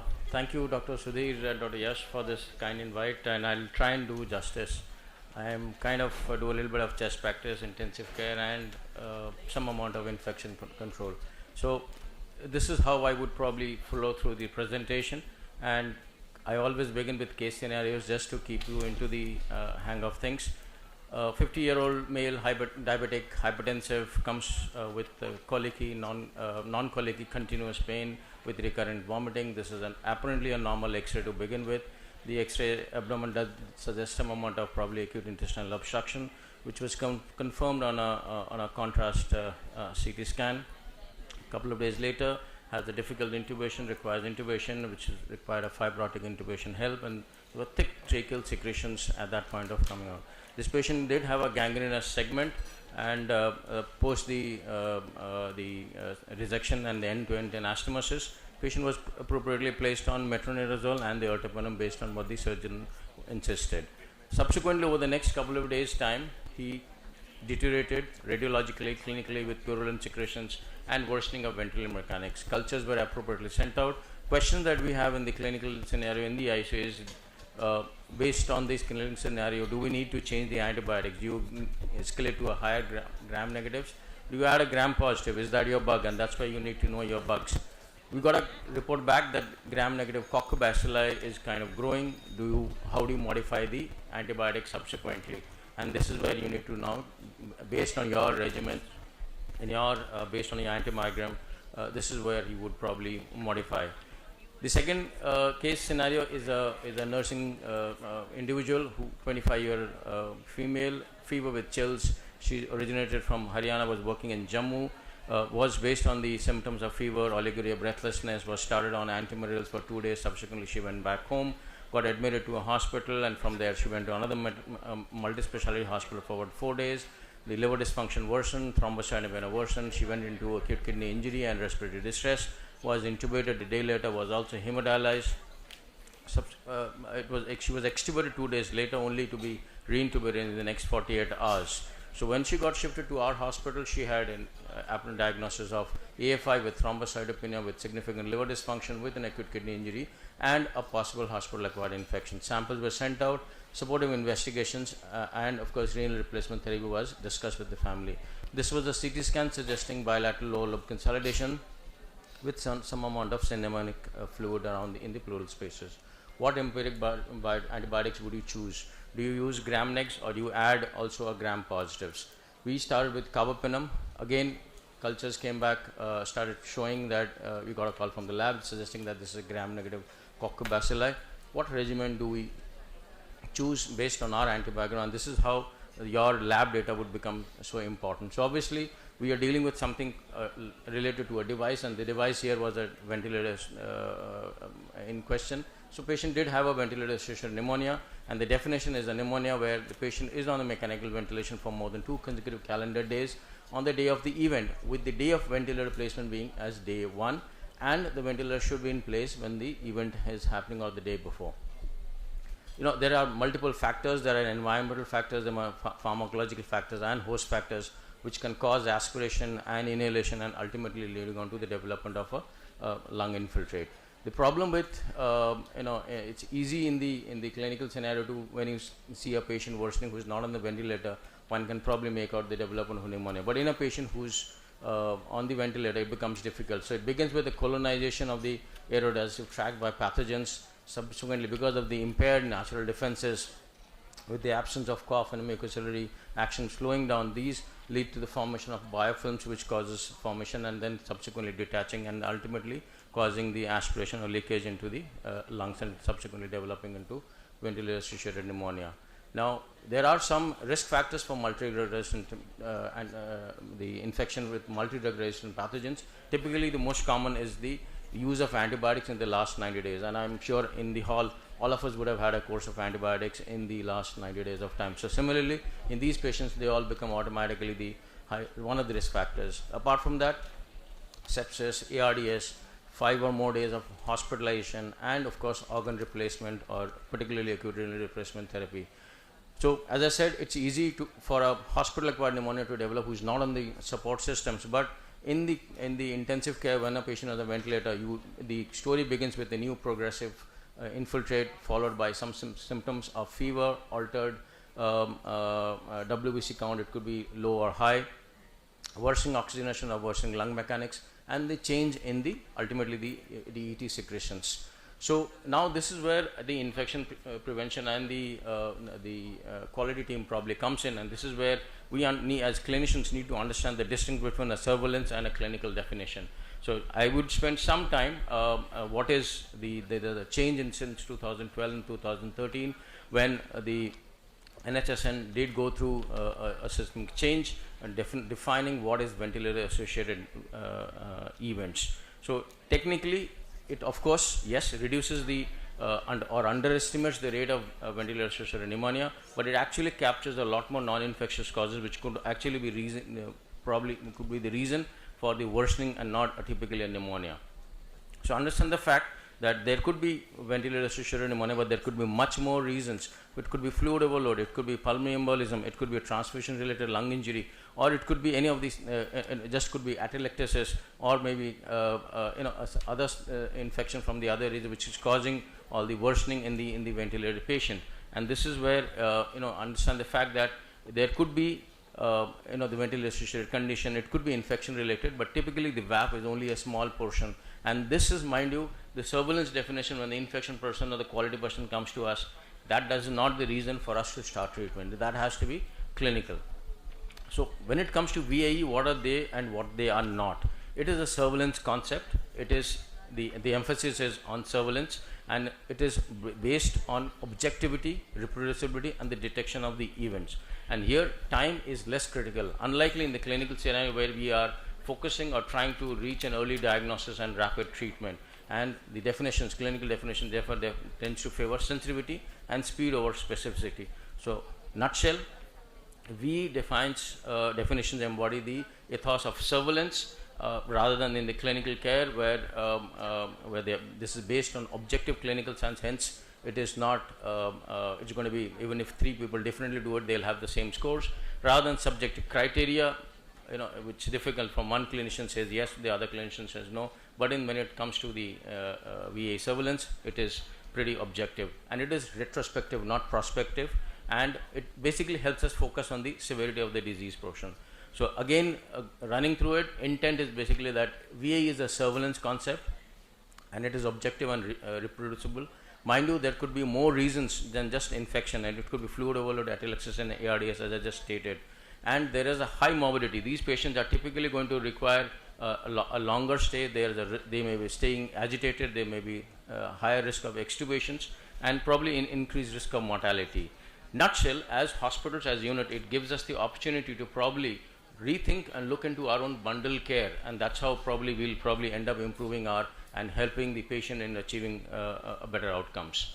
So in terms of how do we think, it's basically a patient who's apparently been stable for 2 days and subsequently becomes unstable for the next 2 days time. I'm sorry, the photographs have kind of changed when I've loaded it, but anyway, it basically talks about more than 2 days of instability, more than 20 or more than 2 units of FiO2 increase, and a PEEP of more than 3 is basically where it qualifies as a VAE. And if there is some symptoms in terms of fever or altered WBC count, as I talked about, where there is a suspicion of infection, that is when it's called a ventilator associated condition. We would talk about an infection related ventilator associated when there could be some sort of infection but may not be fulfilling the entire criteria. But when there is a X-ray opacity, when there is a culture positive, when there is increased purulence, when there is a change in the WBC and there is a change in the FiO2 and the PEEP settings, then it qualifies as a VAP. So coming back to our patients, both of the patients did grow Acinetobacter baumannii complex, intermediate sensitive to colistin. The first patient, this is how the X-rays progressed, and unfortunately the patient did not survive.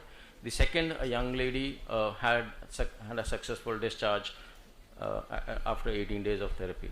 So to the approach to diagnosis and treatment, it could be clinical, where we would suspect, if we are suspecting, we would send out samples and change the antibiotics empirically, and based on the cultures, then we would probably look at whether we need to stop the antibiotics or consider giving just a short course or modifying it as per the need. The other could be a microbiological pathway, where we will send the samples, and based on whether there's the intracellular organisms, which very few labs unfortunately are able to do, even our labs do not do that. But nevertheless, based on these, we would start on antibiotics, and if not, we would probably look at alternative causes for this and subsequently move forward. So this is basically the microbiological pathway. One, we generally follow the clinical pathway predominantly because this is simpler and easier to follow. Mind you, there are certain empirical windows. One, when we are just suspecting in the initial stages. Second, in today's era, when we have the rapid diagnostics, particularly the BioFire, which is, we are fortunate to have that. When that is available, it helps us probably, based on our antibiograms and our organisms, we are able to probably at that point of time, before the cultures come positive, we are able to modify based on the molecular diagnostics that come across. And of course, third is when third window of empiricism or definitive care is when we have the final culture positive. Today, ICMR in the last year's paper in 2022 about diagnosis and management of CROs talks very strongly about molecular diagnostics as a rapid diagnostic methodologies, and that's why we need to have these, or at least have labs which are able to give it to us in about a day's time, so that we can probably treat our patients better and earlier. We were fortunate to have some inroads into what are the molecular mechanisms in our hospital. Predominantly, unfortunately, it's been an NDM based organism with these in hospital acquired infections. 22% have mixed, 33% did have OXA48, but again here also there was an NDM predominance, and ultimately these require kind of colistin based therapies. There was only 11% which had KPC, and this is the the kind of structure that we see all across the different parts of the country. Now this is 2023 this year, which was a recommendation as to how you would treat these difficult drug resistant organisms. I would suggest, rather than looking into this, look at the ICMR guidelines.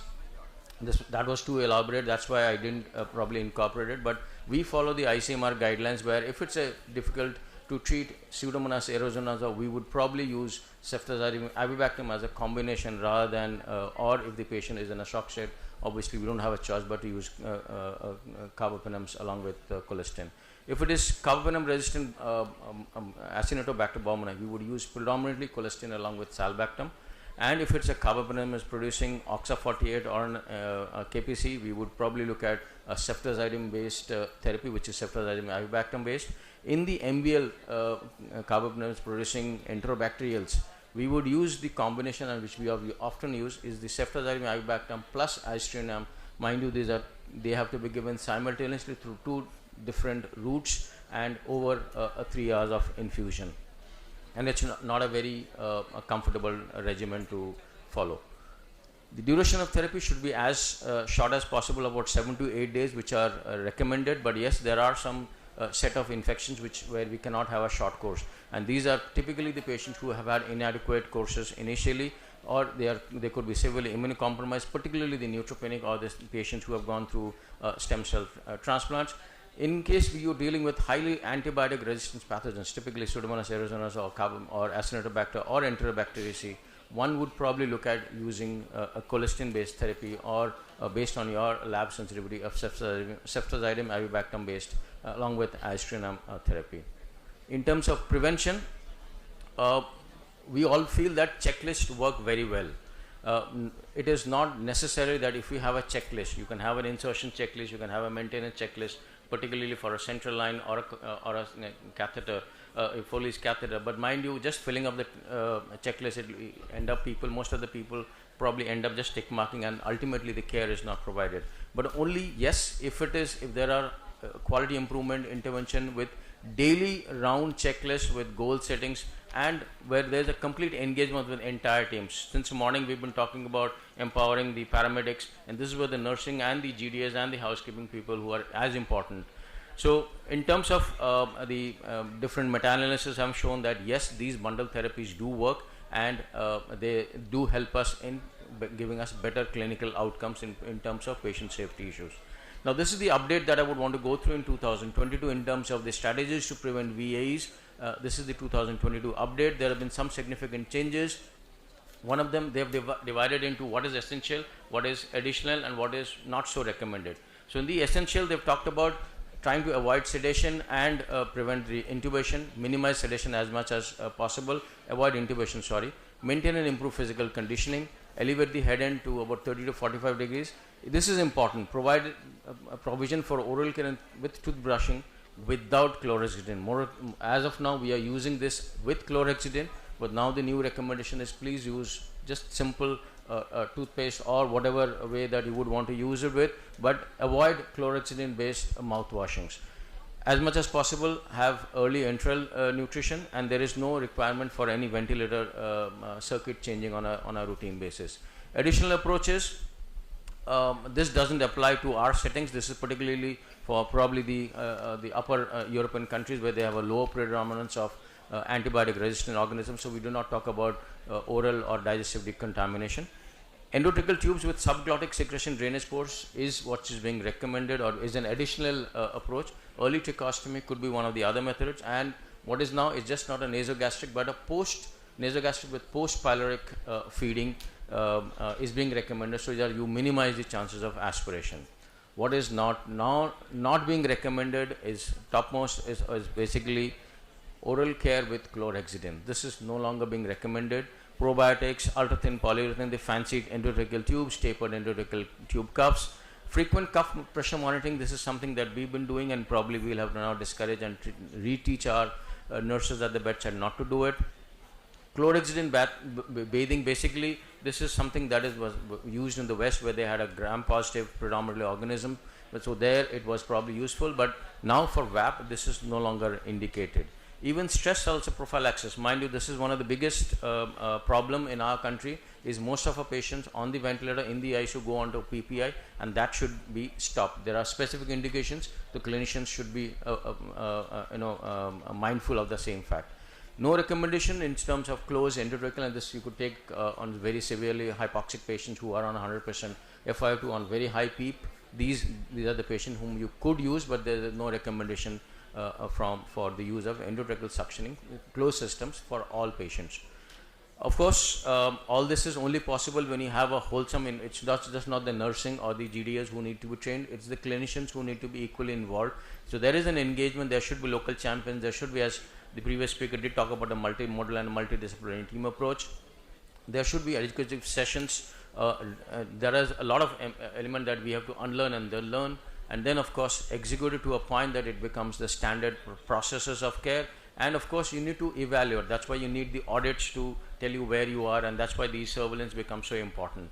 What have we done? We've you need to look at what is your hand hygiene data, what is your device infection data, associated events data, what is your SSI rates. So over the years we've tried to improve upon ourselves, and this is where we are today. There's a string, there are still gaps that we need to fulfill, and we've been tracking thanks to the JCI and the NABH. And mind you, NABH is something that is coming to all hospitals, even the public sector hospitals. There's a move by the government that all of these hospitals, irrespective of how big that public sector hospital may be, will have to go through an NABH certification, and this is coming to all the hospitals, particularly the insurance sector would probably drive, and based on that, that is how the emoluments are going to be paid out for the same surgery. There could be difference of payment based on the NABH certification. So this is coming. You start moving now. We've also followed a journey. We were way up at one point of time. We've been tracking all our device associated as well as our skin surgical site infections. This is where we talk about the possible VAP that we have been witnessing. We did lose some amount of enthusiasm after a couple of good years in 16, 17, 18. Subsequently, in the COVID times, we did lose some amount of our good practices, and that's where but hopefully in the last 5-6 months we've not had any incident this year 2023-24, and hopefully we should be able to manage that. But this is the beginning of the peak season, and this is when most of our patients are going to stay longer on the ventilator. You need to know also what are your bug profiles when you have hospital acquired infections, which could be ventilator or COTI or CLABSI. You should know our predominantly bug is gram negs, and it's typically associated by a Klebsiella pseudomonas. Staph aureus, which just accounts for about 8% of the total data.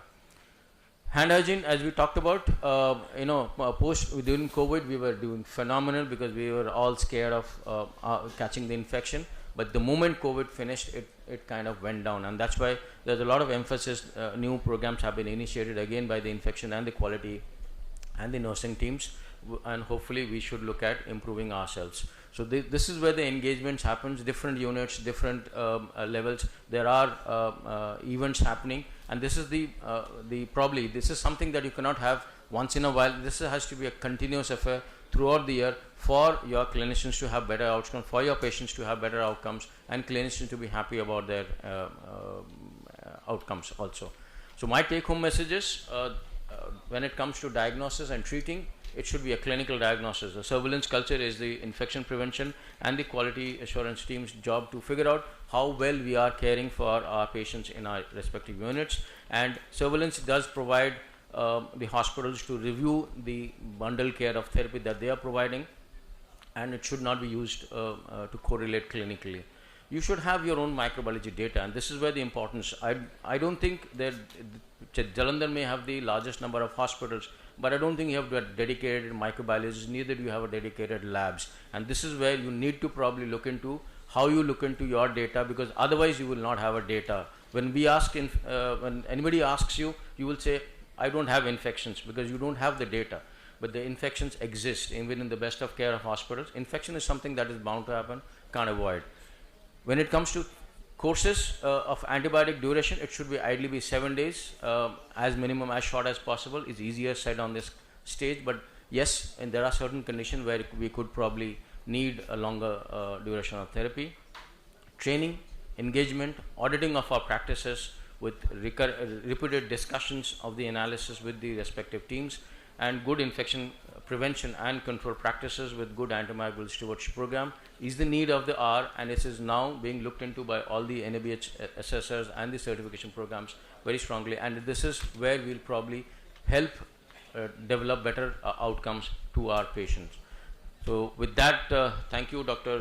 Sudhir, once again, and I bring greetings from Fortis Mohali. And I said there are more nurses than doctors in this photograph. This is a very old. A lot of these people have probably moved abroad or to different hospitals. And thank you so much.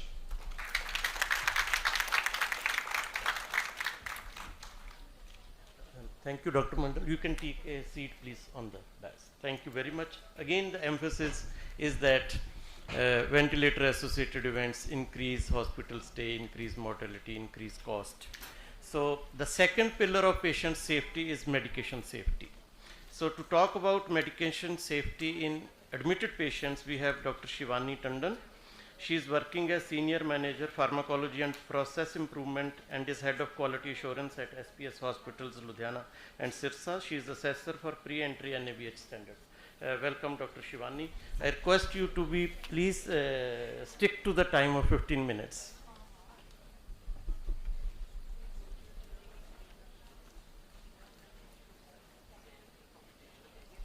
So, very good afternoon to all present. I've been given a very specific topic in medication safety, and that is inpatient medication safety.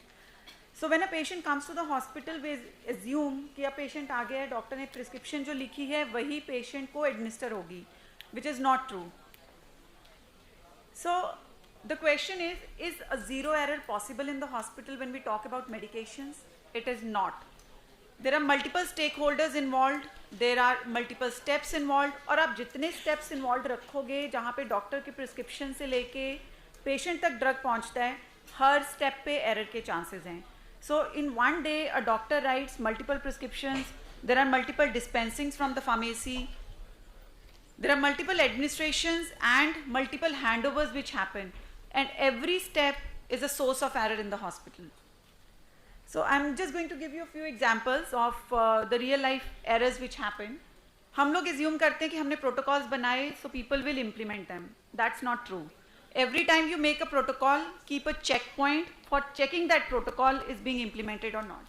For example, बहुत simple सी चीज़ है, हम बोलते हैं कि जब nurse drug बनाएगी, वो एक syringe बनाएगी, उसको label करेगी, and then she'll make the next one. But what happened with this patient was, this patient came to our emergency department, had hypotension, breathing difficulty, very low oxygen saturation and hypoglycemia. So the ER doctor was busy, just going from one patient to another. He ordered patient को NORAD start कर दो. The nurse was busy with more than one patient. उसने NORAD सुना नहीं सुना, उसको nitroglycerin समझ आया. She prepared the syringe, put it on the syringe pump. For patient's luck, there was another nurse who came कि इसके ऊपर sticker नहीं लगाया, and then she remembered कि मैंने तो drug ही गलत बनाया. So this is another example. This is not from my hospital, from other one. So this patient, if you can see, the diagnosis says hypertension, PUO and sepsis on discharge. And look at the medicines which have been given to the patient. Does this fit injection lengths? Patient went home, came back with hypoglycemia. And this is a real example. This is something which came as a shock to me when I was auditing one of my patient's file. A patient was given Medzol and I was surprised कि 5 दिन हो गए patient को injection Medzol क्यों चल रहा है, because for me Medzol was midazolam. So then I started looking on the internet. I couldn't search for the injection midazolam. मतलब Medzol, pantoprazole भी है, voriconazole भी आता है, metronidazole. I was not aware. So then I asked my pharmacy who introduced us into the chain. They said, "Ma'am, pan na khatam ho gaya tha, so we thought we'll take this one." So these are the common examples of errors which happen daily in our hospitals, and we don't look at it because we don't assume they are happening. Another thing, Foscut, Fostat. Now why I am giving this example, we say you digitize the prescriptions. तो जब आप software वालों से बात करते हो वो आपको पहली बात बोलेंगे कि डॉक्टर्स की प्रिस्क्रिप्शन को ईजी करने के लिए they don't have to write the entire name, पहले 4 लेटर्स टाइप करो, ड्रग की लिस्ट ड्रॉप डाउन आ जाएगी. तो इसमें जब मैं पहले 4 करूंगी फॉस्कट या फॉस्टैट, तो जो जूनियर डॉक्टर है जिसको नहीं पता कि फॉस्कट और फॉस्टैट में क्या डिफरेंस है, उसको जो पहले मिलेगा वही पेशेंट के पास आएगा. So why are we talking about medication errors in the hospital? मैंने इसमें सिर्फ हेल्थ केयर प्रोफेशनल को हाईलाइट किया है because we are talking about in patient medication safety. Here the patient's medication is entirely in the control of healthcare professionals, not in the hands of patient or the consumer. So these are the various factors. हम सब जानते हैं कि जब भी कोई error होता है या तो सिस्टम लेवल पे कुछ प्रॉब्लम्स हैं, हमारा प्रोसेस ही ठीक से डेवलप नहीं है, या there are human factors. Human factors हम हर एरर के लिए एक्सेप्ट करके रखते हैं. There is no person who does not commit an error on a daily basis. Thing is, do we learn? Do we improve our process? Or are we just punishing the person who is lower down in the rank? तो जब भी कोई error होता है, first instance क्या होता है? किस नर्स ने दिया? फार्मेसी का. Where is the doctor in there? गलत प्रिस्क्रिप्शन से अगर गलत ड्रग आ रहा है, everyone is responsible. So there are only 3 or 4 major roles from each person in the stakeholder chain that we expect. Physician से हम ये सिर्फ एक्सपेक्ट करते हैं कि प्रिस्क्राइबिंग एक्यूरेट हो, फार्मासिस्ट ठीक डिस्पेंस करे, ठीक काउंसलिंग करे, नर्सेस जब एडमिनिस्टर कर रही हैं तो अपने राइट्स चेक करके correct patient, correct drug, correct dose, correct route, and then they monitor the patient. And from patients we need their active involvement. Why do we need an active involvement from the patients? Last month, one of my endocrinologists told me, "Madam, अपना back check करवाओ, insulin ठीक नहीं आ रही है." And I asked, "Why, sir?" He said, "मैं बहुत high dose दे रहा हूँ, 5 दिन हो गए, पेशेंट के शुगर लेवल्स लो नहीं आ रहे." So I went to the pharmacy, checked the entire cold chain. There was nothing that I could find. And then I asked, "Sir, can we go and talk to the patient once?" He said, "No, I've already taken the drug history. There's no need to again go and talk to the patient." So on my request, we went. And at the end, one of the patient's relatives told कि ये ना किसी और जगह से steroids ले रहे हैं for some skin condition. So a proper drug history can save you from unnecessarily giving drugs to the patients. Now I'll just quickly go through the 10 key principles and the 10 takeaway messages for all of you. The first and foremost thing to do for medication safety is you ensure that the patient is identified properly. Punjab में Jaspreet Singh, Jaspreet Kaur, Ramandeep Singh, Ramandeep Kaur, patients have similar names. और सबसे dangerous होता है जब एक ही general ward में, एक ही cabin में, एक ही नर्स के पास सिमिलर नेम के 2 पेशेंट्स हैं.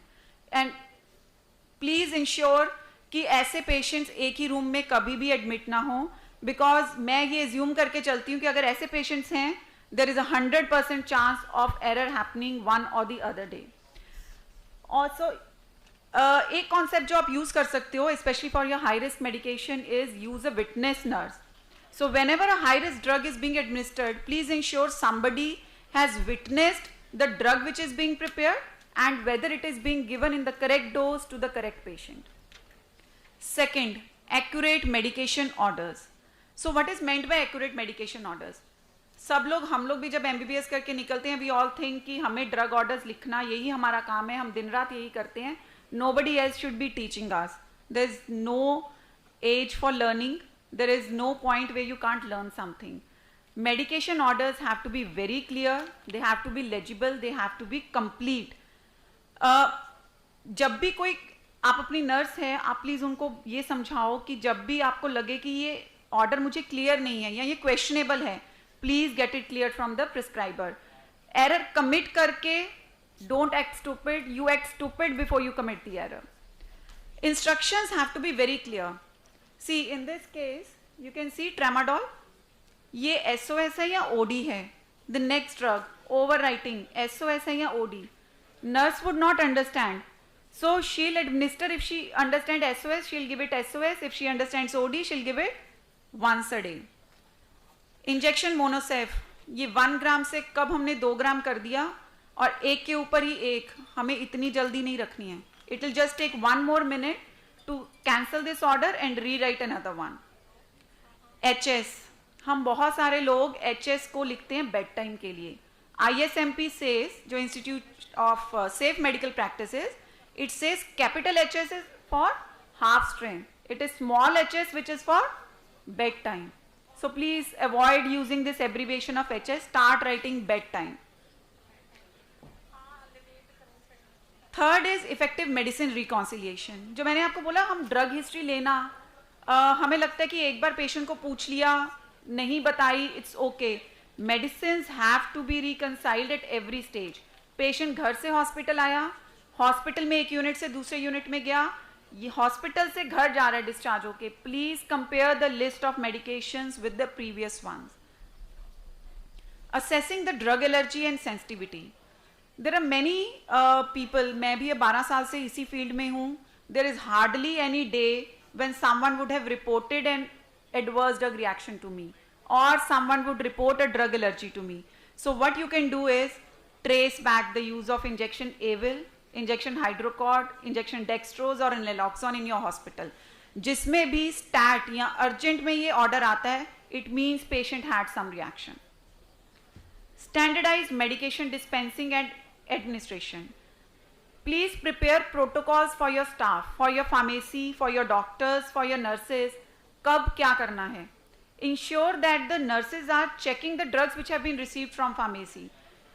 एक wrong prescription अगर dispensing pharmacist ने check नहीं की, nurse ने check नहीं की, तो there is a 100% chance that that will go back to the patient. So ये right सबको पता है. I will not go into the details of it. Should we allow self-medication by the patient? It should not be. No home medication, no self-medication should be allowed by the patient.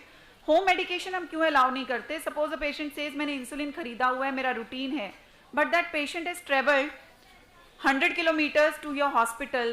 How did he maintain the cold chain for that?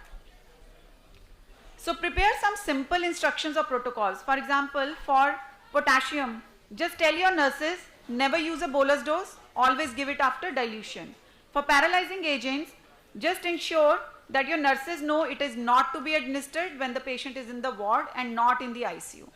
Again, for anti-cancer agents, please put a limit who can prescribe, only an oncologist, nobody else. Sixth important key principle is education and communication. So educate the patients and the caregivers. जब हम बोलते हैं कि patient की hypoglycaemia की monitoring nurse को करनी है, who is the first person to know कि उसको हाइपोग्लाइसीमिया हो रहा है? It's a patient himself. So teach the patient and the relatives how to identify the sign symptoms of hypoglycaemia rather than just asking the nurses to keep checking the blood sugar levels. Now, my one request to all the consultants or the doctors is please do not confuse the people in the chain with your unclear orders. So no verbal orders for any high risk medications, avoid telephonic orders, avoid verbal orders. If you are giving verbal orders, please give very clear instructions to the nurses and the pharmacists. This is one of the case incidents which I came across and this was published in Annals of Pharmacotherapeutics, where a 38-year-old female died in the hospital because she was being given the extended release tablets after crushing. Prepare a list of do not crush tablets in your hospital. Tell your nurses any drug which is enteric-coated, any drug with MR, ER, XL written at the end should not be crushed and given to the patient. Another source of error. How many of you have seen this? Pestle and mortars being used for crushing the tablets. You can see so much amount of drug is attached here. It is sticking here. And I don't even know if this pestle mortar has been used just for one patient or for two patients. So always use a butter paper for crushing the tablets. You are going to either underdose one patient or you are going to overdose the next patient. Continuous monitoring. Please give instructions to your nurses. Patient को दवाई देके छोड़ना नहीं है. You have to monitor and assess for any adverse drug reactions, assess for the immediate actions, and also whether the drug is being useful for the patient or not. So you can prepare some simple protocols. Patient की RBS low है. Do you want the nurse to keep waiting for the doctor to respond? Give them small protocols. Give them, if patient has this much of blood sugar, आपको क्या क्या करना है? Write it down, give it to them so that they don't wait for the patient blood sugar to go very low. Install safety checkpoints. Prescription है, prescription के बाद keep a checkpoint of audit. Transcribe कर रहे हो orders, keep a checkpoint of audit. Double check before dispensing. Prepare one drug at a time. Technology की use. You can use as many softwares, as many barcode mechanisms, but till your people want to keep patients safe, nothing will help. Please start using pharmacist in your hospital. I have started using pharmacist in my hospital for auditing the prescriptions, for auditing the storage, for medicine reconciliations, expiry drug checking, for maintaining crash cards, and for checking the discharge medications. And believe me, on a daily basis, there are 2 or 3 omission errors in every patient's discharge summary in our hospital. So implement the medication storage and security measures. Lassa drugs, look alike, sound alike. आप जितना number reduce कर सकते हो अपने hospital में, please उसका number reduce रखो. When you are storing insulins, please store them on the basis of the duration of action in separate boxes. सबको इकट्ठा मत रखो because they are so look alike that there is a chance that when you are dispensing or when you are going to administer, there is a wrong administration. So one of our patients was ordered rituximab by a doctor in the evening. Pharmacy dispensed rituximab along with ice pack. The nurse did not check कि ice pack की क्या significance है. She kept the ice pack in the refrigerator, kept rituximab on the bedside of the patient. So entire night the drug lost its efficacy. Single use, multiple use. If you can, I don't know if it is readable, in phosphenicoin, it's only drug. If you read this multiple use, there is a preservative here. So अगर आप किसी patient की cost saving के चक्कर में उसकी syringe बचा के रख रहे हो, please check कि उस vial में preservative available है या नहीं है. The last is cultivate a culture of reporting. Please do not punish people for reporting for committing errors. Try and see where the process is lacking for improvement. So my last takeaway message is, to err is human, is acceptable. To cover up is unforgivable. But if you fail to learn, that is inexcusable. Thank you so much. Thank you, Dr. Shivani. Take your seat. I thank all the 3 speakers for excellent talks. Now we have 4 panelists who are experienced clinicians and quality and safety experts. So we will take their opinion, then I will open the session for brief comments and questions. My first question is to Ms. Palak. We have been talking last 60 minutes about patient safety. How do you measure patient safety in a hospital setup? You can use the mic.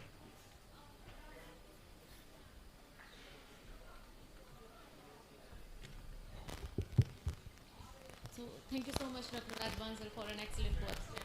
So there are multiple ways that we can implement in a hospital in order to measure the patient safety. The first I would like to talk about is using a structured checklist. For example, a surgical safety checklist or a medication safety checklist or a daily nursing care checklist. You review this data and see how many of those steps were followed on a daily basis. You can appoint a nurse in charge or a manager or someone with the clinical background who can go through all these data. You can even review the retrospective data or the prospective data which you are going to have, and come up with the number and see where you are lacking, how much non-compliance is being reported, and find out the best possible solution, what you can do to improve the compliance, right? The second I would like to talk about is the no blame incident reporting system. So what I mean by no blame is that do not punish people, do not punish your employees. Like Dr. Shivani said, we should not punish our employees for reporting an incident or making a mistake. We should always encourage the employees to report the errors, whether they were made by themselves or even they have witnessed the error made by other people, right? So once they encourage them and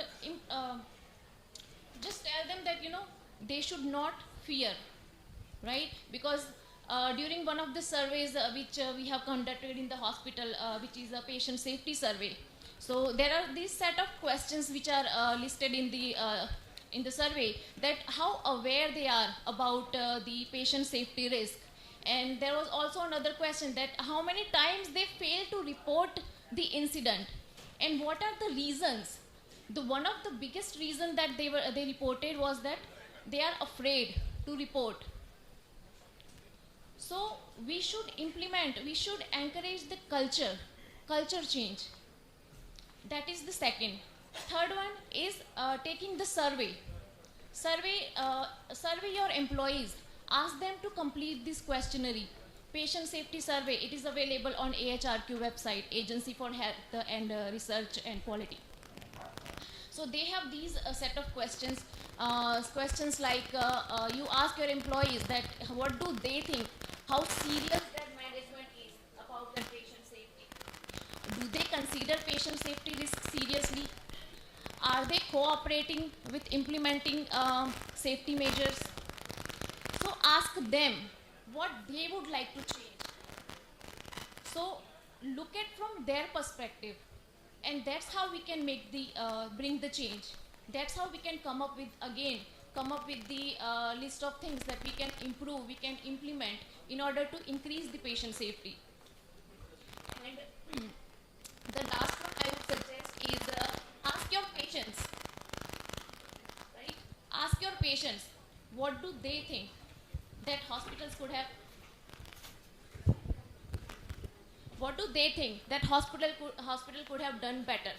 Like Dr. Sudhir Verma said in the beginning, that a patient should leave the hospital smiling, right? So I think their views also matter, and that is the most important thing, that as a hospital administrator or the management, they can do and increase their number in patient safety. Thank you so much. Thank you, Ms. Palak, for elaborating it very nicely. So we do understand that we can measure patient safety in a hospital setup. My next question is to Dr. Bindu Goyal. That we know that there is so much of technology advancement in last so many years. We have better hospitals, better ICUs, and why do you think that hospital infections have become so common, and what simple measures can be taken to reduce hospital acquired infections? Good afternoon everyone. Thank you so much, sir.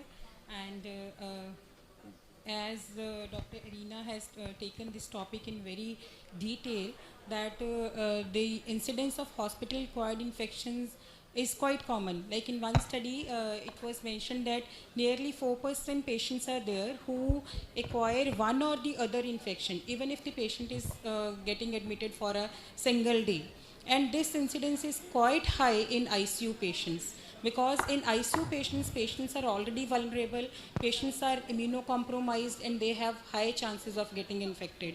We also routinely we used to say to our patients that we try our best that we get our patient shifted out of ICU as early as possible, because we don't want get our patient to be in that infection cycle again and again.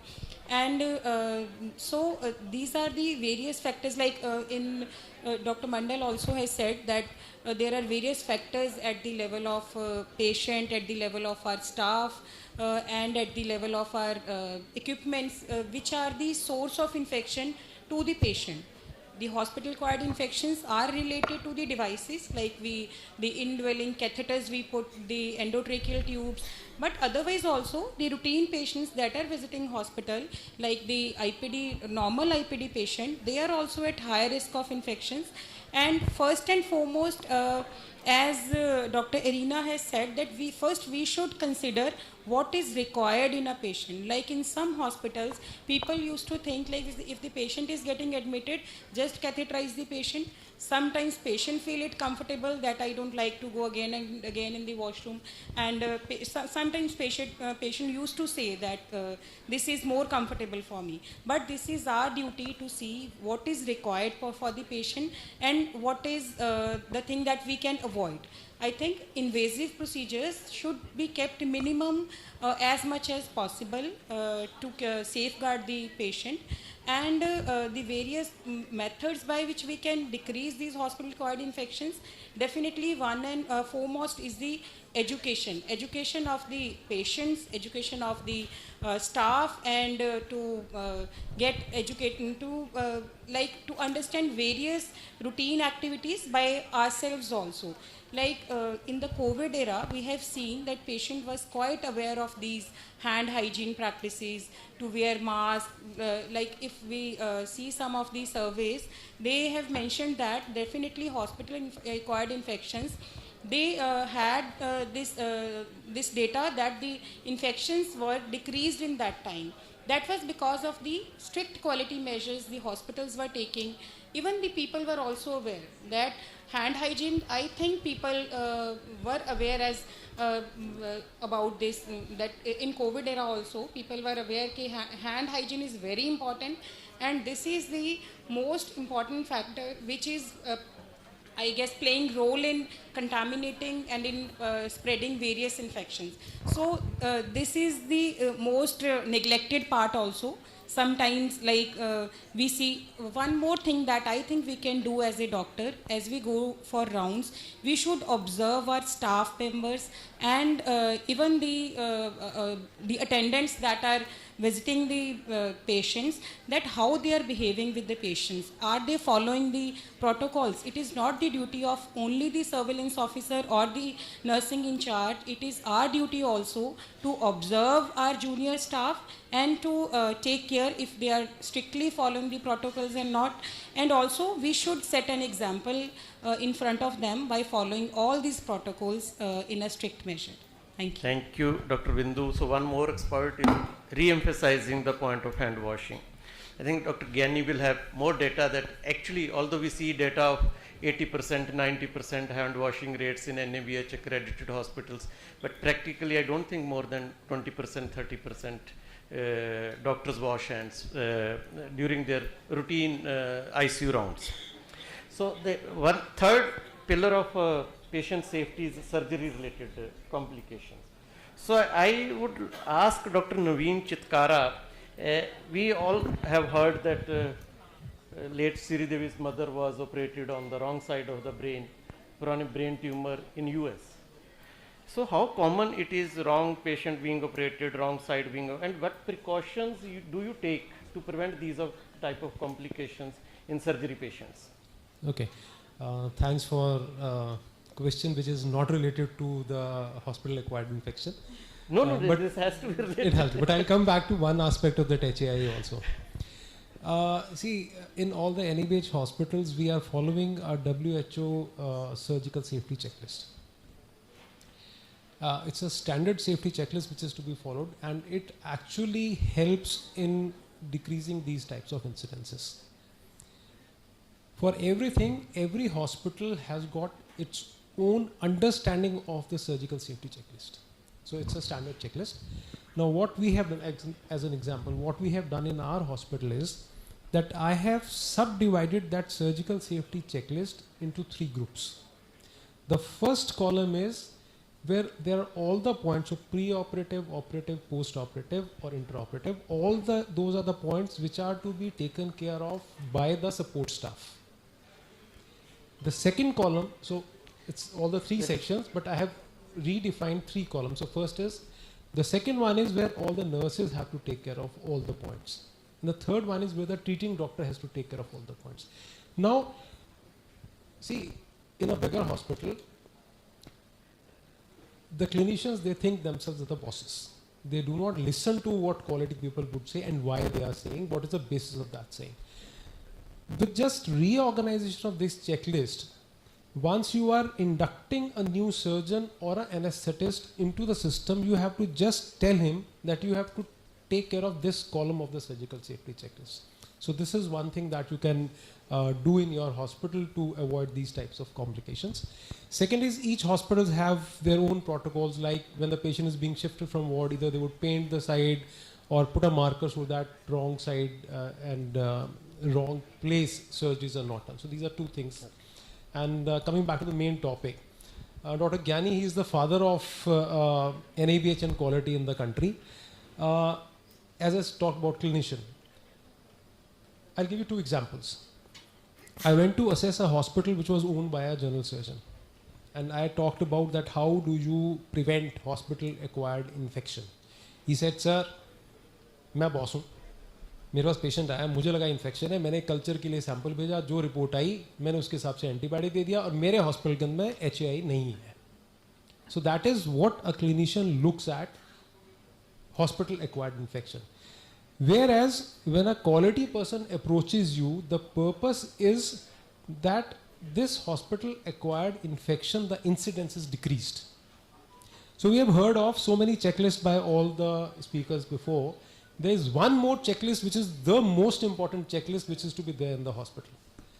What is that checklist? I give you an example. We had an infection control committee headed by a very trained nurse in quality, and we had all the parameters which we used to observe every month, and they take all them. Then we had a senior ICO who was a senior surgeon who took in charge and became, once that nurse left. And certainly all the incidences, they doubled up when they came to our meeting. Now when I look back at why, with all the practices which were similar, why did the incidence number increase to double in the next committee meeting where it was half in the first meeting? So what I found was that the perception of surgeon of the definition of VAP, clepsy or UTI is a patient having fever, send a culture, if it is positive it is a UTI. So the most important checklist is, which should be there with the IC or ICN, is what is the definition of UTI as per quality, which is the CDC guidelines.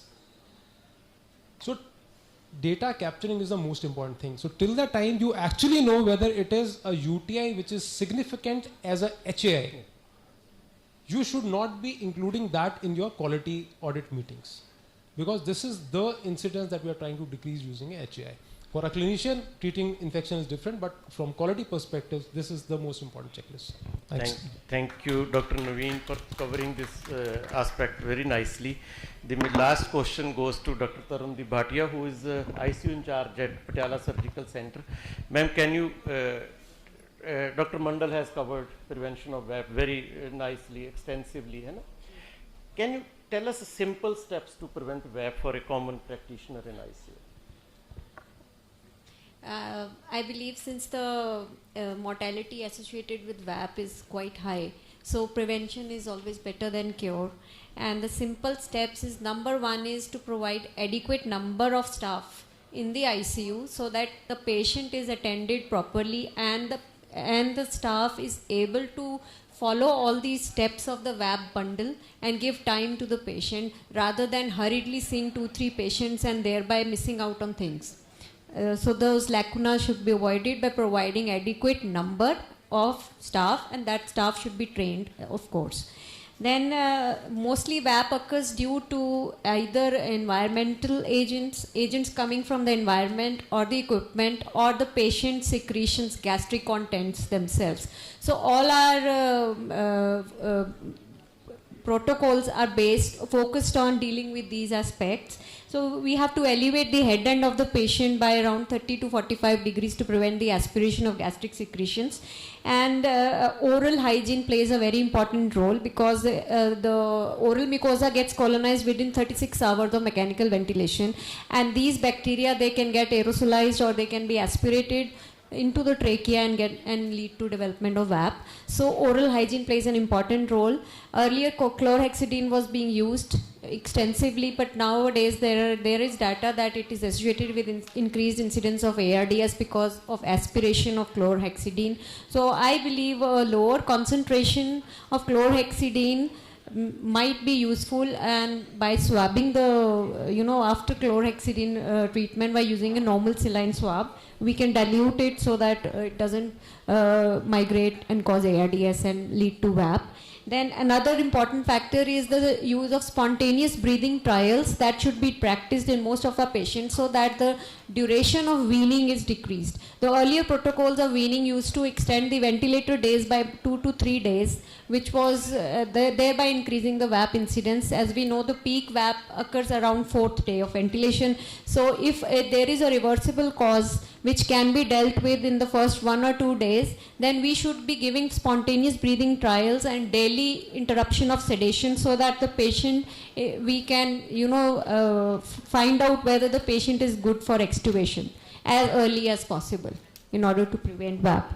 Then closed circuit system, that is still controversial, and though it will increase the cost of treatment, and we are since morning we have been dealing with this topic of cost cutting, but I should say that if there is VAP in the patient, then the cost exceeds too much. So by using these little expensive tubes, like with ones with subglottic suction, or by using these closed suction systems, if we are able to prevent VAP, then we should go.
Standing there.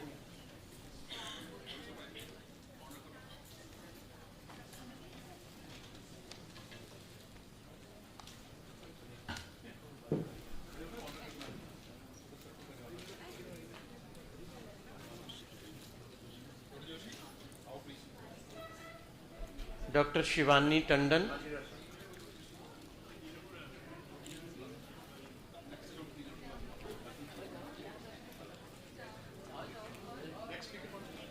The speaker is done, sir. Now we have panelists. Dr. Naveen Chitkara.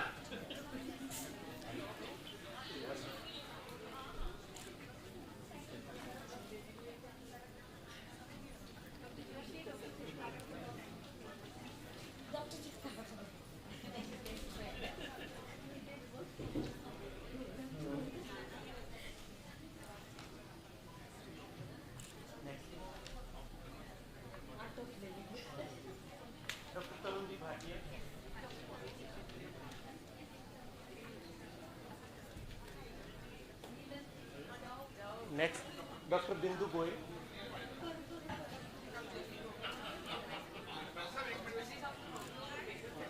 Then Miss Palak.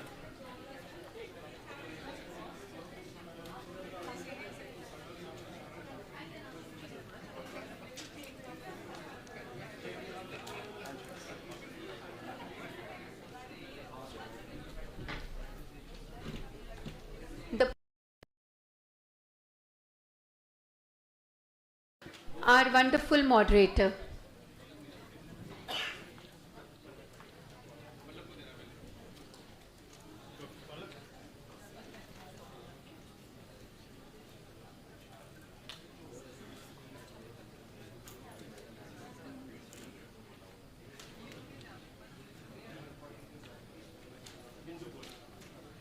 Dr. Bindu Goel.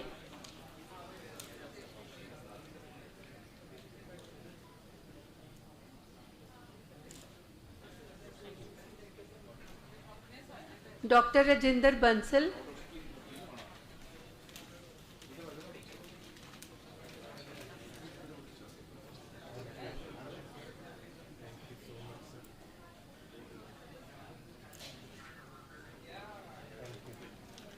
Thank you very much. And over to Dr. Raghuvinder for the last and the third session. Thank you, ma'am. So to start with a very interesting session, session 2. The first topic is improving healthcare delivery to enhance sustainability, balancing the balance sheet of hospital. May I invite chairpersons Dr. Vijay Vasudev,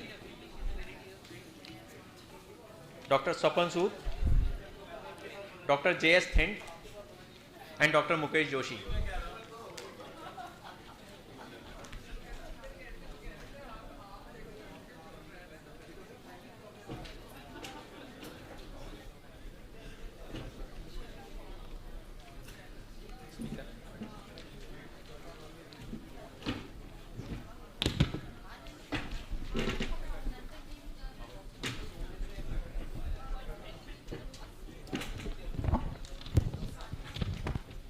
Good evening, everybody. Without much ado, I'll just, because we are a little late, I'll just introduce the next speaker.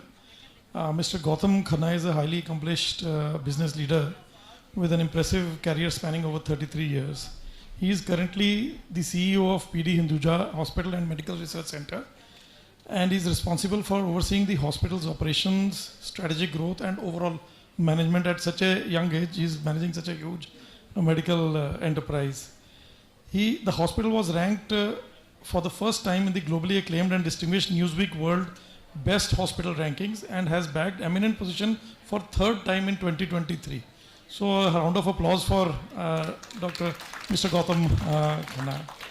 He is actively involved in numerous industry associations, including the QCI, the Apex Steering Committee of the Grading Accreditations of the NABH, and is a leader of the Western region of Nat Health India. He is member of the Board of Studies for the Healthcare Management Program at Goa Institute of Management, and regularly does interactions with management graduates in this field. He is recipient of various prestigious awards and featured as a leader in various books. He is an alumnus of IIT Kanpur and IIM Calcutta, so engineer and manager. We welcome Mr. Gautam Khanna, and he is going to be speaking on how to balance your balance sheet. So one of the problems which I have seen, or let me say one of my observations regarding Jalandhar, the city of nursing homes, I have seen, everybody is graduating from small to medium size, and possibly in the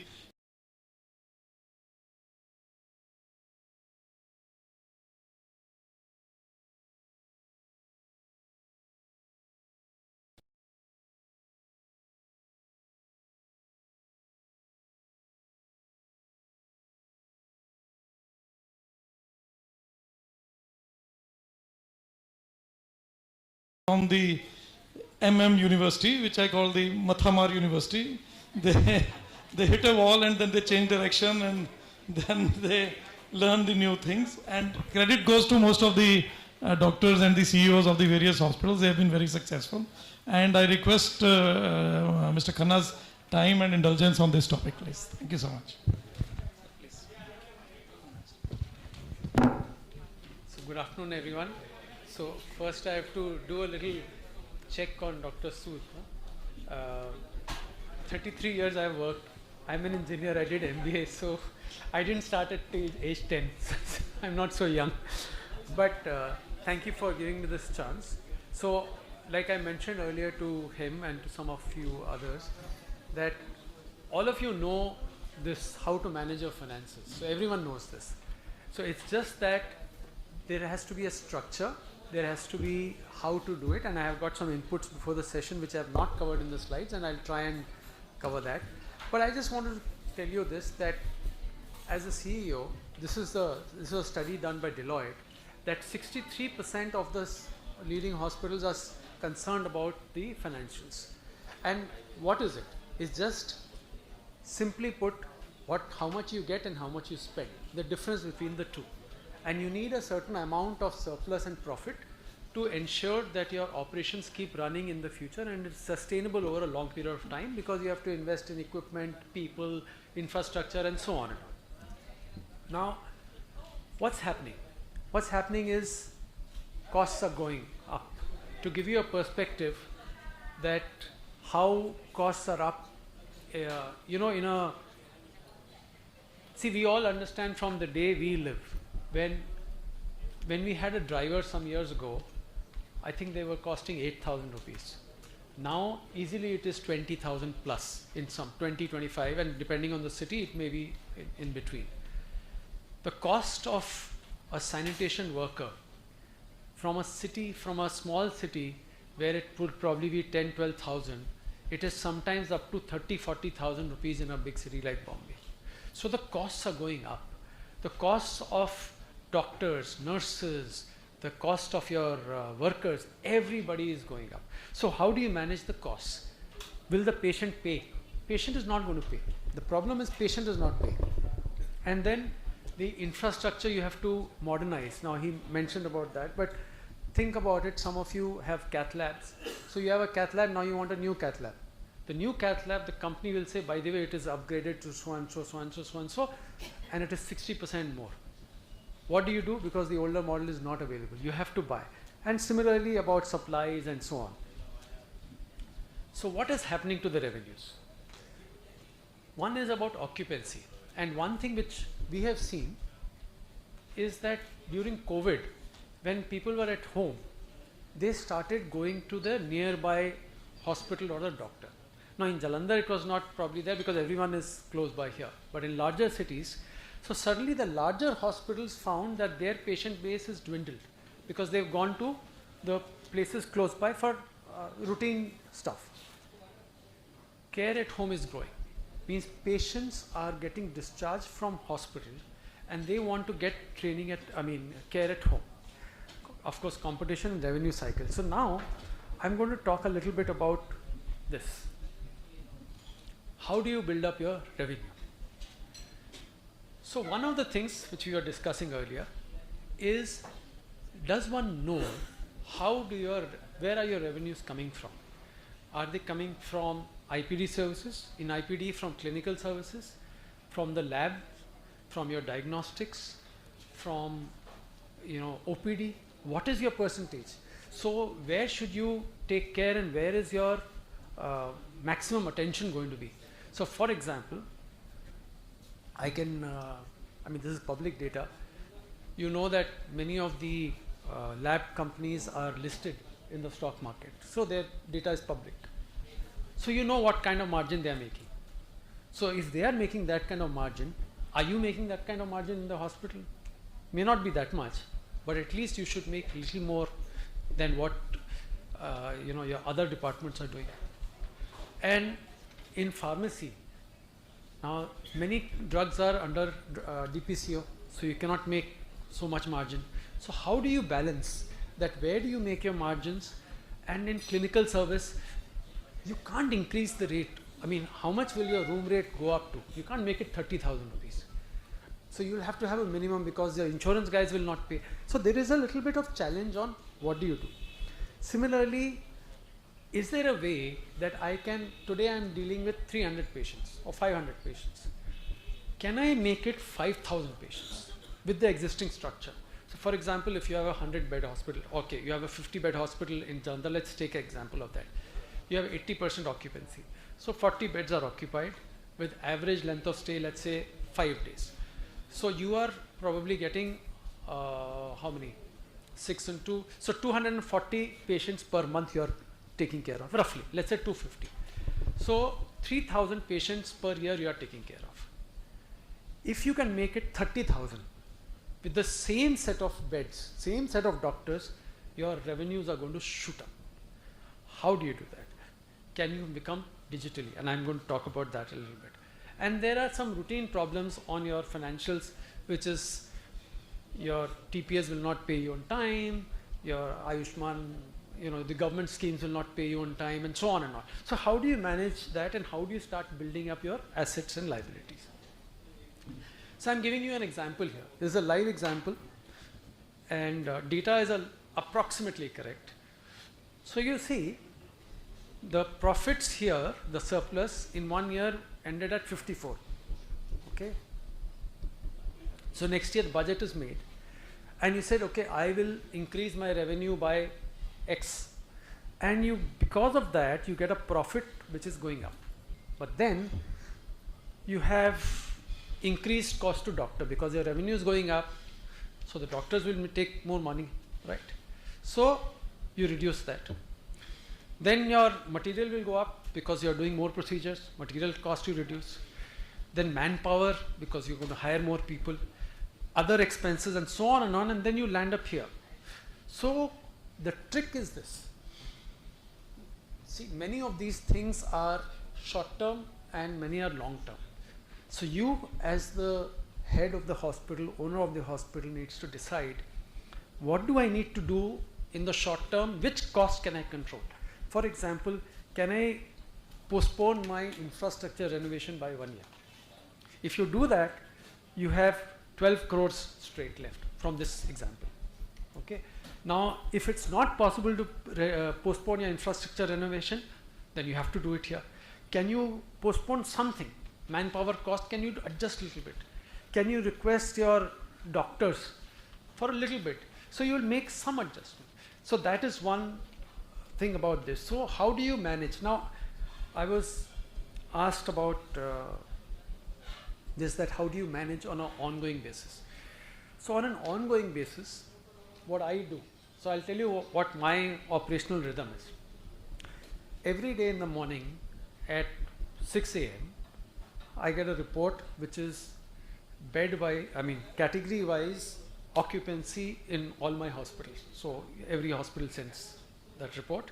So I will know what is the occupancy and how many beds are down for maintenance, etc. So one gets an idea. Then you get what is the revenue for previous day, what is the total revenue versus a budget. So this is your daily routine. Then of course you review department wise, etc. But on a monthly basis, for sure, you look at your P&L, you look at your balance sheet, you look at department wise revenues, you look at each cost. For example, I also look at how much revenue I am getting from my D&B fees versus my budget. For example, how much money I got from selling scrap. What is the cost I incurred by providing for gratuity? So you have to go into that much detail, which I'm sure your accountants and CAs are doing it. So you have to do that, but you have to spend time, because what happens is, and my due apologies to senior finance people who are here, they are the financial experts. But somebody has to guide them, saying that, if you are spending so much on, gratuity, sometimes it is a game of how does the insurance company tell, or whatever, how to manage gratuity. So you have to adjust that. Why put money on something for which you are not going to spend today? You are going to spend after 5 years when the people leave. So that is an example. And there are scores of examples. For example, electricity cost. Now my electricity cost, I'm sharing with you, is around, in one of the hospitals, is 1.2 crores a month, my electricity cost. Now, even if I reduce 10 lakhs, it's a huge saving. And how do I get 10 lakhs? I get, firstly, of course, you change all the, so you do the simple things first. Simple things just means everything becomes LED, You put a separate energy meter for OT, ICU, so that you know who's spending so much. All that you do. After that, then you go back to the power companies. We've gone back to the power companies. And like I think Dr. Gyani mentioned, that they are charging us as commercial rate. But, so you go back, change it. And now we are looking at options of taking renewable. So combining with renewable, so my energy cost I'm hoping will come down. So this is a simple example of how much you have to go into detail. The other big expenditure in a hospital is breakup of capex and revenue. So in many hospitals, people don't distinguish between the two. Because what happens is when you are a small hospital, everything is yours. So when everything is yours, you just assume that it doesn't matter whether I have spent 10 crores on this one or I have spent on revenue expense. I think as a mindset, we need to break these into two separate things. You have to know that capex is always for your future, revenue is always for your present. So you need to do the balancing act. And when you do the balancing act, how do you do the balancing act, which I'm sure all of you are doing? When you're going to buy any capital item, your finance guys are doing something and they're coming back to you and saying, sir, this is IRR, your payback period is 7 years, and so they'll come back to you with this. I am not saying whether it's right or wrong, but it is your call. You decide. You may decide to still buy a product or a cath lab or whatever where the payback is 12 years. So you said, doesn't matter, for my patients and for my hospital, I need an MRI, I need a cath lab, it doesn't matter. So some decisions you will take, but at least you are informed, you are taking an informed decision. Okay. The other example I'll give you is now on how various parameters affect. So you see the top line, this is there's another hospital, smaller hospital, 110 beds hospital. How the revenue has grown with the change of various parameters. So one is occupancy, and many of us believe that if you increase the OPD, you will get more revenue because IPD conversions will happen. Yes and no. So I am trying to show here this red graph is little increase in occupancy in OPD, but the total revenue has grown up significantly. So it has little impact, not so much. But if you see the graph below, the biggest impact is because of the occupancy.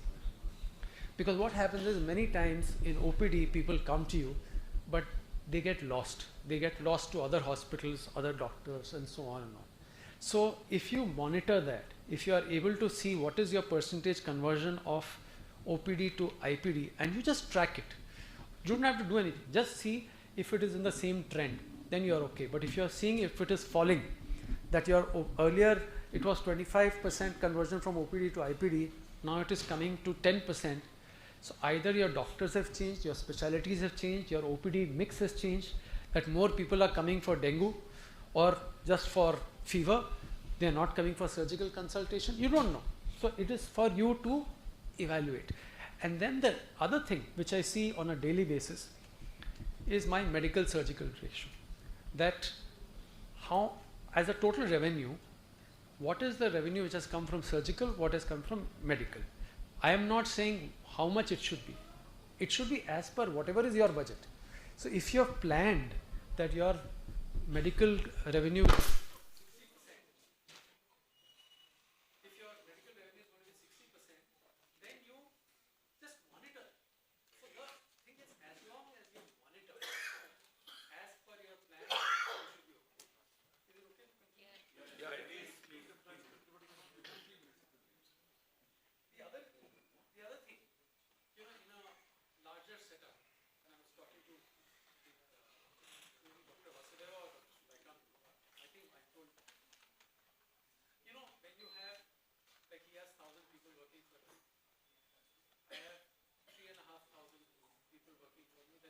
another 450 doctors, senior consultants, and 250 or so residents. So now when you have so many people, you will have so many problems. Every day somebody will have a problem. And when there are multiple departments, multiple problems, there will be multiple legal compliances, all kinds of things will go wrong. And if anything has to go wrong, it will. So my rule for me as to managing the sustainability and financial is that if I assume that it can go wrong, because I think previous speaker mentioned about human error. It will happen. Human error will happen. So, you know, we say in simple English that whatever we do, I make it idiot proof. So not even an idiot can make a mistake. So you make the system and the formats and the parameters for evaluating that even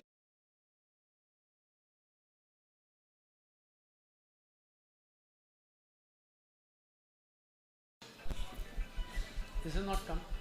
Sorry, I am. Okay, so then I will talk about something else for a minute.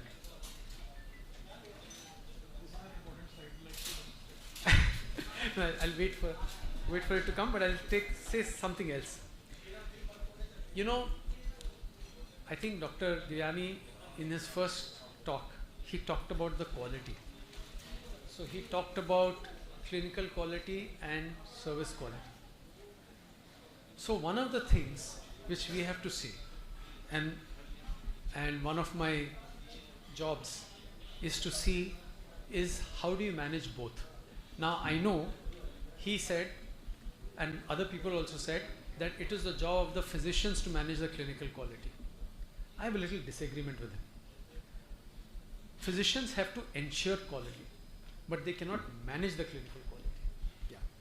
So you have to, as the owner of the hospital or the CEO of the hospital, like for example, if you are a hospital and you have 10, 20, 30 doctors visiting you, you don't know what they are going to do. You don't know what they are prescribing. You don't know what medication error is going to happen. You don't know what they have said to the patient. You don't know. And in this current system of litigation, anybody and everybody can sue you. So you as the owner, you as the CEO or the head of the hospital need to ensure that the quality is managed and clinicians know what to do. And you know, like I said, all of you are doctors here. So the main job of a doctor should be and only should be taking care of the patient. That's all. That's nothing else. You should not be worried about कि यहाँ पे आज बिजली नहीं है, वहाँ पे वो मशीन खराब हो गई, वो आज छुट्टी पे चला गया. That's not your job. I mean, yes, you run the hospital and so on, but your core expertise is taking care of the patient's health. So you have to make sure that you have systems which will take care of that. And for example, how do you ensure clinical quality? I think we've got a lot of discussion about NABH. So you just put the parameters and just share it with the senior clinicians.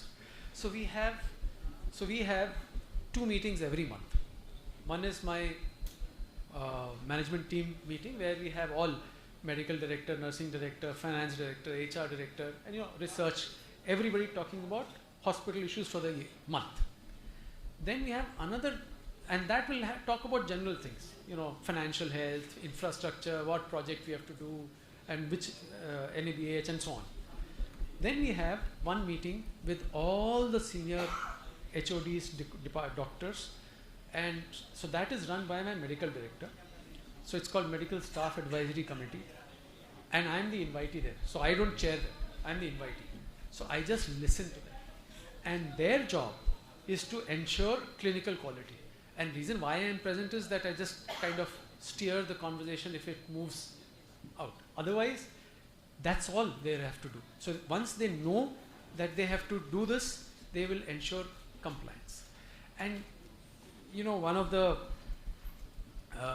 reviews which you have to do, which I do, is also look at what is my average revenue per occupied bed on a monthly basis. I mean, I can do daily, but that is not relevant. On a monthly basis, you see. And then you track, is it because of the price change or because of the occupancy and so on. So somebody has to spend time on that. So I'm coming to this, almost the last slide, is what's happening in the hospital space. Transformation is happening. So transformation needs two things. One is upgradation and one is expansion. So now, I mean, I say jokingly that when the patients come to the doctors, they don't come for first consultation. They always come for second consultation. Why? Because they have done the first consultation on Google. So they know all kinds of problems they have. So they know all the symptoms which are, side effects, everything has happened to them. So they will come to you and then they will challenge you as a doctor. But doctor, I saw this on Google. Why are you not saying this? So you have to, patients are not turning into consumers. So you have to look at customer experience. This is the service quality. Because this is the service quality is what they go back with. Because they assume that they've come to you as a doctor, ठीक तो हो ही जाएगी. But after they go back, then they'll say, अरे वहाँ पे ना खाना अच्छा नहीं था, नर्स अच्छी नहीं थी, AC अच्छा नहीं था, वो रोड वो staircase टूटा हुआ था. So service quality, customer experience is very important. So it will increase revenue definitely, but it increases cost. So you have to balance that. Service efficiency. Efficiency may not increase your revenue, but it definitely reduces costs, which is your average length of stay, etc.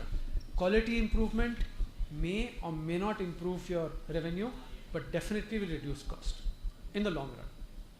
And of course, you have to upgrade your technology. So this is what you have to do for your current system. Future, what's coming, and that is where all of you need to balance. Everything is becoming digital, right? I saw, I don't know who it was sitting next to me, he was seeing somebody's ECG on the phone. That is digital. So it's coming. More and more is going. Are you watching? Sorry. So you were seeing that, right? And I also saw that it was so challenging for you to see it because it is not come in a proper format, right?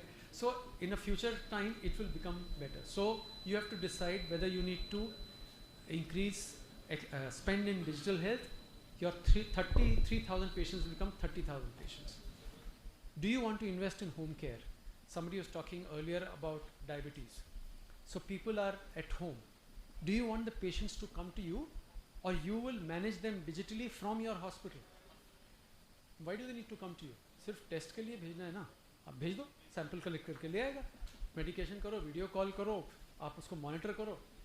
Can you manage that? So that home care piece, or your patients who are going home for long term, they should not be in the hospital. Oh, geriatric care is coming, especially in Punjab. I was going to say Canada.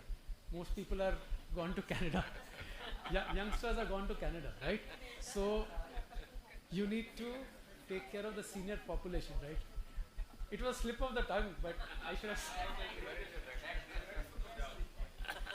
No, I should have said कि Brampton Punjab है. I should not say कि Punjab Brampton. So, but that is a need which is coming. So, how do you take care of the community of senior citizens where the children are not here? Personalized care, and then of course all the new things about AI and advanced ML and all. By the way, today NABH is launching the digital hospital standards. So it's coming. Okay. So I am saying, so you need to decide. And nothing is right or wrong. As per your priority, your budget, you decide. But at least take a uniform decision and balance. It's like riding a cycle. Means if you are stationary, you will fall.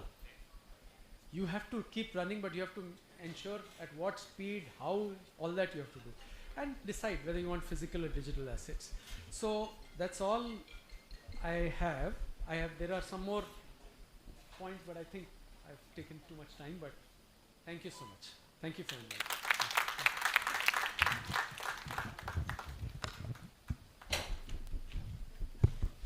Thank you, Mr. Gautam. Thank you for detailed insight into the balance sheet of the hospital and future management of the balance sheet, how to go about it. Wonderful. I must congratulate the organizers for such a wonderful detailed discussion about a very, very important topic. Academics, we do a lot, but this topic, especially the cost cutting, and at the same time, not compromising with the quality and the safety of the patient. I think this is a wonderful topic, and most of the speakers have done so well. I must congratulate them on that.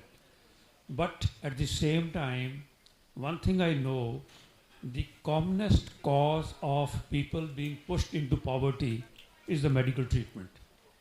So that is why this topic becomes still more relevant. Thank you so much. Dr. Ken will like to say something. Not much of it, like you have covered the topic very nicely. Yes, we have to balance the investments vis-a-vis what you get out of it. Like you said, once you are going to buy new equipment, you have to see that yes, you buy equipment at the least cost and you pay the least. The interest burden should be the least. And you have to stagger your installments. Then burden will not be on you to do more procedures. And burden on patient will be less. You can charge, but you can always gain out of it. Balancing is really a best thing that you can do in your practice. You have to, yes, balance sheet, like you say that this is the expense and this is what we have, this thing we have revenue, and this is our earning. It is not like that.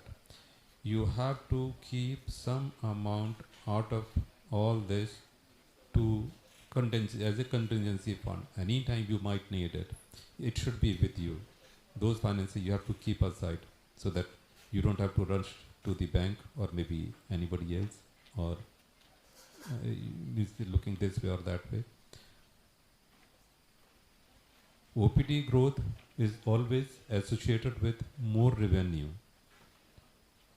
One thing sometimes I do disagree with the people who are into management, that per bed revenue what you are getting. That way sometimes the calculation they go haywire, and once you fix in the targets, that is again, it's a burden on the institution. And you rightly said, as a doctor we should not be involved into that. We should have all those calculations with us, but they should not affect our judgment or the treatment or the care of the patient, that what revenue we are earning from each patient. Then we should not be there in between. Your team can be there, team can look into, our patient should be involved in their clinical work only. The other thing that he said, very nicely I can elaborate, burden on you as far as management is concerned should be the least. You have to have a team, maybe a small hospital, maybe bigger hospital, anywhere you are. Maybe you are running a clinic. You should be more of a clinician than organizer or managing the things. Thank you. I just have a couple of inputs for the audience. Just practical points when you are doing a costing. Number one, what is the cost of an equipment? When you calculate, so see, you may have bought a new cautery, or you like those new harmonic you might have bought. And how to calculate the cost of that equipment which you are going to charge to the patient. So there are many softwares which are available, which will calculate your bank EMI of the cost of the patient. So that is the cost of the equipment per month. You add the maintenance cost of that equipment, which is 8% CMC. Whether you take the CMC or you don't take the CMC is a different matter. Then you add that cost and you have the yearly cost of the equipment divided by the number of patients which you are going to, you anticipate doing with that machine. That is your cost per patient. Whatever you earn above and beyond that is your earning, is your profit from that particular thing. Second point I want to emphasize to you is there is difference between costing and pricing. These are two totally different things. If it costs you 1 rupee, doesn't mean you have to price it 1 rupee. For example, I will tell you in the laboratory, CBC, the commonest test possibly which is done, the costing of the test is 19 rupees, but I don't think any hospital can afford to sell it at 19 rupees. You have to sell it so that you can take out the working part of the hospital. So whenever you do add an equipment or you do add some new facility to your hospital, please calculate the cost and then price. And then price it in the context of the service which you are offering. So there are two different things. Last thing is, I want to point out, for most hospitals, there are three major revenue streams: rest, everything is neck and neck. Your room rent is usually neck and neck. So whatever you earn from the room, you are actually going to spend it on the infrastructure and the maintenance of the room, the electricity bill, and this and that. But pharmacy, lab, and operation theatre, these are the three main profit earning revenues. When we say operation theatre, it means any procedural charges which you are putting, which you are not classifying as the fee of the doctor, which you are putting in excess. For example, let us say there are some surgeons sitting over here, at least in our hospital, and I've copied most of the charges from the other hospital lists for more corporate listings. The OT charges are always separate from the operation fees, which goes to the doctor, and the OT charges always goes to the hospital. These are the three main revenue streams which are there for the hospitals. Keep them protected. When you are offering a package, be very clear what is the differential of these three streams or four streams in that package. And that's how you will negotiate, or you will understand how much professionally you have earned, how much you have earned as an entrepreneur.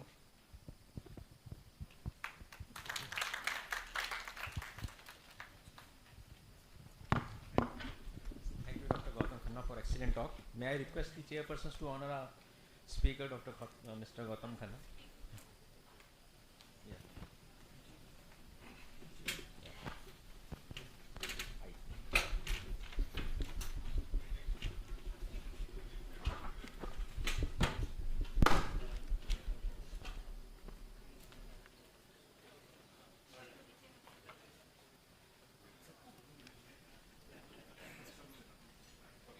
Now,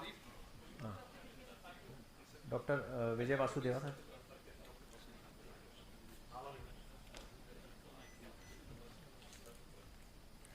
Dr. Sapan Sood. Yes, sir. Now I request the speaker to honor our chairpersons, Dr. Vijay Vasudeva and Dr. Sapan Sood, Dr. Mukesh Joshi and Dr. J.S. Thain.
Chairperson to kindly honor Mr. Gautam Khanna, our chairperson, our speaker.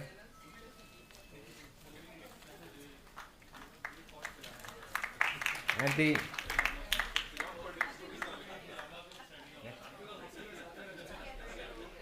so now we move on the next topic, alternate operational models to improve financial sustainability. May I request the chairpersons, Dr. Johal, Dr. B.S. Johal, I think he is not here, Dr. Ranbir Singh ji, yes, Dr. Kapil Gupta, and Dr. Mrs. Jasmine Dahiya.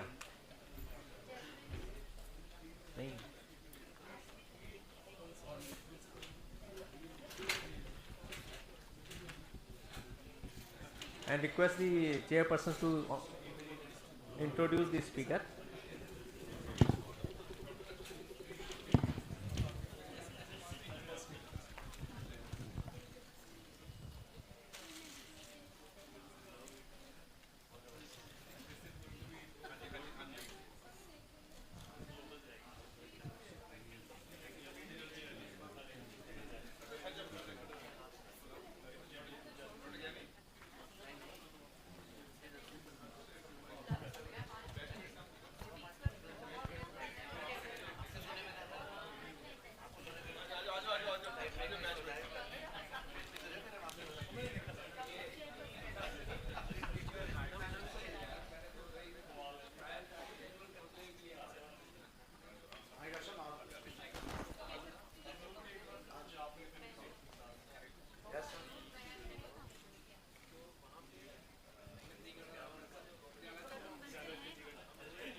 I think we go on to the next talk, and it is a very important topic, that is alternate operational models to improve financial sustainability. First of all, we should know what is a financial sustainability. It is the capacity of a firm to earn profit or to get return on an investment that cover all the expenses and you make a profit out of it. Now, 4 R's of a sustainability operation from a 360-degree approach are reduce, reuse, recycle and recover. So if we do this, I think we can become more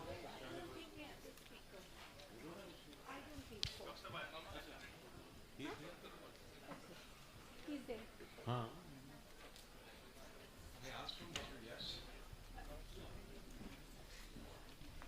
And I think the 4 pieces of sustainability, are people, planet, prosperity, peace and partnership. So if we follow these things, I think we can be more sustainable. And today, with the environmentalists working hard, we have to look after the planet while supporting the sustainability. And there are certain alternative modes of sustainability and funding, which are non-bank tendering, angel investors, crowdfunding, and some grants, venture capitalists, and so on and so forth. And any organization can improve the financial sustainability by reviewing its own current and future capital needs and determine how you will address your anticipated growth, analyze and work to balance your profitability, and assess and improve your reporting and planning capabilities. With these words, I think we have with us a very learned speaker, Mr. Tarun Bansal, Senior Vice President, Christian Care, and we hand over the mic to him to start his deliberations and give us inputs on this subject. So, good afternoon all. Thank you so much, sir, for calling me, inviting me to take up this topic. So here, when we talk about alternative operational models, that will cover all the 3 major aspects of Indian healthcare ecosystem. One is the patient, of course, we discussed a lot. Second is, of course, the hospitals, and third is the clinicians, who are surgeons, medical practitioners. These are the 3 main pillars of any healthcare ecosystem, and we have to address the pain points of these all 3 pillars to reach to financial sustainability. So I will jump on to what are the pain points, but before that, a very relevant information that 85% of the healthcare need, and we have seen this in Dr. Gyani's slides, and Dr. Verma also mentioned this. I think Honorable Chief Minister also touched upon this requirement and this data, that about 85% of the healthcare need is fulfilled by standalone small hospital setups, for which Jalandhar city is well known that we have mostly 50-bedded hospitals, right? So this is the backbone and this is the foundation which is handling the healthcare need of Indian population in large, right? So we need to do something, and we need to talk about financial sustainability through operational models, through tech interventions for these in hospitals in large.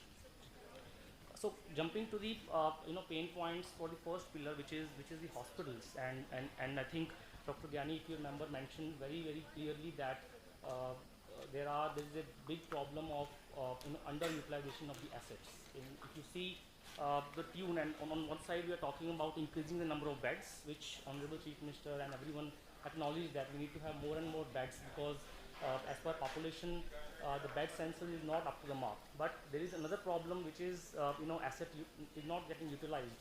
The ROI is not coming up to the mark, which justifies the investment and the operational cost in the hospital. So and this is a vicious cycle, right? If you are not able to generate enough ROI, you will obviously have to cut corners on the quality protocols. You will not be able to invest on surgical equipment. You will not be able to invest on the continuous training programs for the staff and clinicians, right? So how to solve these problems? This is the public data of the listed corporate hospital chains, well available everywhere, and you see the highlighted section that all these big corporate chains have their group level occupancies somewhere from 30% to 60%. So fairly suboptimal occupancies, and leave alone small hospitals chain which are even more having suboptimal utilizations. And even within these corporate chains across India, they will have some units which are badly in red and having insufficient occupancies. Now coming to the patient, which is second pillar, and in the whole treatment journey, right from the time when the patient is looking for an appropriate surgeon or practitioner for his ailment, he has to touch base a lot of multiple touch points, from identification of clinician, of let's say then filling up the pre-auth forms, getting the insurance done, getting the admission done, so on and so forth till discharge. And this is a very traumatic journey for a patient in case of a surgical journey, because probably this is once in a lifetime incident in a family member, for the whole family. And other than this fear of the surgery, there are so many uncertainties. For example, this journey period, that how to get documentation processed, which makes the journey traumatic for all patients, and how in the similar operational model ecosystems, for example, in food delivery, in concierge, a few years back, if you go 10 years back, we were all having similar kind of issues, that someone has to go in the night, to get food. Someone needs to wait, in the morning, whether the taxi driver will come to take you to the airport, right? Which is completely solved, and how make it easier for consumer, that everything is on the fingertips. To give you an example, last night I missed my train because of heavy rains in Gurgaon. I got IRCTC executive lounge in Delhi railway station, which are at par with airport lounges. I got another train because of everything was on the fingertips. I could reach here, but the train was delayed. I reached at 3:30 in the night. But with tech interventions, I was able to do my check-in in the same hotel I was staying, and it took me 5 minutes once I reached in the hotel to get to the room. The cab was ready at the railway station. I was not at all feeling uncomfortable, being in an unknown city, that how will I reach. And think of a patient who might be not from the same city where the hospital is traveling 50 kilometers, 100 kilometers, and how would he be feeling that despite having an elective procedure, he might not get a bed.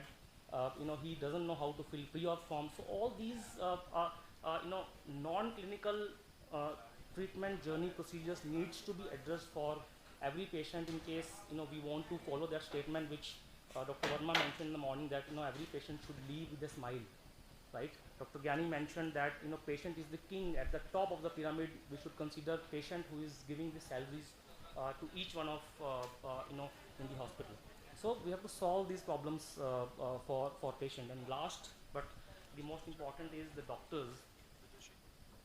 See, the doctors, whether he is an entrepreneur or he is looking as a opportunity in an established facility, he has to do a lot of non-clinical works to, for example, getting the patient acquisition, getting focused on the patient conversions.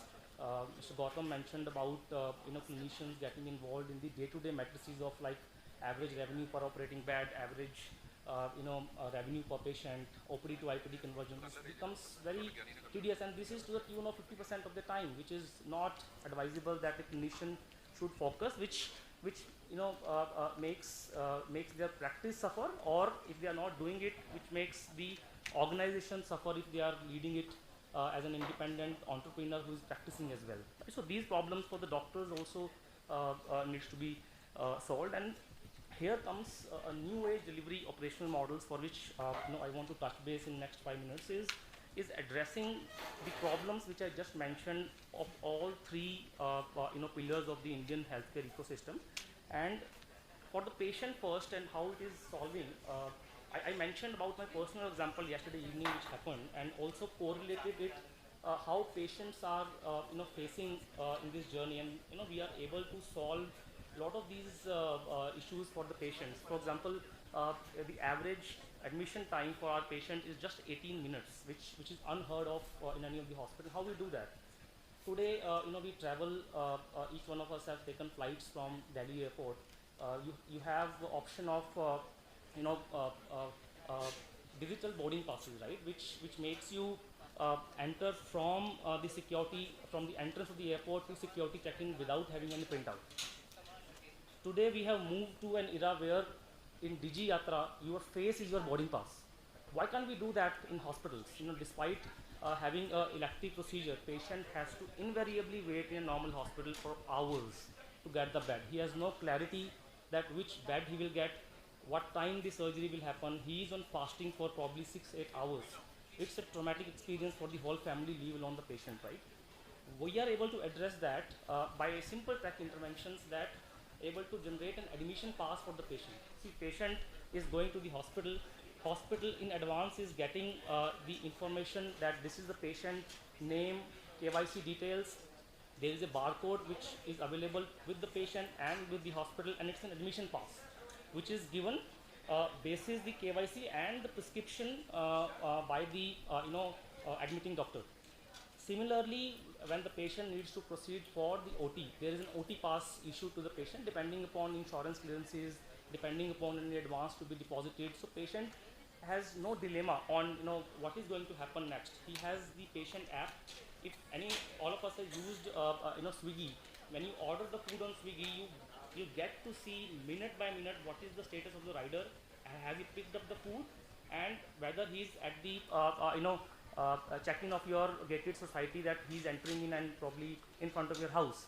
If the same information is available to the patient or the attender on the fingertips, just imagine how much stress we have taken off the patient, and probably our hospital staff, doctors will be spared from these kind of continuous questions that patient is asking, what's next, what should I do, what time OT will happen, what's the status of insurance approval, and also we have made it with tech intervention, everything on the fingertips of the patient. And similarly, you have the discharge pass. Someone, I think Dr. Gyani mentioned about the concept of discharge lounges. It's a beautiful concept, but still patient is in the hospital and it's taking about 6 to 8 hours after the admitting doctor or the surgeon has declared him fit for discharge.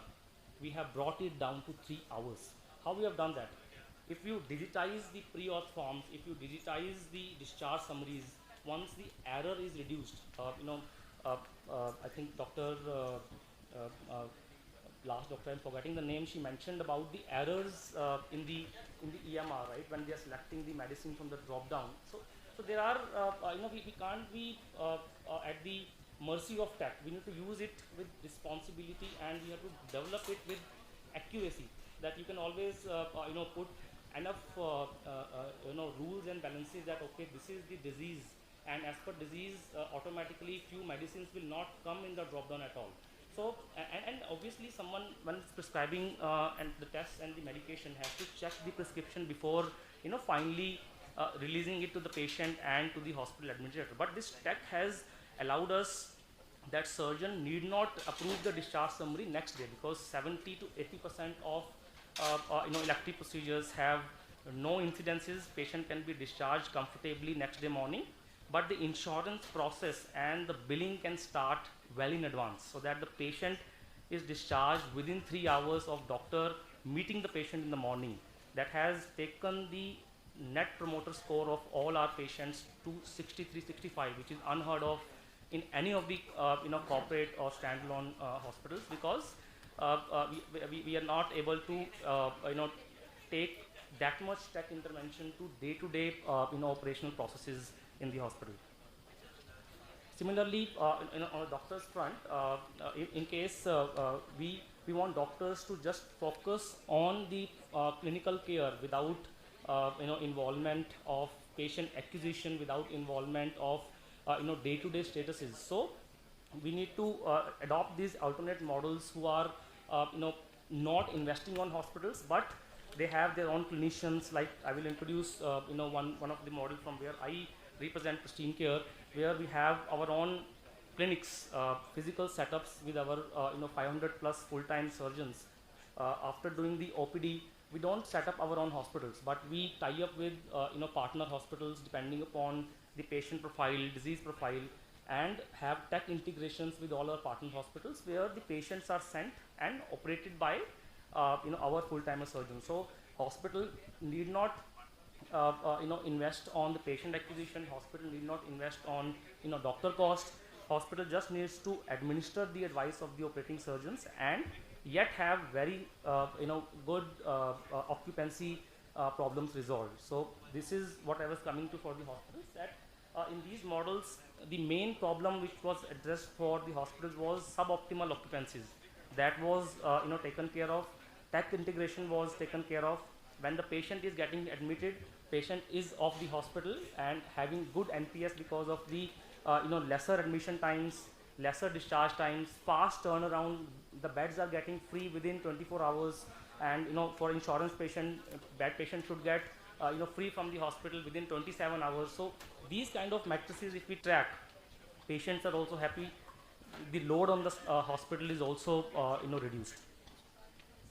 And this is just one case study which we did for one of our partner hospitals. So initially, the utilization was 30%, revenue was 20 CR, cost was 19 CR. So hospital was having their profit of about 1 CR. This is annual numbers.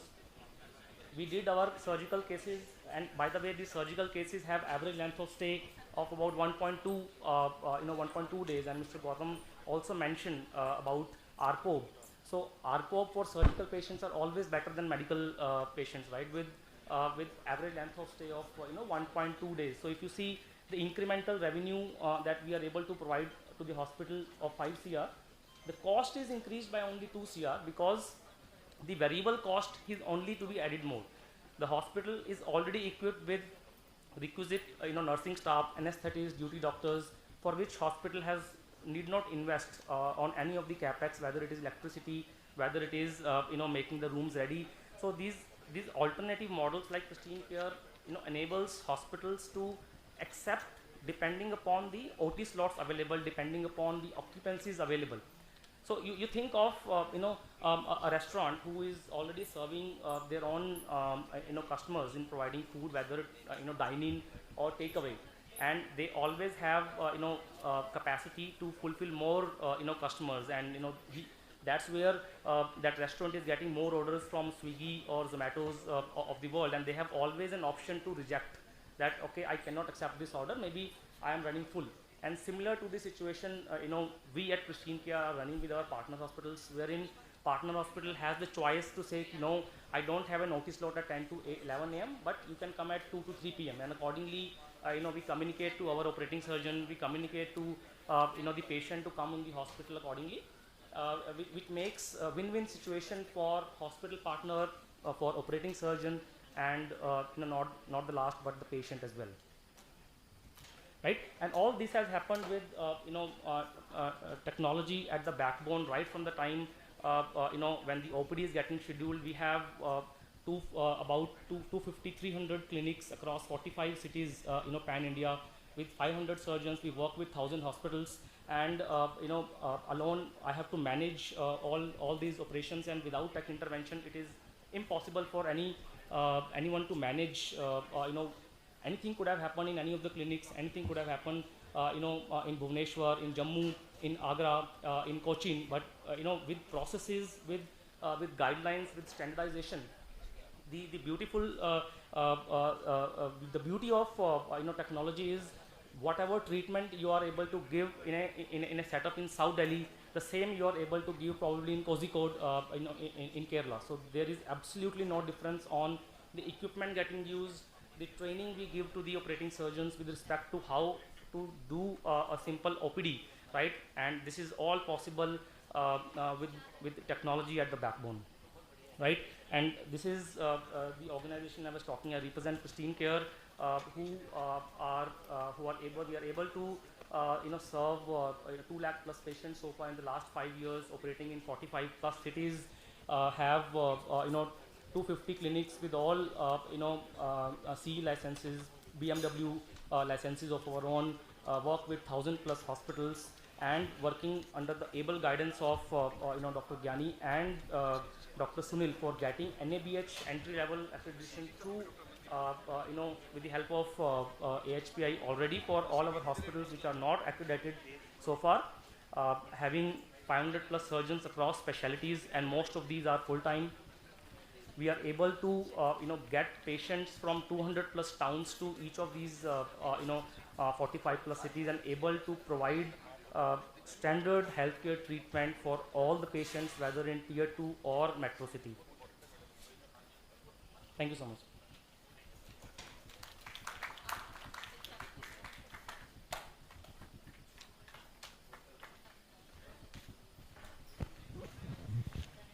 I think we must all agree that this was a very lucid talk by Mr. Bansal, and he has shared his experiences of modern digitalization of the hospital network and software, which has improved the cost cutting and as well as standardization of the various services in the hospital. And as every speaker said, that the most difficult time for a patient is at the time of admission and at the time of discharge. If these two times are reduced and are given a most good welcome, I think most of the problems of the patients are solved. When I started my hospital here in SOOD, I started a software where every patient who is admitted would be sent a message that this is your room number and this nurse will be looking after you and this is the nursing superintendent visiting you. So this made the life easy for the patients, and but one point well taken, that if at a discharge time also, if you give the summary to the patient online and digitally, that will further improve the experience of the patient at the time of discharge. And as every speaker said, it is at a discharge time the patients are more angry with the hospital, not during the stay of the hospital. And at discharge time they are more angry because they have paid the bill also, fair bill also, as well as they are getting delayed. And I think with these words I request my co-chairperson to give comments about this. Excellent advice by Mr. Bansal, and you have given us good idea of shifting to technology to improve the services. Thank you very much. Thank you. Thank you, Mr. Bansal, for a nice talk, and Chairperson Dr. Ranveer Singh, Dr. Kapil Gupta. Now I request the chairpersons to kindly honor our speaker, Mr. Tarun Bansal. Yeah.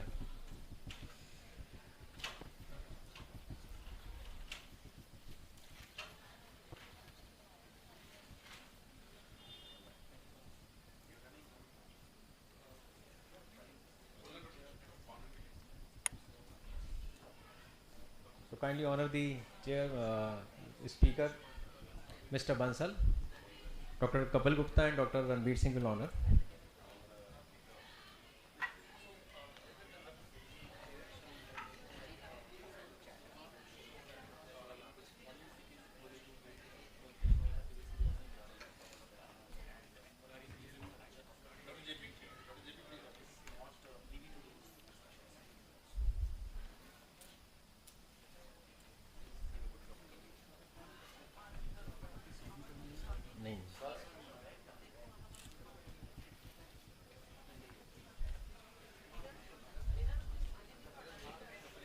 Dr. Ranveer Singh.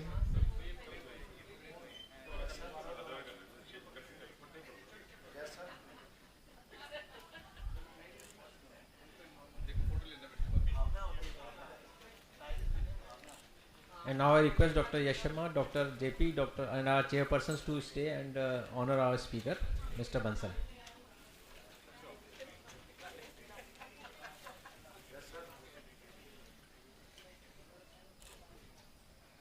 So now today's last topic is role of quality in healthcare, engaging patients for better outcome and to reduce cost. For this I will request the chairpersons, Dr. J.S. Bhatt, Dr. Pushpinder Kaur, Dr. Raman Gupta and Dr. Ankush Bansal. They will introduce the speaker also. Thank you.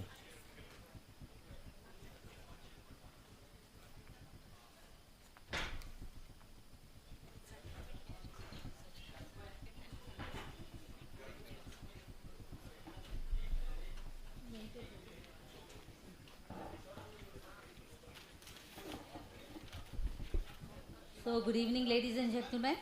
I have been given the proud privilege to introduce Dr. Amandeep Kaur. Dr. Amandeep is amongst the dedicated visionary leaders in healthcare sector with over 30 years of experience. A qualified pediatrician turned entrepreneur, she is instrumental to establish and develop one of the most respected healthcare organizations with a capacity of more than 500 beds in northern part of India. She is known for her continuous contribution towards society and quality healthcare delivery. She is very passionate about quality in healthcare and academics and one of the forerunners for continuous improvement in healthcare industry. She is invited for multiple conferences and has chaired multiple academic sessions, held multiple prestigious positions in healthcare industry and receiver of multiple honors. Under her leadership, Amandeep Group of Hospitals has achieved recognition by multiple forums nationally and internationally. Awards and accolades, whole lot of them. Amandeep Group of Hospitals has awarded Best Secondary Care Hospital by CNBC in 2018. They have been awarded the Best Hospital in Social Work by ANBAI North Zone 2019.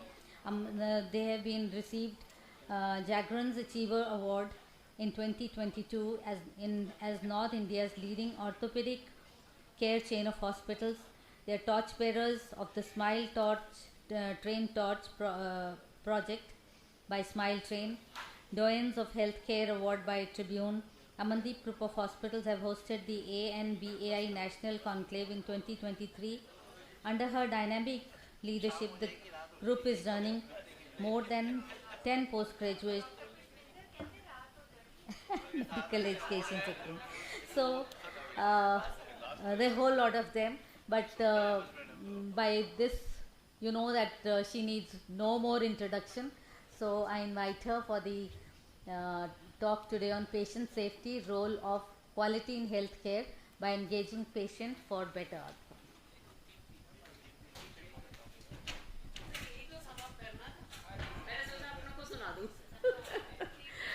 Good evening, friends. I won't take long, and I'll just sum up because I don't want to stand between you and your hot cup of tea. So the theme I've already, that is my topic, and we all know that quality healthcare is about ensuring patient gets the best out of the healthcare. It minimizes risks and prevents harms, but we have to adhere to established protocols and do evidence-based practice. So it involves everybody starting from the patient to the caregiver and the healthcare system in total. So patient safety is our key priority, as Dr. Gyani mentioned, that it's a reverse thing. So a report is that 1 in every 10 hospitalized patients experience harm, and out of this 50% they are preventable. And in US around 7,000 to 9,000 people die as a result of medication errors in hospitals. So this is where really safety matters. So patient safety helps again in reducing medical errors, which contribute to such a huge number of morbidities and mortalities, infections and any adverse events. I'll be very fast. So this is a study which has said that the doctors, they reported higher level of burnout, and then they ought to do more medical errors. So quality plays a critical role in promoting safety, but we need to ensure that the processes are reliable, consistent and evidence-based. These 3 points are very important before we make any of the processes. So the most troubling thing is cost quality conundrum. We need to provide best of the care and still need to keep the costs under control. Main challenge is again rising cost of healthcare and give high quality of care while keeping costs under control. And I think we started with our health minister Saab saying all this, Dr. Gyani following, and everybody following on the cost of healthcare in the country. And sir has given a great example of a study conducted in Delhi, where they had estimated a huge cost in the public health hospitals. What was the cost of per day, per patient, per bed cost? We have seen that cost, if we do quality implementation, definitely there is a cost reduction, as whatever we do, that reduces the, safety is there, and that reduces to 25% reduction in the mortality rates, and that is how the cost is affected. Another is HAIs, we've discussed a lot, and if we follow quality and our hospital infection control committees recommendations and all that, that reduces 50% reductions in HAIs were seen in this study, which I have quoted in some US hospital, and that also reduces the cost.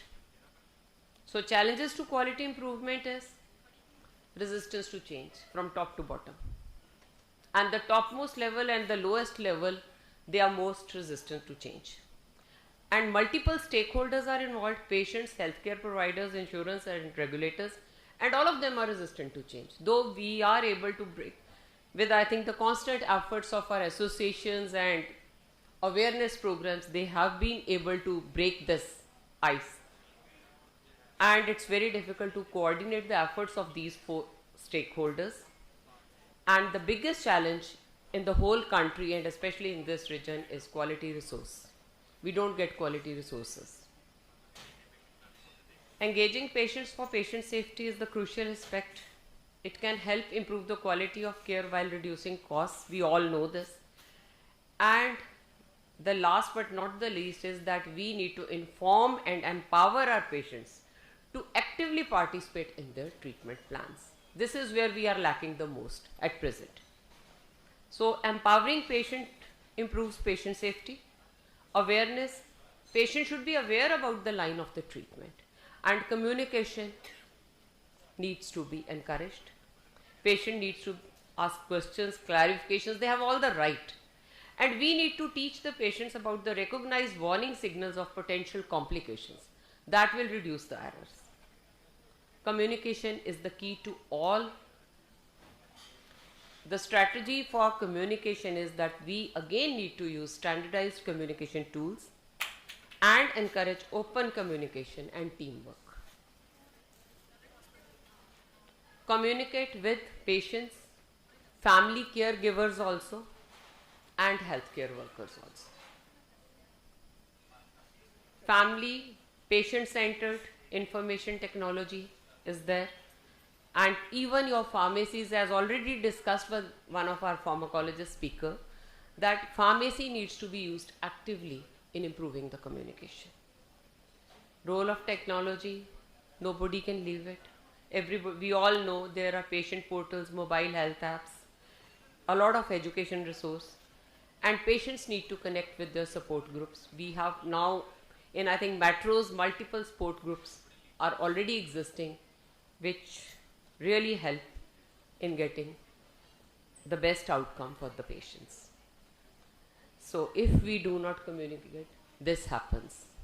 This is the patient in the center of a bhul-bhulaiya who does not know where to go, and communication is the key to it.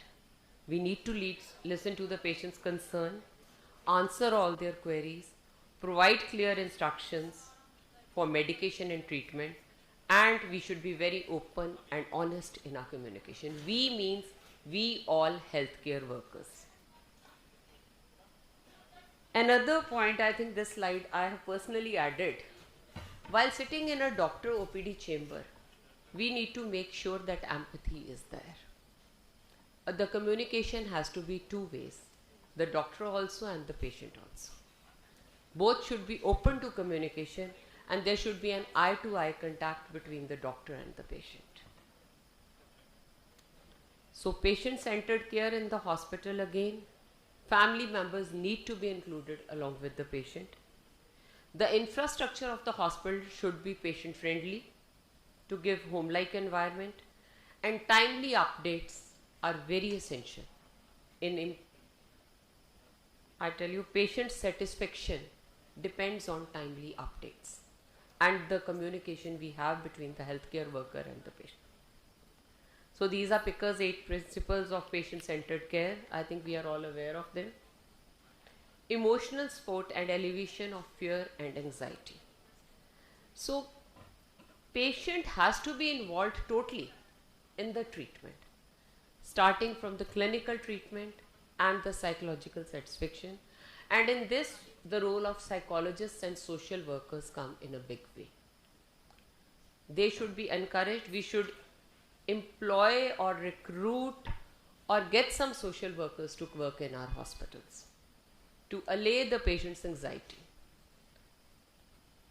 So looking ahead, as healthcare delivery seeks a better new normal, we call it new normal. When we started practice 35 years back, I think doctors बहुत ही घट गल करते हुंदे सी मरीज नाल, हाँ जी हो जाएगा ठीक. But now the things have changed. We need to achieve a new normal. We need to learn more about communication practices, their feasibility, efficiency, and impact on safety outcome. And we have to involve the patient and the family caregivers totally into the treatment. Thank you so much.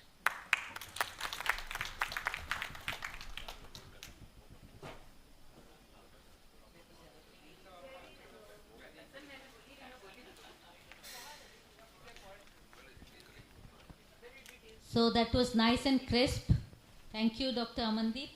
Very good, and I don't think anybody has any questions. So we wind up the session. Thank you, everyone. I request the chairpersons to kindly honor Dr. Amandeep.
I request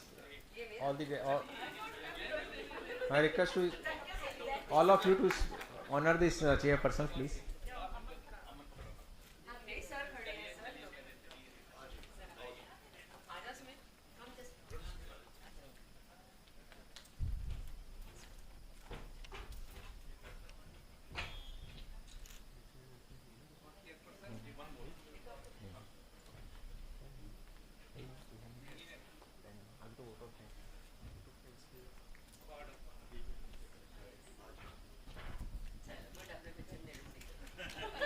So this is the end of the session. Now I request Dr. YASH Sharma to please come and say a vote of thanks. Thank you. Thank you, Dr. Gyani, and the delegates which are waiting with and staying with us to have this session. From the whole of my heart, I am thankful to the Almighty also that for the success of this conference, and the purpose has been conveyed to the society, to the government, and to the health sector. Thank you so much. Thank you so much.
Yes.